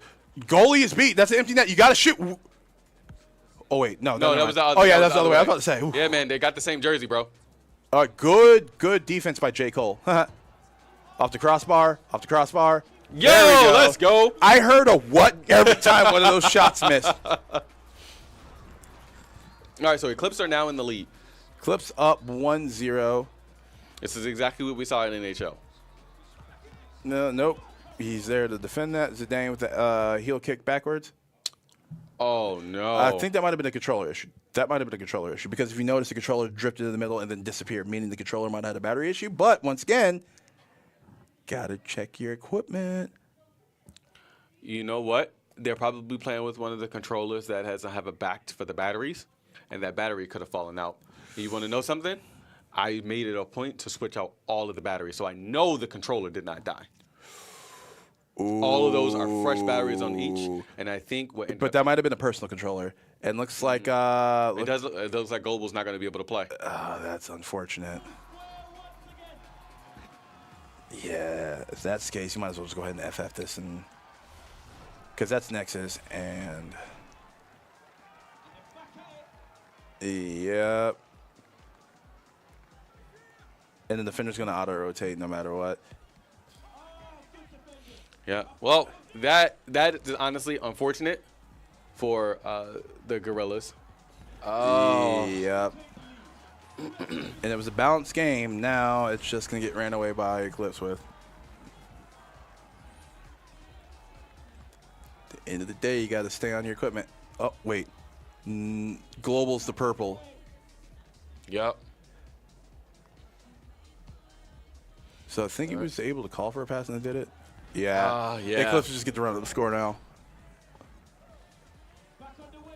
And then. Oh, no. He tried to switch to the player, and then it just switched back to him. So anytime Carnage makes a play on the ball and goes to pass it, it's going to automatically switch to anytime Carnage makes a play, it's going to automatically switch to Global as the active player. Oh, no. Because he's going to be the farthest out of the play, so he'll jump to control the ball. So, you see? Yep. You have nobody there. Come on, Nexus.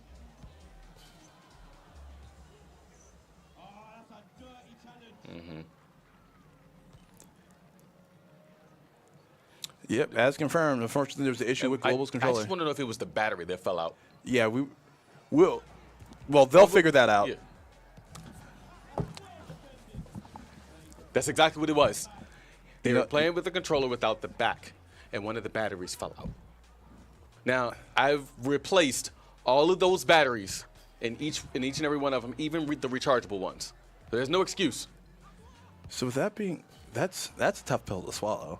But we here at the UEL, we do say bring your own equipment. I don't even use my Xbox 90% of the time at home, but I have two controllers that I bring to the league every day. So that's a tough pill to swallow because this would have been a way closer game because they tied it up before. As Global's controller went out, they tied it up. Now Global's out, and clearly they had opportunity to fight back. So now it's just sadness. All around me are familiar faces, worn out places. All right. and Eclipse just has a full run of the game, and then he has the ball again and goal. Right on throw. They gave him the ball again. Yep, and now they just steal it, and then the problem is the computer. There's a small level of autoplay. Leave him alone. No, I got it. Leave him alone. No, I got it.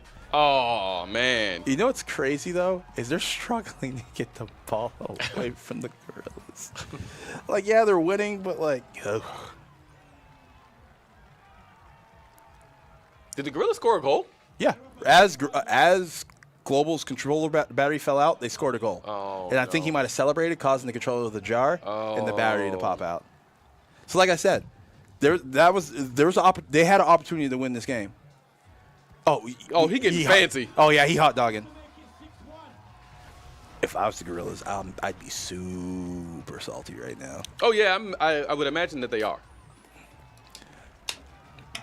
Well, remember, this is only the second period.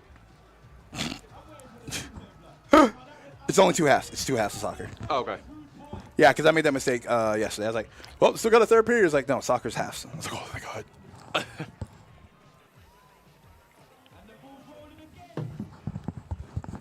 Just heard somebody yelling Coltrane, baby. Oh, yeah, Gears is next. Yay. Hopefully nobody unplugs the controller there.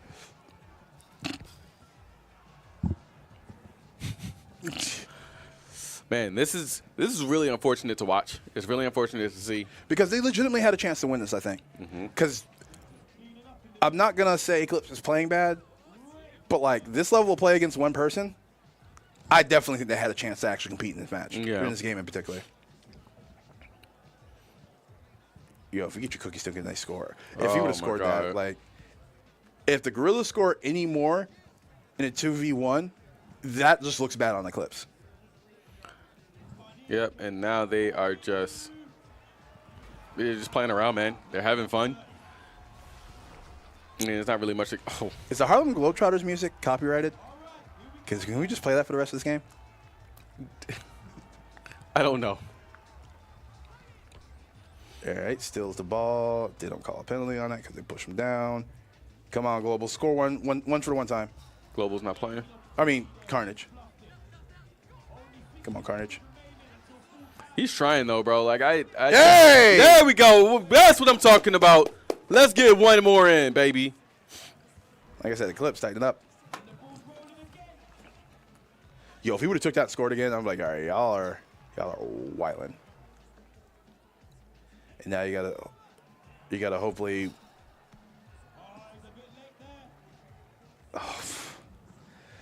The controller put down situations are the worst because you gotta deal with. You got to deal with trying to get the ball away from your player, and you can't steal from your own teammate. So the defense can just walk up and take it. I think it was worse than 2K. Yeah, this is definitely worse than 2K because at least 2K you have a better chance of fielding it, the ball getting brought in bounds by a different player. If it's like you're big, you're in a bad spot, or you're point guard, you're in a bad spot. But FIFA is. Why didn't you just score, bro? They got 7 seconds left. Okay. All right. Yeah, it's hard to stay very in tune with this particular game right now just because of what happened. The global is just like the skill is there. The skill is definitely there. 100%. It's just super. Of all the times to really put some good gameplay on tape to really like let your team know where you stand against the number 2 team in the league, you're just like, ugh. All right. On to Gears. This might be the opportunity for the Gorillaz to potentially get another W.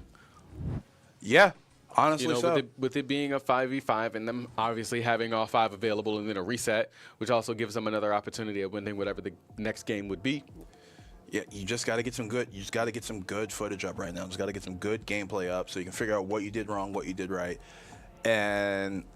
So far, the lesson of the day is just experience, and then bring in your own equipment.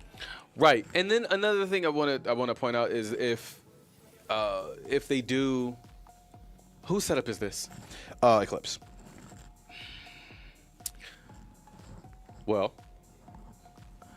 I was gonna say if it were It all depends on what mode Eclipse plays, right? Or chooses. If It's probably going to be King of the Hill. If it's King of the Hill, then I think that's going to be an Eclipse win because we talked about this earlier. One of the things that the Gorillaz have a problem with right now, at least from this game, is playing an objective, right? So if it's team deathmatch, absolutely. I could definitely see the Gorillaz being able to pull through, cause chaos, disrupt their standards, disrupt their plan, and go through. But when that objective comes in, then you have to deal with 3 layers of Eclipse play style. But once again, you got to deal with the domination aspect of it, then the TDM aspect of it, or the domination, the objective aspect of it, and then the 3rd layer, which is just the communication and control. Yep. Whereas the Gorillaz are just a really good murder box team. So we would pretty much be looking at another Halo over Fortnite. It is going to be TDM.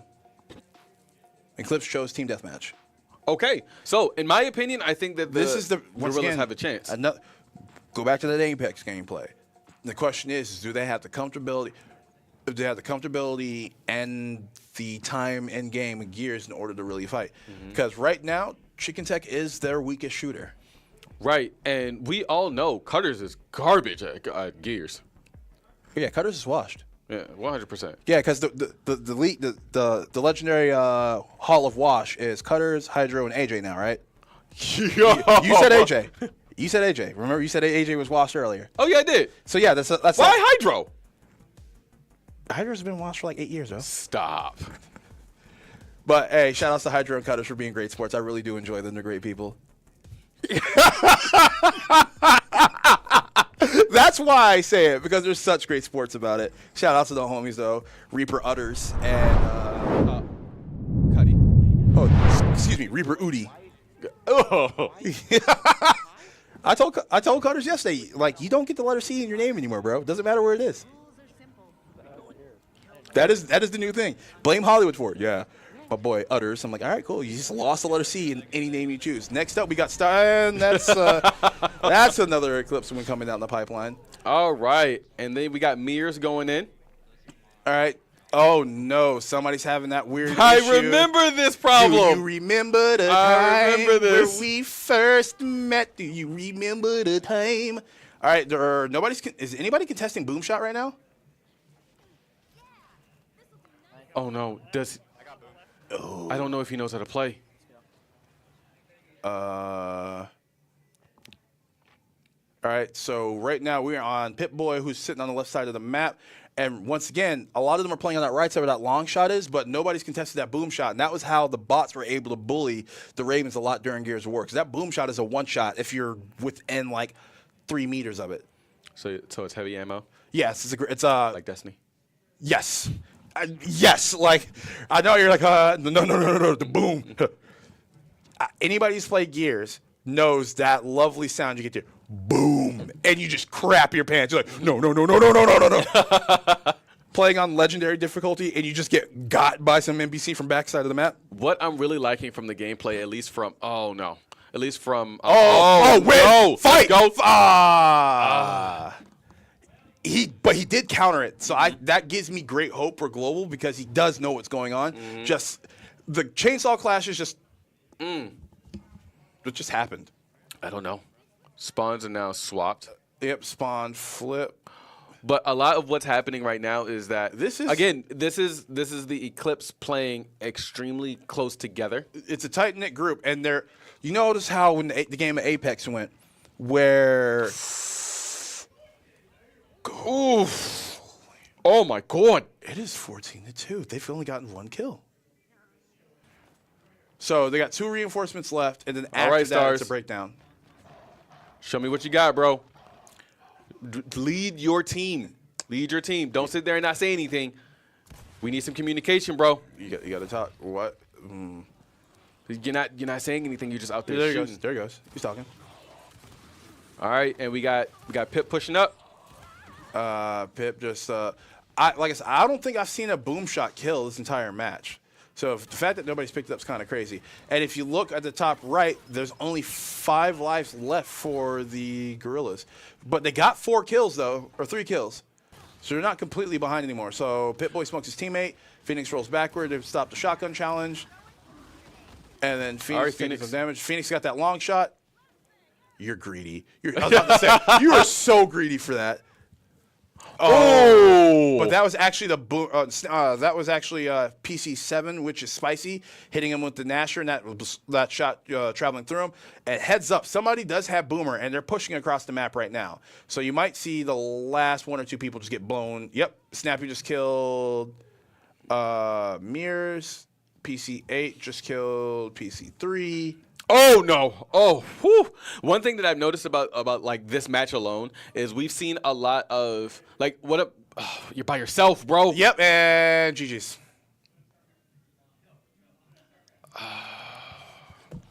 And like I so a lot of what I see is for at least for Eclipse, the way they do it is a lot of them play really close up together, and Pip literally sits behind everybody else, just plucking off the people who have low HP. Yeah, team shot. It's crazy. You're familiar with Destiny. You played it enough. Oh, somebody pop super? Cool. Team shoot him. Team deathmatch is best of 1. Yeah, it's team deathmatch. That is unfortunate. And it looks like there was no opportunity for them to learn from their mistakes. That was just straight up raw differential. Yeah. They just rolled up on him as a death ball. And like I said, yeah, Chicken Tick's probably the weakest person to go after, but it doesn't matter if the entire team is playing together. You also got to remember though as well, like we know that Cutters is one of the better people who play Gears. Mm-hmm. Remember, Chicken and Cutters actually used to be on the same team, so he could have learned. I keep forgetting that because I keep looking at Chicken Tech as a peer fighter eraser. And I forget that he does have those skills. And once again, him being on Eclipse means he has coverage outside of that because they wouldn't have got him because they had technically have Jury. But once again, availability, things like that, so on and so forth. But I keep forgetting that he did play with Cutters for like, was it 2 or 3 seasons?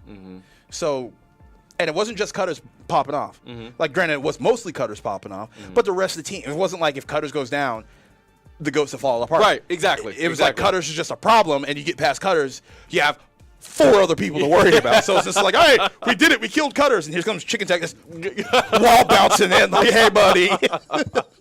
And Hydro, too, because Hydro's annoying as hell. The watch play. Or to deal with? Yeah, watch playing like Oh, Gears. okay. Yeah. But, you know, they're washed now. All right, so now we StarCraft. have StarCraft. And that is a Gorillaz setup. I think there may be a forfeit. I mean, they got 3 left. Do you want to see more games? Because you got 39 minutes left. Or do you want to play it out? I mean, you're absolutely right there. Problem is, it's Chicken Tech, snappy, spicy. Hey, like Chicken knows how to play some StarCraft as well. I'm more worried about, once again, spicy. Like, I'm not knocking Chicken Tech. Strategy player of the year. Very true. Like, Nexus knows how to play because Strix taught him during the All-Star game. So Strix taught him how to play the game because Nexus had a base. There's no Chicken Tech. Yeah. There's other people to worry about. The reason why I said it is this Nexus had Strix, when me and Strix were coaching that team, Strix sat down with Nexus and taught him how to do the build and what order to do everything. And Nexus was just gravitated to it instantly. So then you get people like Spicy, like Phoenix, like Snappy, who are all a part of this team and all part of this communication. And they rotate through these games to play. Nexus is like, cool, yeah, I learned how to play this game from there. And they're like, yo, we saw you playing it. How did you like it? Did you like that group? Cool. Yeah, this is what you learned how to do it. And the next thing you know, the entire team is building off of that and expounding upon that. Chicken Tech is definitely a good option, but why put in your primary racer when there's still a couple racing games on the wheel? Whereas like Chicken Tech, you want to play this? Nah. All right, cool. We got it still. Yeah. And that's one thing that I really love about the Eclipse is because they have so much coverage. And so, like you said, they don't really need Chicken Tech, and I feel like Chicken Tech doesn't feel the pressure. It's not like, oh, I had. Not saying he had the issue with the Ghosts or with the Ravens, but it's just that that I have to do a lot more than normal. Feeling is gone now, and when that's gone, and you tell me all I have to do is really focus on my wheelhouse and occasionally step out to cover somewhere else, it makes existing in your space so much easier. Because like, cool, I just need to do A and B, and it sometimes help with C. That's all you need from me. Bet. Or reduce workload, increases productivity and quality. Yeah, So- absolutely. Man, that is unfortunate. And this is going to be a 15-minute game regardless. Playing it. Going into StarCraft. All right, we're at Sky Guy. It looks like he is on Pro. That's Mears. We're on Mears, and I believe that is Nexus. Terrans. So we got Nexus, or Mears on Terrans. We'll see what Nexus got going on here in a second. We got the wheel spin for the next game, which will be an Eclipse setup. Let's go! Ooh, Let's forfeit Overwatch. that one. All right, so Overwatch 2. Yeah, let's forfeit Overwatch and Valorant. I don't even think Nexus is actively playing right now. Or unless he's one of those people who can Well, don't you have the ability to be able to control for the rest of you can control units, you can't control actual production. Ah. Because I can be like, hey, build me 8 of this unit, and I can take that 8 and position them and play them how I need to. But when it comes to actual gathering resources and building resources, you have to still be able to do that. And then we'll get a switch over here in just a little bit, guys, so you can see a little bit about a little bit of what Eclipse are doing. Eclipses. Because we know that right now we see that And I Mears think is we going ahead and building. have Sky Guy actually sending out a scout right now. 15 minutes, no more building. And where is the time? Third? Time, if you look at the bottom left, you see the map. There's a little box There attached it to it is. with the uptick encounter. That is your build. That is That's your what build I was timer. looking for.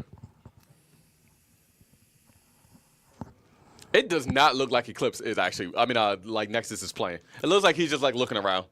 And like it could just be one of those situations where you can kind of play this game with one hand, because what you do is you set up control in the number, and you can tap that number and go straight to that unit that he set up with, that you set it to, and you can be like right click, and then once you do that, once you go, hey, control 1 on home base for production, I can just press 1, go to that, click the thing I need, and then keep going. And then when it comes to my gatherers, I can select them, set them up, and put them on the control button if I want to. And that allows you to jump back and forth across the map to keep what's going on. So you can build somewhere else and go here. So it gets to a point where Billy Billy is in the chat still. So Billy, I actually get to say this now.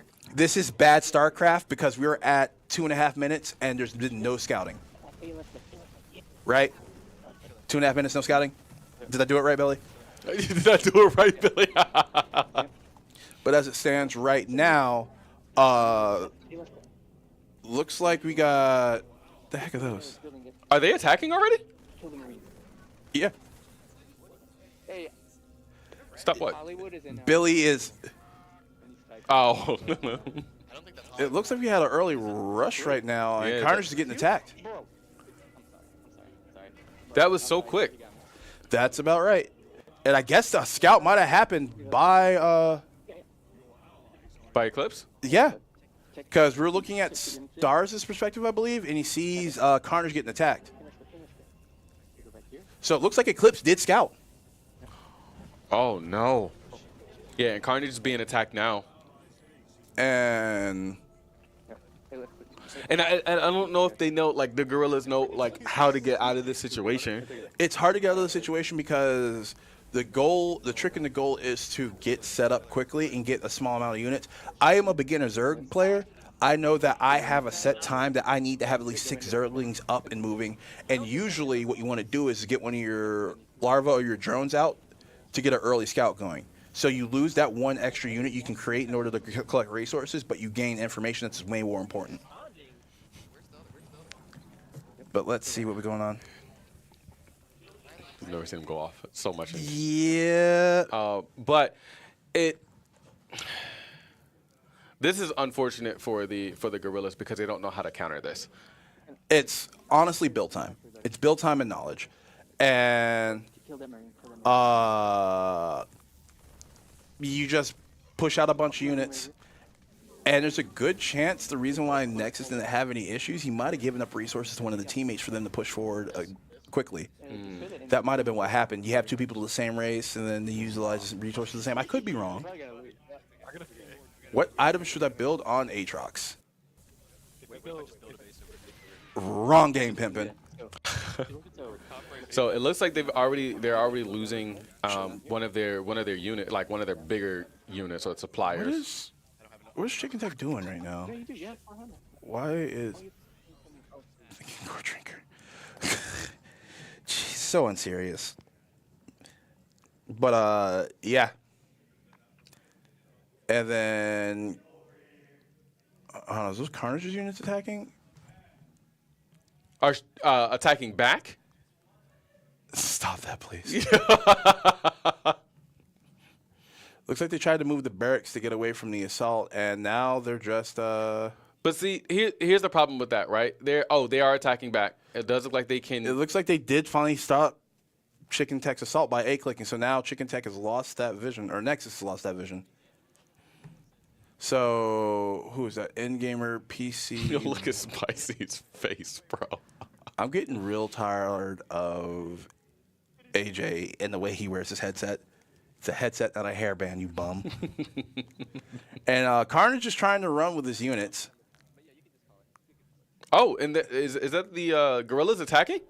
I think that was Carnage's units attacking that base. I don't like him running right now. Carnage needs to be trying to A-click out of this. And then he joins up with other units. What happened? What I don't know. Anyway. 1, 2. The Gorillaz won. That was a Gorillaz win. Eclipse forfeit. So why did they forfeit that? That is a really good question. I'm going to ask about that.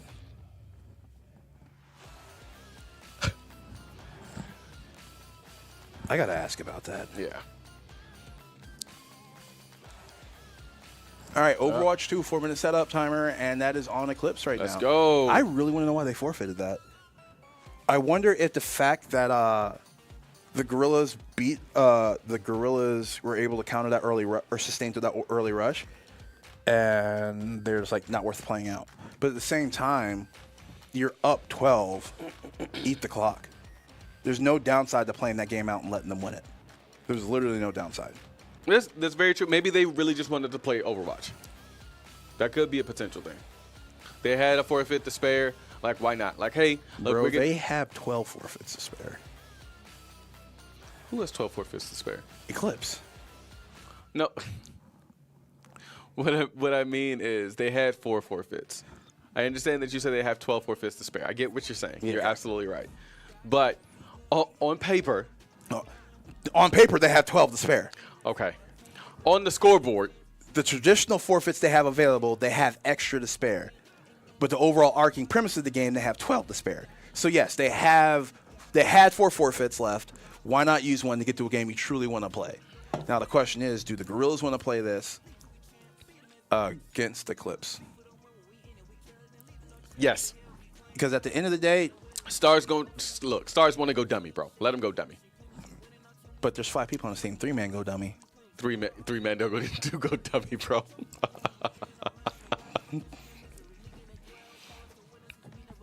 But all right. Hey, Billy, if you're not doing anything tonight, you should teach me how to play StarCraft better. Help me out. This is a formal request. Once you get the baby down. Yeah. I will offer you 1 rotator cuff to teach me how to play StarCraft. But Overwatch coming down the pipeline, once again being set up by Eclipse. We're going to be seeing Chicken Tech going in because he was the last person before the reset. Then AJ, Spicy, Snappy, and Pit-Boy leaving Nexus, Phoenix, and Chicken Tech for the next game rolling. And then you will be seeing a full reset with the Gorillaz leaving Global Figure as the anchor. But it's going to be interesting to see how they approach this because this is kind of one of the litmus tests for you as a team, your team as a group of shooters. That's true. And also, the way that we play Overwatch in the UEL, unlike a lot of the other esports leagues, is we play open queue. So y'all are probably going to see some full tanks. No. Full DPSs. Full support. Give me a team of Mercies. It's open queue, not open. I know. If I came out of a point and I saw 5 Mercies looking at me, I'm leaving the game. I'm good. You got it. You know something I don't, and I'm not about to get put on the TikTok. They didn't know this. They didn't know this new hidden tech. Haben Stabnish. Haben Stabnish. Haben Stabnish. No. But yeah, 10 seconds left on setup for Eclipse. Hope they got any game in time. Yeah, bro. I want to see some Ramatra. Maybe they'll play Maui. Maui.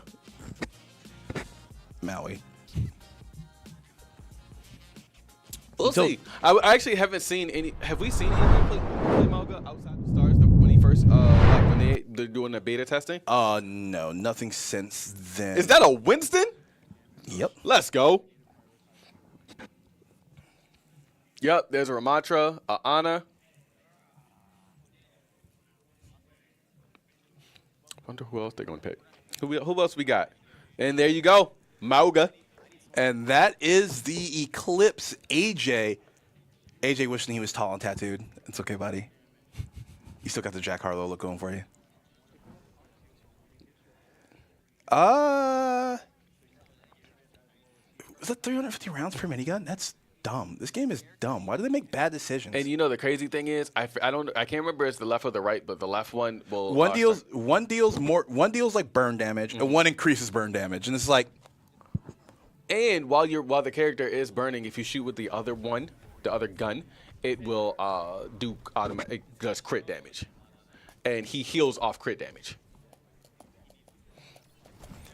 All around me are familiar faces. Hey, Street Fighter 6! Yes, let's go! Forfeit. No, please. Play Street Fighter. Oh, that Ana push is good. All right, so it's not a push, but whatever. Right now, we're just kind of feeling each other out. How you doing? It's the first day, getting to know each other. 2 Maugas. Obi's getting melted right on down. AJ, back up. But I think he has a pocket mercy on. He had a mercy that Stars. That's Stars. That was Stars. I think AJ had a mercy on him. So that heal was what gave him the advantage in the trade. And then also, if you look at the accuracy differences, he was landing his shots. So we got Chicken Tech on Le Soldier. 76. I've got you in my sights. Get off my lawn. And all right, let's see here. I don't see him putting down any heals for his team. He doesn't really need to just yet. I mean, they're playing. So we got a Kiriko, and then we got Maui, and who are the other 2? I haven't seen them yet. I think they're sitting far back. Now, is that an Echo that just went by? No. Oh God, no! Please, no echoes. Oh, they have Kiriko. Yeah, I saw the Kiriko. I'm trying to figure out who their other DPS is. Oh, he did already put down the heat. Yeah, he just put it down behind the bus. Chicken Tech doing a really good job of applying pressure, and looks like he gets PC Gorillaz, 6 you out. Can't Global. Keep falling apart. Oh, snap. Good spear, but nobody else to follow up. Nope. They're playing from that high ground, and Chicken Tech is by himself, just diffing right now. Yeah, and he's just doing nothing but healing himself, bro. Yep, and then looks like the heal cut got put on Maui. And then the Risha up top is getting melted.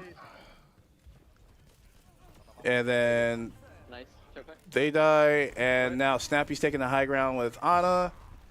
That skin, is that the gold skin for her rifle? Oh, did he debuff him as soon as he dropped down? No, that was just a headshot. Oh. That was just really good shots and damage. Oh, okay. Snappy's just... All right, so we got a Risha. Right. Carnage coming up behind. Carnage. He doesn't have a... Oh, he got put in the arena. That was a good shield by him, and took him down. Good stuff. That was what they need. Now the problem is they got to get all these healers. So easy to get rid of, too. Oh, my God, with the spear. Carnage, that's what I'm talking about. Now, the biggest thing they got to worry about now... All right, yeah, push him out. You got to push him. We got the ult. I think he did that way too soon. I don't like the usage of that. Yeah. Because I think that would have been better for the counter push when they all respawn, because it's only 2U right now on that objective. And that means your healers are trying to catch up. And the rest of your team's trying to catch up. So it's just like... One thing that I think we're watching this from actually Snappy's perspective because the arrow's pointing down. So just don't get confused, chat. Yeah, and it says Snappy right there as well. Yeah. So I'm hoping that's the case. One thing that I can see a lot of is there's not a lot of communication between the Gorillaz at all. A lot of them are really silent, but you can see that the Eclipse are talking amongst themselves. And that's how these games are won, that team communication, because you can, Stars can, let's just say for the sake of the conversation, because he was the last person on screen, Stars can be the hands down best Overwatch player in the league, but you have to, one person cannot beat 5 people in Overwatch. It just cannot. And then I don't see a lot of them pinging either. Like, hey, yo, they're over here. And the thing is when you I'm bad at pinging when I play with the rest of the Cobras, but I'm constantly talking. Yeah. And when they're quiet, I'm yelling at them. So if you're not talking, you need to be pinging. And if you're not pinging and you're not talking, you're going to lose. Yeah. Because, like I said, you can have the best player in the league on your team, but they can't do it by themselves. You need that communication. This is probably, like I said, the biggest litmus test for the Gorillaz, how they play. Oh, here we go. All right, fight me. Oh, well, nobody made it in, but the problem is he has to pocket Kiriko. He gets stunned, but pocket Kiriko just healing him. Ramantra stepping forward. There goes their Orisa, which was Carnage. And then there's their Maui. Looks like a debuff orb just came through in the super armor. Now he stepped forward again. All right. Shoulder charge in. Smashed. Missed a gets slept. And then the healing cut. Get out. Wow. Oh, my gosh. Get out. Kiriko with an amazing play. And I think that's the Ramantra shield that bought him the time to get around the corner and break contact. With the debuff, he's up. He's asleep. But the Maui v. Maui violence. And the arena's about to go down. Arena's down. And it's looking like his ult's about to come up. So all he has to do is ult them if they come back out. And that is it. Victory. So now... Is that... Oh... Yeah, that is game over because both teams have a chance to push. It's not like Bomb where one team gets to go to the end and the next team gets a chance to go to the end. Push is symmetrical. And there we go. And that was the fight they took at the end. Who's that? Stars? My Life for Or? I believe that was Spicy. That was a good transition. That was beautiful. That was a clean fade. I liked that. Okay, LA. All right. Stream Tech of the Year, yeah, 2 times. 2 times. All right. Overwatch 2 goes to Eclipse with their setup. What happened? What happened, Captain? I don't know. What's the next game? Lavernius.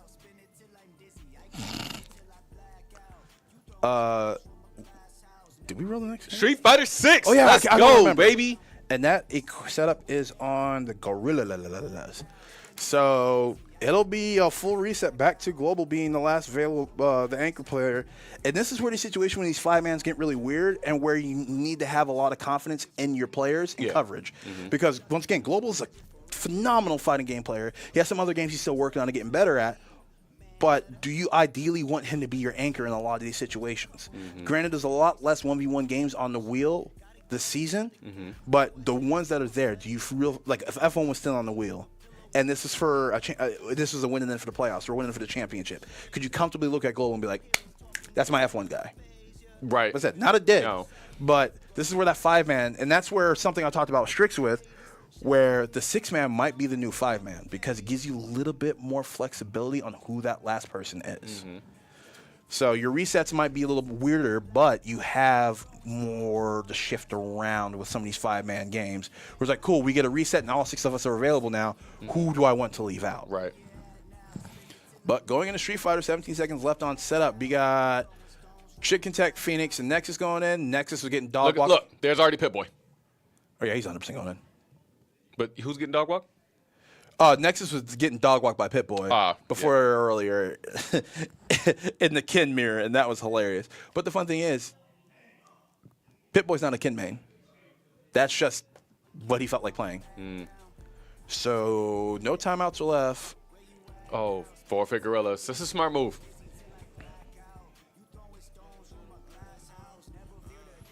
All right. What we got next?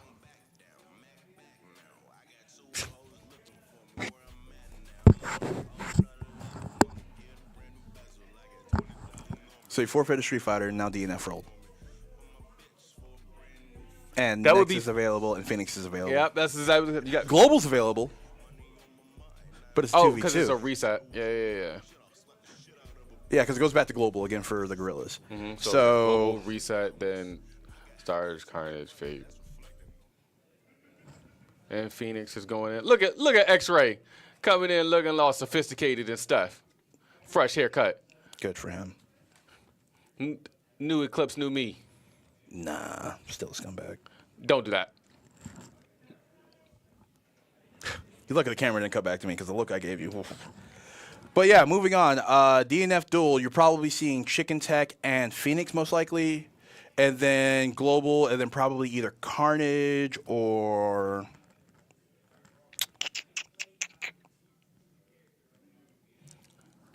Hold on, give me a sec. Hi, Candace. I don't think she heard me, but still, that's fine. I can almost guarantee she didn't hear you. No, she didn't. All right, so we got, like I said, pretty much Phoenix. I knew for a fact Phoenix was going in. Mm-hmm. There's no ifs, ands, or buts about that. It looks like Phoenix and Chicken Tech. Oh, yeah, he has said he's been playing DNF. Right, he does, because he plays Striker. Is that her name?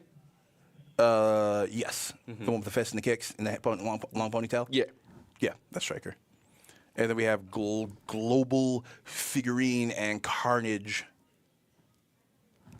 going in. So I think this is legitimately a 50-50 game. Yeah, no, I definitely think that this is going to be a good game for the Gorillaz to actually at least get an additional win in, especially before the game ends. We only have 15 minutes left? I'm looking at the game clock. Yes. Oh, wow. Started at 3, right? Yep. Not bad, not bad. Good pacing. Oh, no, it's 10:04.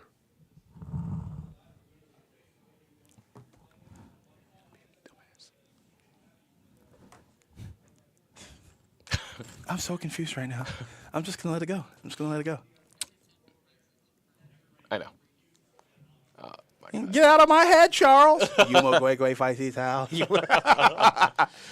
All right, so overall recap of today's game. What you got for me, Third? All right, so first game of the day was UFC, won by Eclipse, followed by Rocket League, run by Eclipse, and then a molly-whopping of a violent game of Apex, won by the Gorillaz. Eclipse dog-walking Gorillaz and Pokemon. A nail-biter in Smash, and then after that, that's where just Spiral. Poppy came home. Halo win by Eclipse. Guilty Gear win by Eclipse. Combat 1 win by Eclipse. Yu-Gi-Oh! Forfeit win by Eclipse. CTR forfeit run by Eclipse. F1 win. 2K win. FF by Gorillaz. Forza win. FF by Eclipse. NHL win. Madden win. Dead by Daylight win. Wreckfest win. Football Let me stop Club. you there real quick. We're in the game. And we've got Valorant next. Oh, my God. All right, let's go. All right, and player 1 is Eclipse. Phoenix. So that's Phoenix on Hitman, and I believe that's Carnage on... Yep. Carnage on Launcher. This is definitely... Carnage is playing textbook Titus right now. I know those moves anywhere. And here's the thing, though. There's a good chance he might be playing that. But, oh, with the my DP. gosh. Get punished. He didn't finish it up. He ended up dropping the combo. Now all he has to do is... That's exactly what I was going to say. Get in. But he got in. Don't drop it. He dropped it. That's okay. Nice dash back. He knew that was about to happen, and he predicted it so well. The funny thing is about Launcher is, like, you have the Titus version, and then you have the optimal... I don't want to say optimal, but the better Launcher. The better Launcher is just the Titus version with game knowledge. That's true. Yeah. Because you can see Launcher start... Like... Oh, my God. He wasted that life. I think he could have leveled... I think he could have supered and killed there in response to that jump. I think the Launcher super would have connected. Yeah, interesting. And already coming in with a lot of pressure. He's used up a lot of his meter as well. Yeah, but the thing is, why'd you DP there? I think Carnage has very entry-level knowledge of the game, and the reason why he went in was probably he was the most comfortable option to go in with Global. But this is where the issue is when it comes to not letting your strongest player go first, is you now let the other team have a warm-up round. And that warm-up round is crucial because when you come in cold, like, yeah, you might be good at the game, but, bro, you just played StarCraft, Overwatch, and then got hyped up for Street Fighter and then had to forfeit it. Right now, you're in an emotional state that's not the best, score aside. So now you're coming in cold. to a Hitman where you got no information from because the person who went in front of you isn't the best player of the game. So we're probably going to have to sit here for Valorant next. And God has abandoned Well, us. they could always forfeit it. Hey, man. All right. Well, and honest, that's we finished with Valorant 2 games, 2 nights in a row. I don't like that. I love it. I don't. And it's not a matter of me it's not personally liking Valorant. It just feels like that's going to be a weird theme now, and I'm not okay with that. Well, Tekken's not here yet. I need some good-ass Tekken in my life. We're going to get there. All righty. All right. Don't get touched, Phoenix. Yep. You got touched. And all right, here goes he all the... Oh, he dropped, dropped it. Could be nerves. Good safety jump. All right. Standing parry, and that spin. Why'd that go for so long? It's stupid. Yep. And then here we go. Don't drop it this time. Safe jump. That was actually No really button. good. Hitman's timing punish windows were really weird because you have situations like that. And the thing is, I think most of Hitman's moves, his projectiles at least, shatter barrels. But drop the timing of the combo. Go, you got 14 seconds, bro. You have the opportunity to end this. Oh, no. He dropped it again, and he's going to just poke at him out range and just burn. Yep. Yep. Oh, that is unfortunate, He bro. had to force. He forced Global to come after him. Mm-hmm. So even if Global somehow comes back and wins too, he still has. Yeah. The barrel option should have been used earlier in the game to condition him for the full screen option. And then, yep, gun spin, and then he slides in after the dash and hits him with the DP. So now, how do you call pressure with the barrels?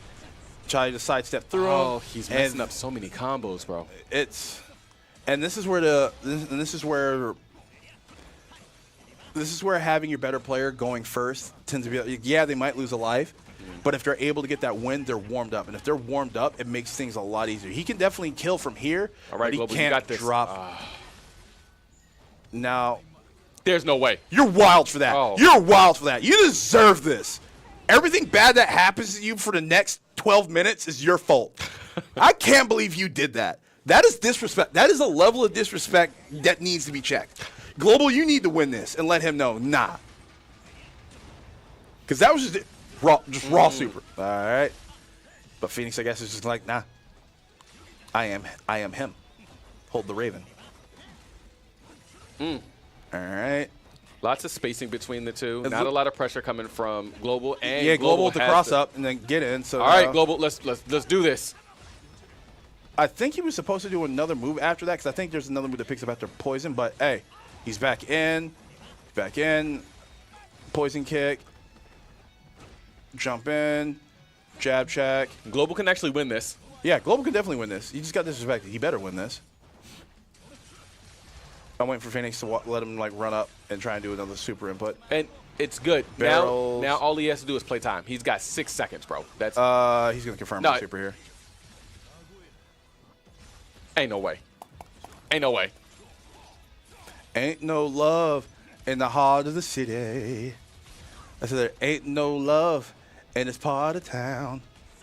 There you go. That's what I'm talking about. Yep. Get him out of here. He definitely, like I said, Phoenix, don't fist bump him. That man raw supered you. He has no respect for you as a man or a fighter. That was the Phoenix, you wild for that. You are absolutely wild for that. You're just gonna raw super in my face like I don't play video, like I don't play fighting games. Like I might not be, like I said, I'm not good as either of them, and I probably got hit by that. I can guarantee I got hit by that because I pushed too many buttons. But like taking this from like Global's like mindset, like, bro, are you serious? You think that little of me? All right. Yo, you are that hurt you.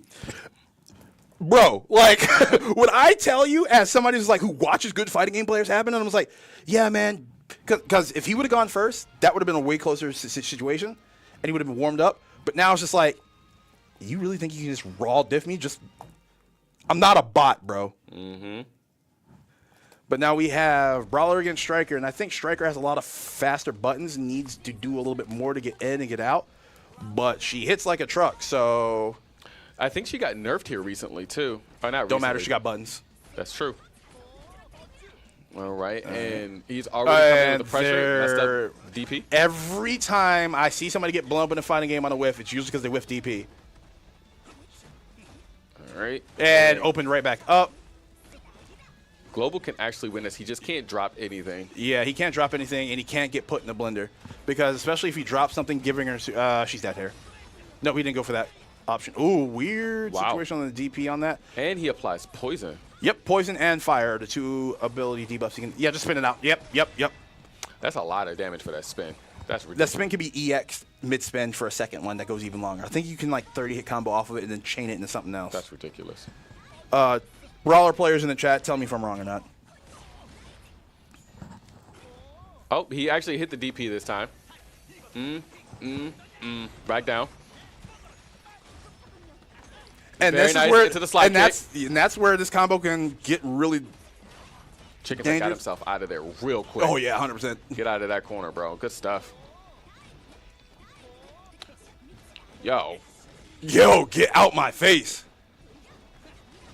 And he should be dead. Nah, bro, he can still survive this. He'll be all right. Now he's got the meter for it. And he dropped it. There we go. Now, the thing is, if Global goes for a simple confirm on his next touch. Not that one.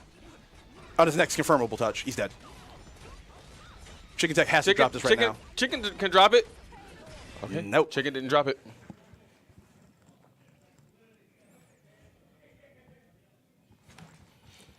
And Eclipse takes DNF. 5 minutes left. And did they already set up, bro? Because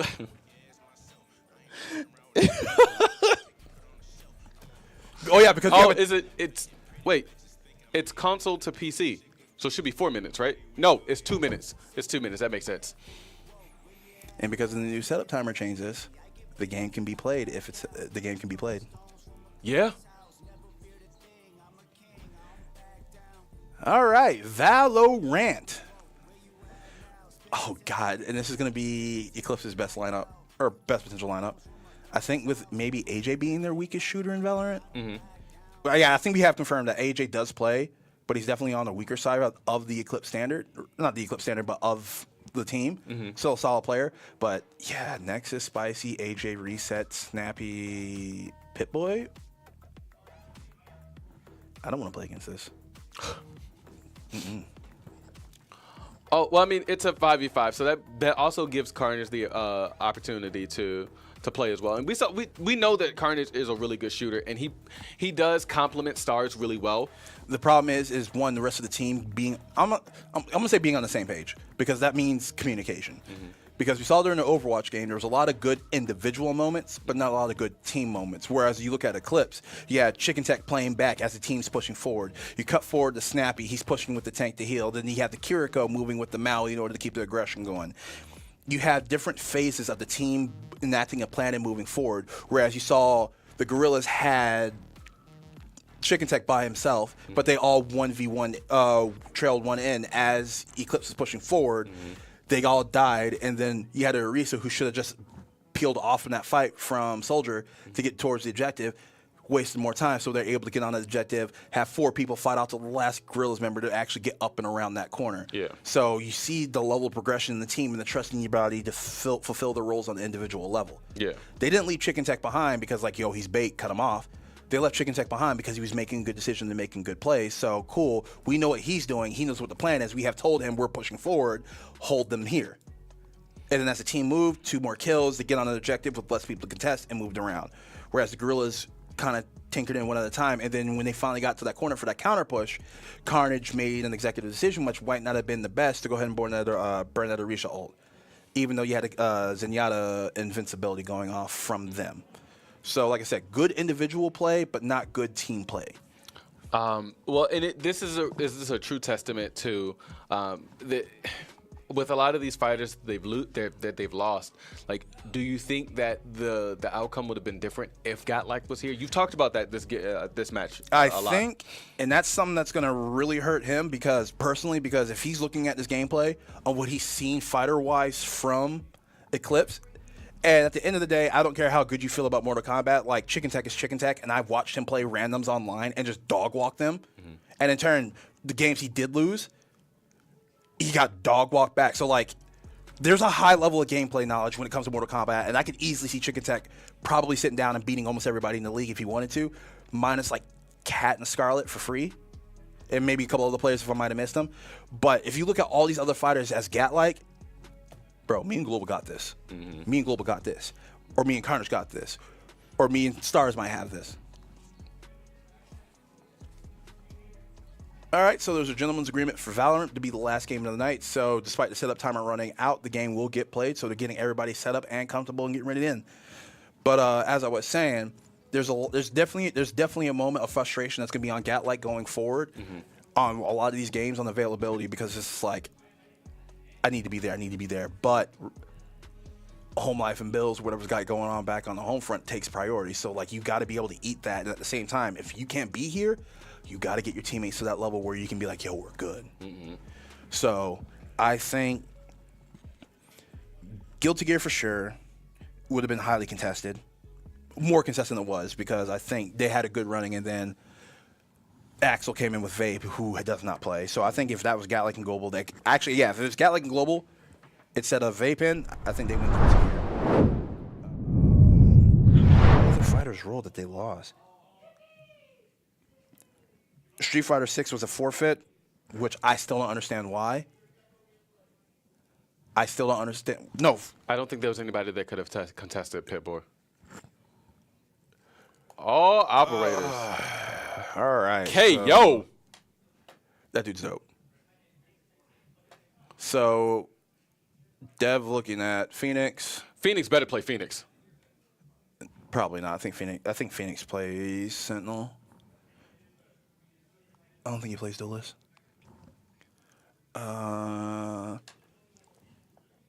Did Phoenix go in? Nexus, Spicy, Pitboy, AJ. Who the heck is Ichilam? I don't know who that is. So, I don't know a lot about Valorant operators, so you're just going to get generic FPS commentary from your boy because just because I don't like the game doesn't mean I don't think there's good moments to call out, but I just don't know the ops yet. But I know Brimstone is the smokes guy with the beret. I know Phoenix is the duelist. I know, I can't remember his name, but he's Intel. The dude in the white hat has traps and smokes. The dude with the hood is a duelist, and I believe he has a teleport. And then the last two on the right for the Gorillaz, I can't remember what they do. And this game is first to 5, correct? Yes, first to 5 swift play. This is the robot chick. She gets a minigun turret robot and I think an alarm robot. And I think her ult is like a giant. This is Killjoy, right? That's her name? I don't know. But she just got nerfed. Oh, so in other words, Diva. Stop. Oh, yeah. And already got knocked right on out. Mears is down.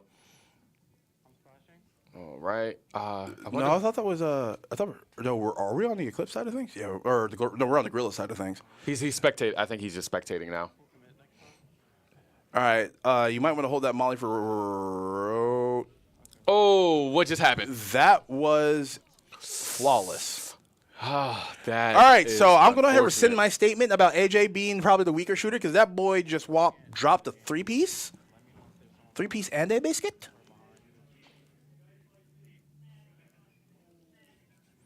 Yeah, it's looking bad. Yeah, I think I think a lot of what's one of the things or a couple of the things I think the Gorillaz have an issue with is one, there's no communication between the team, or it doesn't look like it. I'm not gonna say there's none, but it doesn't look like it. From the outside looking, it looked like there's a communication issue. Right, and then not only that, learning how to play objectives together. I think once again, I said this earlier. There's a difference between five good players playing individually, and then 5 okay players as a team. Oh, okay. All right, so 1 for 1. Oh, no, I just looked up, and there's 4 other people dead. I saw that trade. I was like, let's go. And then I realized there's. All right, so you're looking for the rotate, put an eye block up there.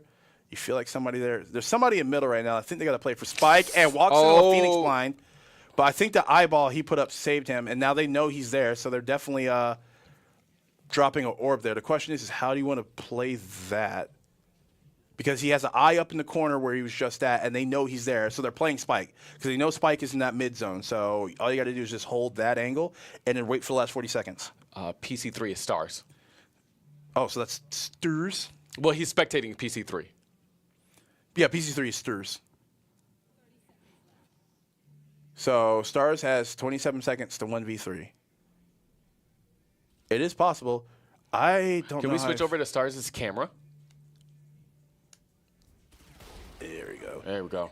Good. Oh, nice. Okay. 14 seconds to get 2 kills.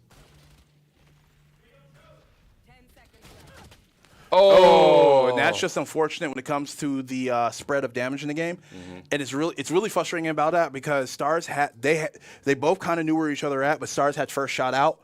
But when it comes to spraying this game and planting your feet and movement, your bloom can just totally ruin you. And I could have to drop on you and just start shooting. The longer I hold it down, it's gonna go from a point where I'm hitting you to shooting around you. Yep.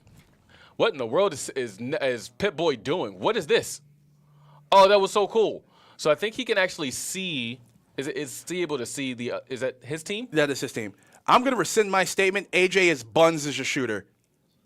Okay. When in doubt, double down. But nah, I like making fun of AJ. He's a good sport about it. And yeah, honestly, that was just a clean setup from him. And when I said he was probably the worst shooter on Eclipse, it wasn't like he's bad. It's just like he's probably the weaker one. But nah. I hate how good some of these teams are, bro. Because you have Cat who can play anything. You have Hollywood who adjusts on the fly. You have Rez who's a freak of a rookie. You have Ricky. Then you have Dictator Chicken. Then you have Za who's gotten better. You have Gardo who's still in the background getting better. And you go to the Reapers roster. And you look at Eclipse. And once again, you can plug and play any of them in any game and still have a competent roster. Yeah. And it's just like, why? I'm tired of these teams, bro. And it feels like they just keep getting better. That's what it takes to be an in-gamer, bro. Yeah, it's like, yeah, this does not look like the team who lost 2 championships back to back, and even then, it's not like the team that beat. Unfortunate. Okay. And then this is actually Pit-Boy. No, Stars. Pit-Boy already went down. All right, so it looks like the Gorillaz actually got a win there, which is great. You gotta feel happy. You gotta feel happy about it. It's small battles. It's small battles to win the war, and at least keeping it to one, at least getting one of these wins before the 4-round switch is huge. Yeah.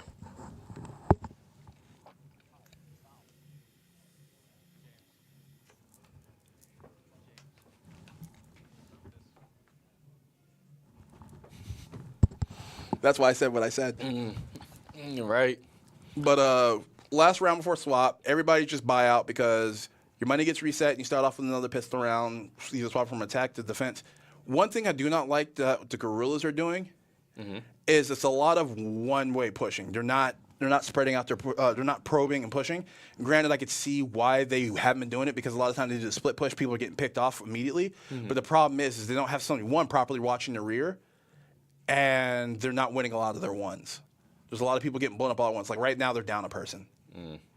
And I don't know why you're peeking a lot of these corners with their molly out when you know they might push you, which is your Molotov. If you're worried about them pushing you, yep. Once again, having your Molotov out when you're peeking some of these angles is not a good idea. And that's somebody coming from the rear. So you needed the Molotov behind you and buy time. Like having your Molotov out right now and peeking that corner, not the greatest look. So now you got to push back and try and 2v1 whoever got those 2 kills behind y'all. What? You got to depend on the turret. You have to depend on the turret in that situation. You have to step up. And he's not really backing Yeah. And he had a smoke available too. That's when he should have smoked to allow opportunity to either rotate out of that space to try and flank from the left, or to give his teammate vision on where the shots are coming from. As weird as that sounds, when they shoot through that smoke, you can see the rounds are, and you get a chance to give a generalized shoot back. So I think we're watching Global right now, and Brimstone kind of just hoping things go. So they have a general idea where he's at, and that is an ultimate that just went off, so they know where he's at, I believe. Is Global the only one alive? He is. Oh, yeah, he wasn't able to get to the spike in enough time. And that's one of the issues, not one of the issues, one of the things you got to be cognizant of when you push with your spike carrier is the positioning while they're peeking fights. Because if you're able to win some of your fights and you keep your spike up, you don't give them the information who has spike, and you don't let them know they can just stand and watch that spot. Right. Because once spike goes down, I don't have to worry about chasing after you anymore. I just have to keep an eye on that. Exactly. So you go from attacking to defending. Oof. Oof. Oof. All right. So now we're looking at Mr. Snappy himself. Washed. And he's not washed yet. He's declining. He's declining. So now you said that this was the swap, right? So that means that they're back to. They are now attacking. They were defending originally. Now but they lost all of their money and stuff, right? Correct. So now they're back to the first pistol round. All right. You usually get light shields and one of your abilities, and some people who are more confident in their gun skill usually upgrade their pistol to one of the other options. So Snappy's right now sitting on his edge before he peeks it. He's going to set up an eye. Yep. That is a usual spot that somebody defends from, and now they know there's somebody up top. And the reason why they smoked the way they did and he challenged the way he did, because that person has to back off immediately to not die, and that allows them control of sight where they close that door. So now in order to get through that door, and that's the push the Gorillaz attempted towards the very end, but they weren't able to get to that point because they didn't get smokes down in time and they didn't challenge fast enough. But the thing is when you're in a more experienced team, you're able to get that. They took that site completely in like 10 seconds. And I love the fact that they are already like in position. Can you shoot through that wall? That wall, I'm not sure. But the thing is when you take this site that quickly, you can close that door. There's only 2 ways to get in the site now. Oh, no. Heaven up there in L shape, whatever it is. Oh, no. Good trade. But looks like Eclipse is all dead. So is it maybe the fact that the Gorillaz are better defenders than attackers? That could be the case. Because they had the whole site locked down on only 2 options, and they still lost. And that's a tough pill to swallow when you take site that fast and it gets retaken from you that hard. So buy phase right now, and we're looking at, looks like stars again. I would like to continue to see this from the Eclipse side of things because I'm more interested to see how they adjust from losing sight that fast. Right. So once again, he has stars playing, was that A-site? A-site mid. I would personally leave star, yeah, especially if he's running a, what is that, a Spectre and a Duke? Is that what it's called, a Duke? No, Sheriff. I would personally like to keep. I would keep stars on this side. I wouldn't like him to go towards rotate because, yep, they smoke it, and then he's gonna have to pixel peek that part of the orb. And this is. That was dangerous. No, that was dangerous because when you step that far off site, you give them permission to take sight from y'all very quickly. Because if somebody wins that one, then the site's completely exposed from that side now. Yeah. All right. Now we got global. So we're spectating global right now. So global. What is that? That is some sort of ability. I think that's what was causing the stun. And unfortunately, this is what happens when you peek from mid. Let's go Carnage. All right, Carnage with up to Okay, so he mollies out and gets shot. Oh, what? So remember how stars went to mid instead of holding the site and went down? That entire entryway from that mid push and then that left side of that site was available now. So where Carnage was at, he was exposed from his left rear. They were able to push into the site knowing they were playing mid to right, or B site, and now they're there. And now... He's got to go attack. That's unfortunate. And I thought his shots were dead on. But that's where that bloom comes in because this is something I'm still learning as I'm trying to be serviceable in the game. You have to plant your feet at a certain amount of time and then have a certain planting your feet. How long has it been since the last time you moved? Are you crouching? Are you standing? Are you moving your cursor as you're shooting? There's so many factors that put into that. So when he came into that lane, Peeker's advantage was on the side of Eclipse because he was already looking that way. So he walked into his line of sight. Well, this is match point for Eclipse. Yep. Do the Gorillaz steal this game and come back, or do Oh, no. What was that little thing? Oh, and Eclipse is... All right, there we go. Oh, is that spicy down? That's spicy with a martial or an op. I don't know what skin that is. So he sends an arrow into heaven to see who's still there, rotates around mid. He knows the stun is there. He sees the ping on the character. Oh. What? Yep, and that'll do it. 5-2 Valorant. Holy. Taken pretty cleanly. Squeeze me? What?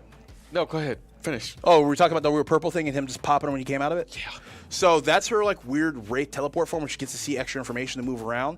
The problem is she has to come out of it and re-ready her weapon. So You also said they got to plant their feet in for a certain so amount of time. yeah, Gotcha. so even before he gets a chance to respond, before he even gets to that point, they have to come out of that ability, re-ready their weapon, which means bring it back up, charge it, and then get in the ready to shoot.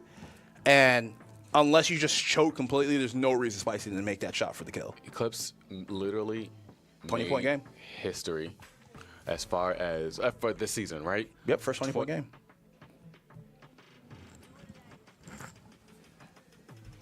And that'll do it after roughly 5 hours of play. Yep. Eclipse wins 20-4, and here we are, our interview with the winners of the day, Eclipse. One of y'all take this. They not paying us. First game?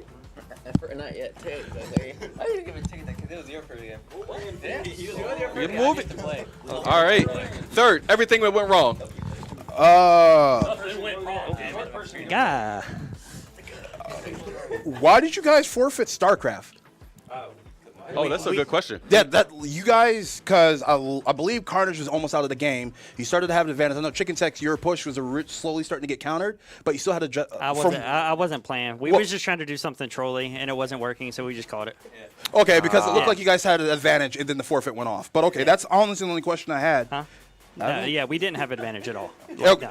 The camera views were a little weird, so it looked like you guys had advantage. But honestly, pretty clean game, and congratulations for being the first team to hit a 20-point marker this season. And I think it's the first game to happen between the past two seasons. So yeah. No, and you also, guys definitely just know killed it. for the future, I don't roll Fatal Blow. Okay. Someone relayed the information to me. I don't roll Fatal Blow on MK. Just so you know. I saw that, and I was just like, wait, because I'd seen the characters you play. I seen the characters you play, and I'm like, yeah, I expect Chicken Tech to play Johnny, and you pick Baraka, and like I remember you telling me he's too honest. Yeah. So I'm just like, yeah, Chicken Tech should know how to deal with this. It's like, no, we had it backwards. I'm like, now it makes more sense. Less brain power, straight up. How do you deal with it? Outside of that, though, what I want to know is, like, you guys have obviously started out extremely strong on your first game, right? Mm-hmm. So you got some new guys, you know. Never on the heard of team. them. Never heard of them. Chicken Tech and X-Ray. This is X-Ray's first time, well, at least on the Eclipse, obviously, doing just complete coaching, right? Mm-hmm. And Coach P's not here, right? You actually had Chicken Tech doing a little to a lot. Like I feel like for you there wasn't as much pressure as you've had in the past. Is that right, or am I wrong? I was just outside vaping most of the time. You was outside vaping most of the time. Okay, so like, what is the? I feel like I already know like what your goal is for this season to win it all, right? How are you guys going to accomplish that with these two new guys? AJ, you should probably answer that. Yeah. You're the longest reigning leader and also the newest member of the Wash Squad, so congratulations. It's you, Hydro, and Cutters now. But say, if you pull your hair back with that headset, I'm going to fight you. We boxing. All right, what was the question again? So what is your game plan with the addition of X-Ray and Chicken Tech going to allow you to do differently than the last season to get you the championship? Listen, the last couple seasons, like we said this before, and we're going to say it again. We're going to give the excuses every single time. But listen, we didn't prepare correctly. We never did. And this time around, we got two guys that are always willing to practice. They're always willing to get in VCs with us and always improve, like not only themselves, but us as a team individually for certain games and all that stuff. But, that's just – they're just, the greatest addition in this history. Everybody can talk about whatever trades were made. These two were the greatest additions in the history of this league. So just gotta say that. Hey, give the dap ups. All right. Third, do you have a question before we wrap this on up? How does it feel to be in the Wash Hall of Fame? What does that mean? It's you, Cutters, and Hydro now. What does that mean? Wash now. I'm washed. Yeah, it's you, Cutters, and Hydro. I mean, I can't argue that. I mean, it'd be what it be. You know what I mean? But I mean, it's a prestigious award because it just means I'm being a hater. So Yeah, enjoy That's it. wild. But we're gonna wrap it up there. Honestly, congratulations on your win again, guys. And the 20 especially with the addition of both X-Ray and Aspect, because there's so many of you guys, and Chicken Tech, and we're gonna say, welcome to the 20-point club. welcome and, to the 20-point club. All right, Again. guys, we will be back again tomorrow with the Phantoms versus the Wolves. It's gonna be a shootout, I guarantee it. And we will see you guys tomorrow, 2 p.m. Welcome. Well, I'm gonna say welcome back to the Ultimate Gamers League. But thank you wrap all up for week joining. Let's rack up week 1. My words, I can't get UEL Ultimate and Gamers League. Where gamers go pro. We'll see you guys tomorrow. Later.